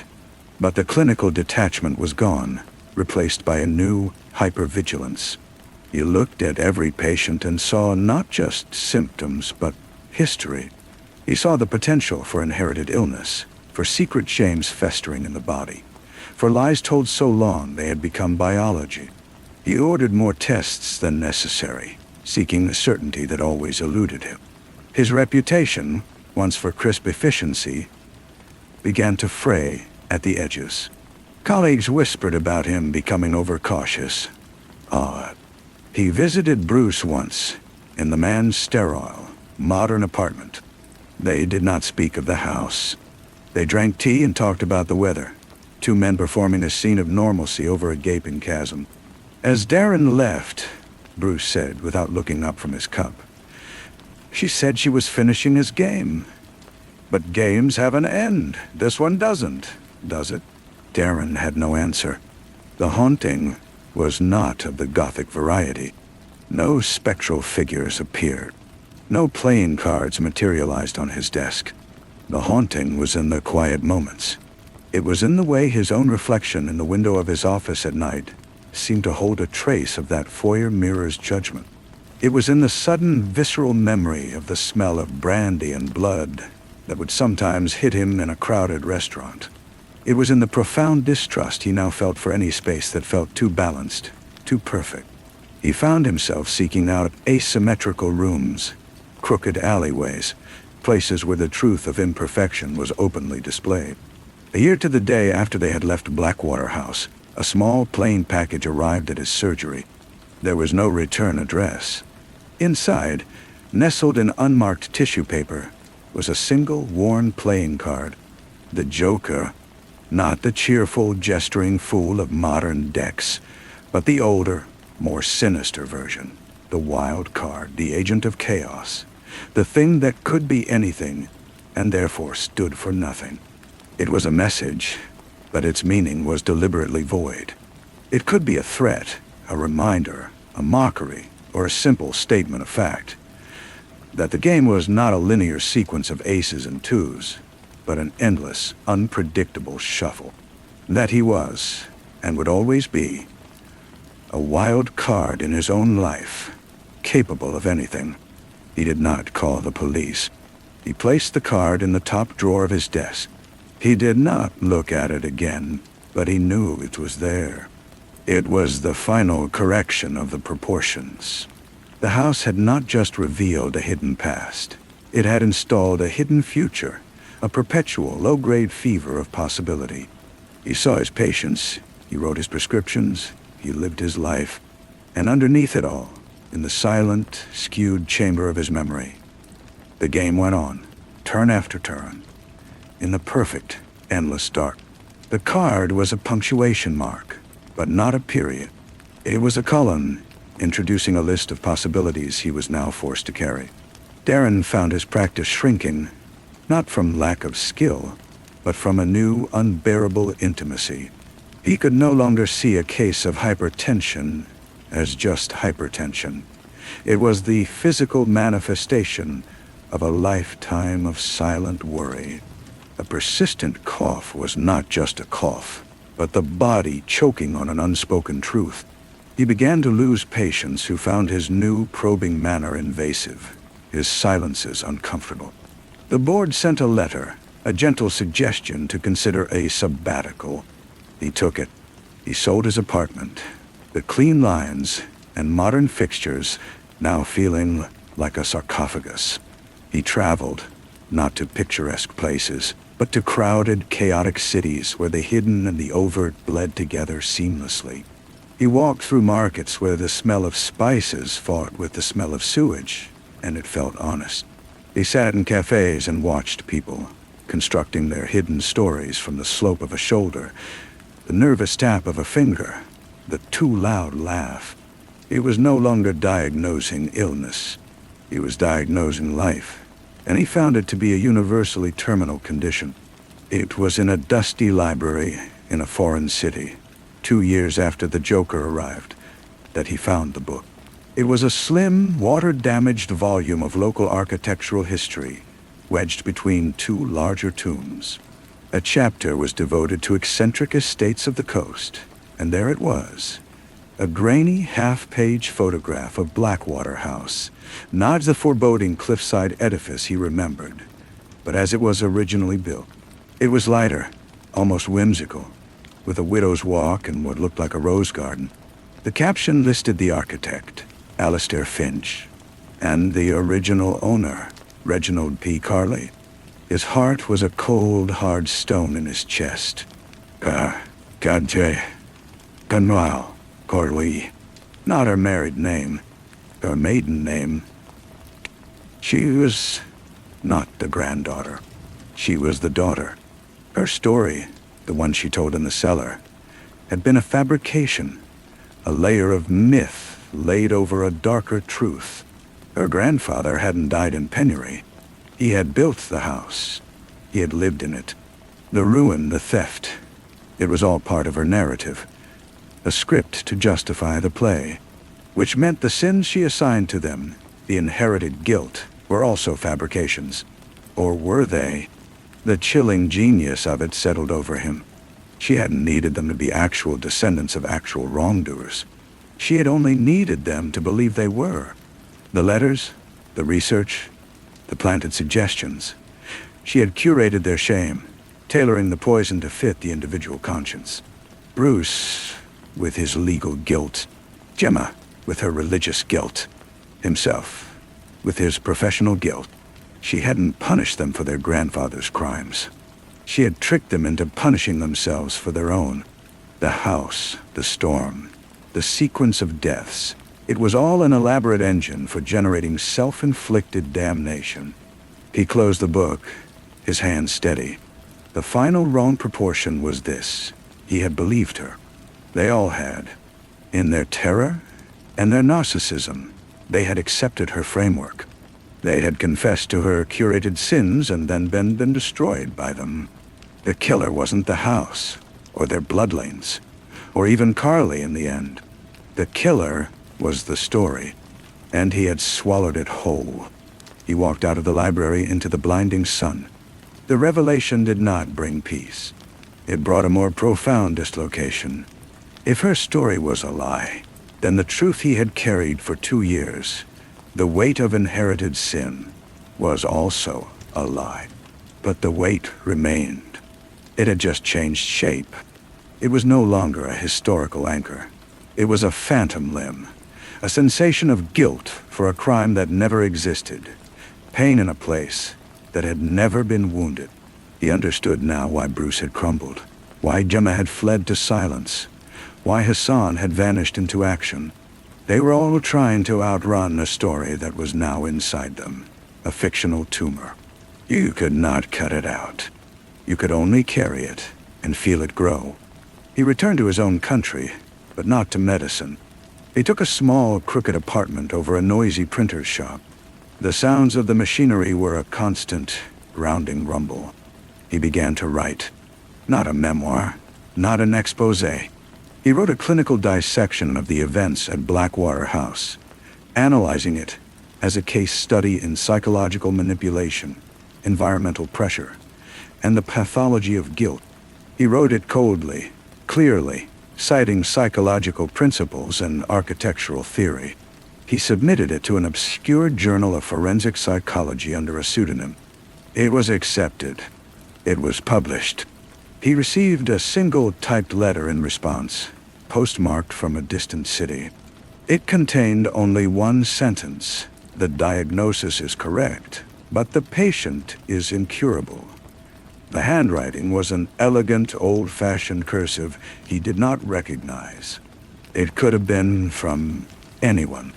It could have been from her. He framed the letter and hung it on the wall of his crooked apartment, beside a window that looked out onto a fire escape and a brick wall. It was not a trophy. It was a seal. An acknowledgement that the game, as Bruce had feared, had no end. It simply changed venues. It moved from a house on a cliff to the architecture of a mind. Darren would live out his days in his slightly skewed rooms, listening to the reliable thump of the printer below, writing his analyses, and living with the quiet, incurable knowledge that the most powerful haunting is not of place, but of narrative. And he, like the others, was a character forever trapped in a story he now knew was false, yet could never stop reading. The printer's thump became his heartbeat, a mechanical rhythm to measure the days against. He wrote more papers, always under different names, dissecting other true crimes, other collective breakdowns, but his analysis always circled back to the same principles. Environmental stress, curated narrative, the trigger of inherited shame. He became a minor, cryptic figure in certain academic circles, known for the ruthless clarity of his work and the absolute secrecy of his identity. He thought often of the others. He tracked down Bruce's obituary. A brief notice, no cause given, no survivors listed. Gemma, he learned, had left the Silent Order after only 6 months. She now ran a small online ministry dedicated to spiritual cleansing of generational curses. The irony was perfect. Hassan left no trace at all. Darren's own life attained a kind of sterile equilibrium. He paid his rent. He bought his groceries. He acknowledged the occasional curious glance from the printer below with a nod. He was a man who had successfully retired from the world and from himself. Then, on a Tuesday of no particular significance, the printer's rhythm changed. There was a stutter in the usual thump, thump, a hesitation. It lasted only a minute before resuming, but it was enough to pull Darren from his chair. It was a flaw in the pattern, a wrong note. He found himself standing at the top of the stairs leading down to the shop. His breath held. The sound normalized, but the spell of his routine was broken. He put on his coat and went for a walk, something he did less and less. The city had changed in his absence from it. New buildings had risen, sleek and impenetrable. He walked without direction until his feet, with a will of their own, brought him to the old medical district. He stood across the street from the building that had housed his former practice. The placard was different now. A group of young dentists had taken over. He watched a woman in a white coat step out for a coffee, laughing with a colleague. She looked certain. She looked clean. A memory surfaced, not of Blackwater, but of medical school. His first autopsy, the overwhelming smell of formalin, the shocking weight of a human heart in his gloved hand. The professor had said, "Remember, you are not just looking for what killed him. You are looking for what lived in him. Every scar, every adaptation, every slight deviation is a story. The cause of death is just the final paragraph." He had thought he understood that then. He hadn't. He turned from the dental office and walked until he found a small, neglected park. He sat on a bench, the iron cold through his trousers. A woman sat on the far end, feeding pigeons. Her movements were slow, methodical. After a while, she spoke without looking at him. "They always know the routine," she said, her voice papery. "They rely on it. But it's the one who doesn't follow the others, the one who hangs back, that you have to watch. He's the one with his own mind." None. Darren looked at her. She was elderly, her face a map of fine lines. She was not Carly. She was just a woman in a park. And yet, "Why?" he asked, the word rough from disuse. She finally glanced at him, her eyes a pale, watery blue. "Why what? Why does the one with his own mind have to be watched?" She smiled, a gap-toothed, genuine thing. "Because he might do anything. He might not want your bread. He might be waiting for something else entirely." She gathered her bag and left, the pigeons scattering and then regrouping in her wake. Darren sat until the streetlights flickered on. The thought that came to him was not profound. but it was new. Carly's story was a lie. His own story of being haunted by her lie was also a story. One he had authored and refined and lived inside for years. It was a better story than being simply a doctor who cracked under pressure. It was more romantic than being a fool. It gave the chaos meaning. But the woman with the pigeons was right. The one with his own mind might not want the bread being offered. He might be waiting for something else. He stood up, the cold now deep in his bones. He walked back to his apartment, to the thump of the printer, to the framed letter on the wall. He took the letter down. He did not burn it. He placed it in a drawer, out of sight. Then he sat at his desk, opened a fresh document, and began to type. Not an analysis, not a case study. He began to write a story. It was about a house, and a storm, and a group of people. But in this version, the housekeeper was just a sad, lonely woman with a grudge and too much time. The guests were just flawed, frightened people. The proportions of the house were just bad architecture. The cards were just cards. The horror was not in a grand design, but in the stark, meaningless accident of it all. The true terror was that there was no story. He wrote through the night. As dawn bleached the sky behind the brick wall, he finished. He saved the document. He deleted it. He had written his way out of her narrative, and then out of his own. What remained was a quiet, empty room, and a man sitting in it, free of ghosts, and utterly, terminally alone. The game was over because he had finally refused to play. The silence that followed was not peaceful. It was vast, and it was real. He did not move from the chair for a long time.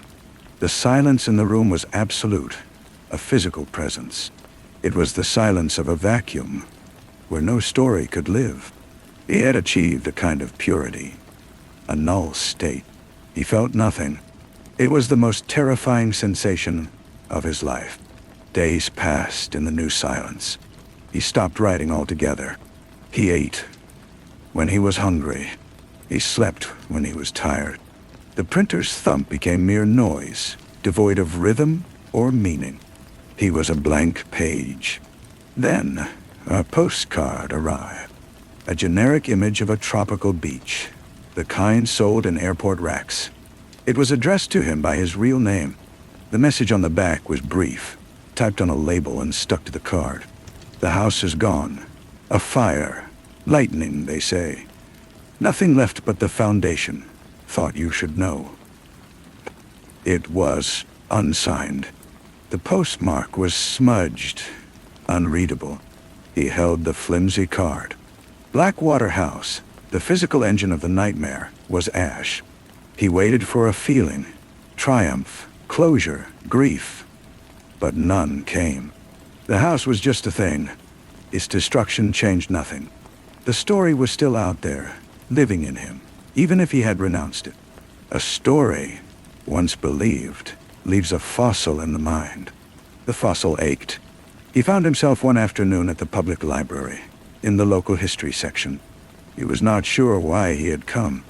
He pulled a heavy ledger from the shelf, a record of property deeds for the county. His fingers, moving with a will of their own, found the entry for the Blackwater Cliff. He traced the lineage of ownership. Reginald P. Carly, then a bank, then a holding company. Then, decades later, a purchase by a private trust. The trust had a name. The Arachne Foundation. He had never heard of it. A quick, furtive search at a computer terminal revealed nothing. The foundation had no website, no public footprint. It was a ghost. But the name was a thread. Arachne, the weaver who challenged a goddess and was turned into a spider, condemned to spin forever. He left the library. The thread coiled in his mind. It was a new pattern, a potential new story. He could follow it. He had the skills, the obsession, the time. He could unravel the foundation, find who really owned the house, who might have enabled Carly, or been her. It was a fresh puzzle, a new game board. He stood on the library steps, the wind tugging at his coat. The temptation was immense. It was a return to meaning, to pursuit, to a narrative with a hidden truth at its center. It was the bread he knew how to want. He thought of the pigeon woman. He might be waiting for something else entirely. Darren turned his face into the wind. He let go of the thread. He did not go home to research the Arachne Foundation.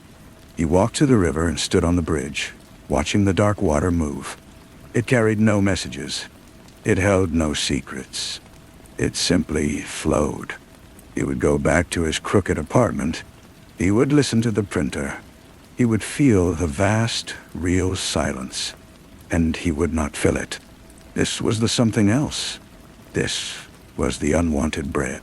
This was the endless, unshuffled deck. He walked home, one step after another, into the quiet, open-ended rest of his life. The quiet lasted for 3 more years. He moved from the apartment over the printer's shop to a small cottage near the sea, not on a cliff, but in a gentle, marshy cove where the water was flat and gray. He took up gardening, learning the names of weeds and the specific acidity of the soil. He baked bread, finding a precise comfort in the measurements of flour and water and yeast. He spoke to his neighbors about the weather and the price of fish. He was, by all appearances, a man who had found a simple peace. He never read his old papers. He never looked up Gemma's ministry or tried to find Hassan. The postcard about the fire he tucked into the back of a cookbook, where it grew soft and faded. He believed he had mastered the silence. Then, on a cool autumn morning, a parcel arrived. It was a plain brown box, no return address, postmarked from the city where he had once practiced. His name and address were typed on a label. His heart did not race. His hands did not shake. He felt only a mild, distant curiosity, as if observing an experiment happening to someone else. He opened it on the kitchen table, amid the crumbs of his breakfast. Inside, nestled in white packing paper, was a book. It was a hardcover, recently published. The title was etched in simple silver letters, The Blackwater Elegy, a study in collective guilt. The author's name was Dr. Alistair Finch, the name of the architect. The name he had used as a pseudonym for his one published paper. He opened the cover. The dedication page read, "For the players who understood the game better than they knew." The table of contents listed chapters that were chillingly familiar. The architecture of anxiety, curated lineage, the trigger of the storm, the pathology of absolution. It was his work, his concepts, his clinical dissection, but it was expanded, refined, and woven into a compelling, almost poetic narrative. It cited his original paper in the obscure journal, praising its seminal, if rudimentary, insights. The final chapter was titled The Incurable Patient, Life After the Narrative. He read it standing at the table, the morning light creeping across the floor. It described, with unnerving accuracy, a subject who retreats to a mundane life, who cultivates silence and routine, who mistakes the absence of pursuit for peace. It argued that this was the most profound form of imprisonment, a voluntary confinement within the self, a life sentence served in a prison of one's own making. The patient, the book concluded, mistakes the end of the game for freedom, not realizing he has simply become the board. The last paragraph was a single sentence. The cure is not in forgetting the story, but in authoring a new one, however flawed its prose. Darren closed the book. He looked out the window at his tidy garden, at the neat rows of leeks in the compost bin. He thought of the silence he had cultivated, the careful emptiness of his days. It had felt like a hard-won victory. Now, it felt described. It felt like a chapter in someone else's book. He had not escaped. He had merely provided the final case study. Calm, clear fury rose in him, not hot, but cold and sharp. It was not directed at Carly, or at the mysterious author who had stolen his work. It was directed at his own arrogance. He had believed that by refusing to play, he had won. But the game did not require his participation to continue. It only required his existence as a piece. He took the book and walked down to the edge of the marsh. The tide was out, exposing the dark, sucking mud. He drew his arm back to hurl the thing into the silt, to let it be consumed. He stopped. He lowered his arm. The cold fury crystallized into a decision. He walked back to the cottage. He placed the book on his desk. He sat down. He opened his laptop. And for the first time in years, he created a new document. He did not begin to write a story. He began to write a letter. "Dear Dr. Finch," he typed, "thank you for your book. Your analysis is, as ever, correct in its particulars and misguided in its conclusion. The patient is not the board. The patient is the one who finally sees the hand moving the pieces. And he is choosing today to move himself." Done. He did not say where he would move. He did not know yet. He only knew that the silence was over. He would not chase the Arachne Foundation. He would not hunt for the author. He would simply live a life that could not be so easily summarized, a life of uncurated, messy, and entirely his own choices. It would not be a grand story. It would be a series of small, true sentences. He signed the letter with his real name. He addressed it to the publisher of the Blackwater Elegy. He would mail it on his way into town, where he planned to buy a ticket for a train going somewhere he had never been. The game, he understood now, was indeed endless. But he was no longer a card to be played. He was a man, walking away from the table. The sound of his own footsteps, the only narrative he would ever need. Thank you for staying with me until the end of tonight's true crime tale.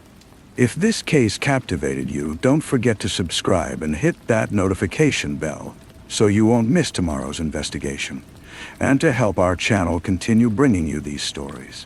Sleep well, stay curious, and I'll be back tomorrow night with another true mystery from the shadows.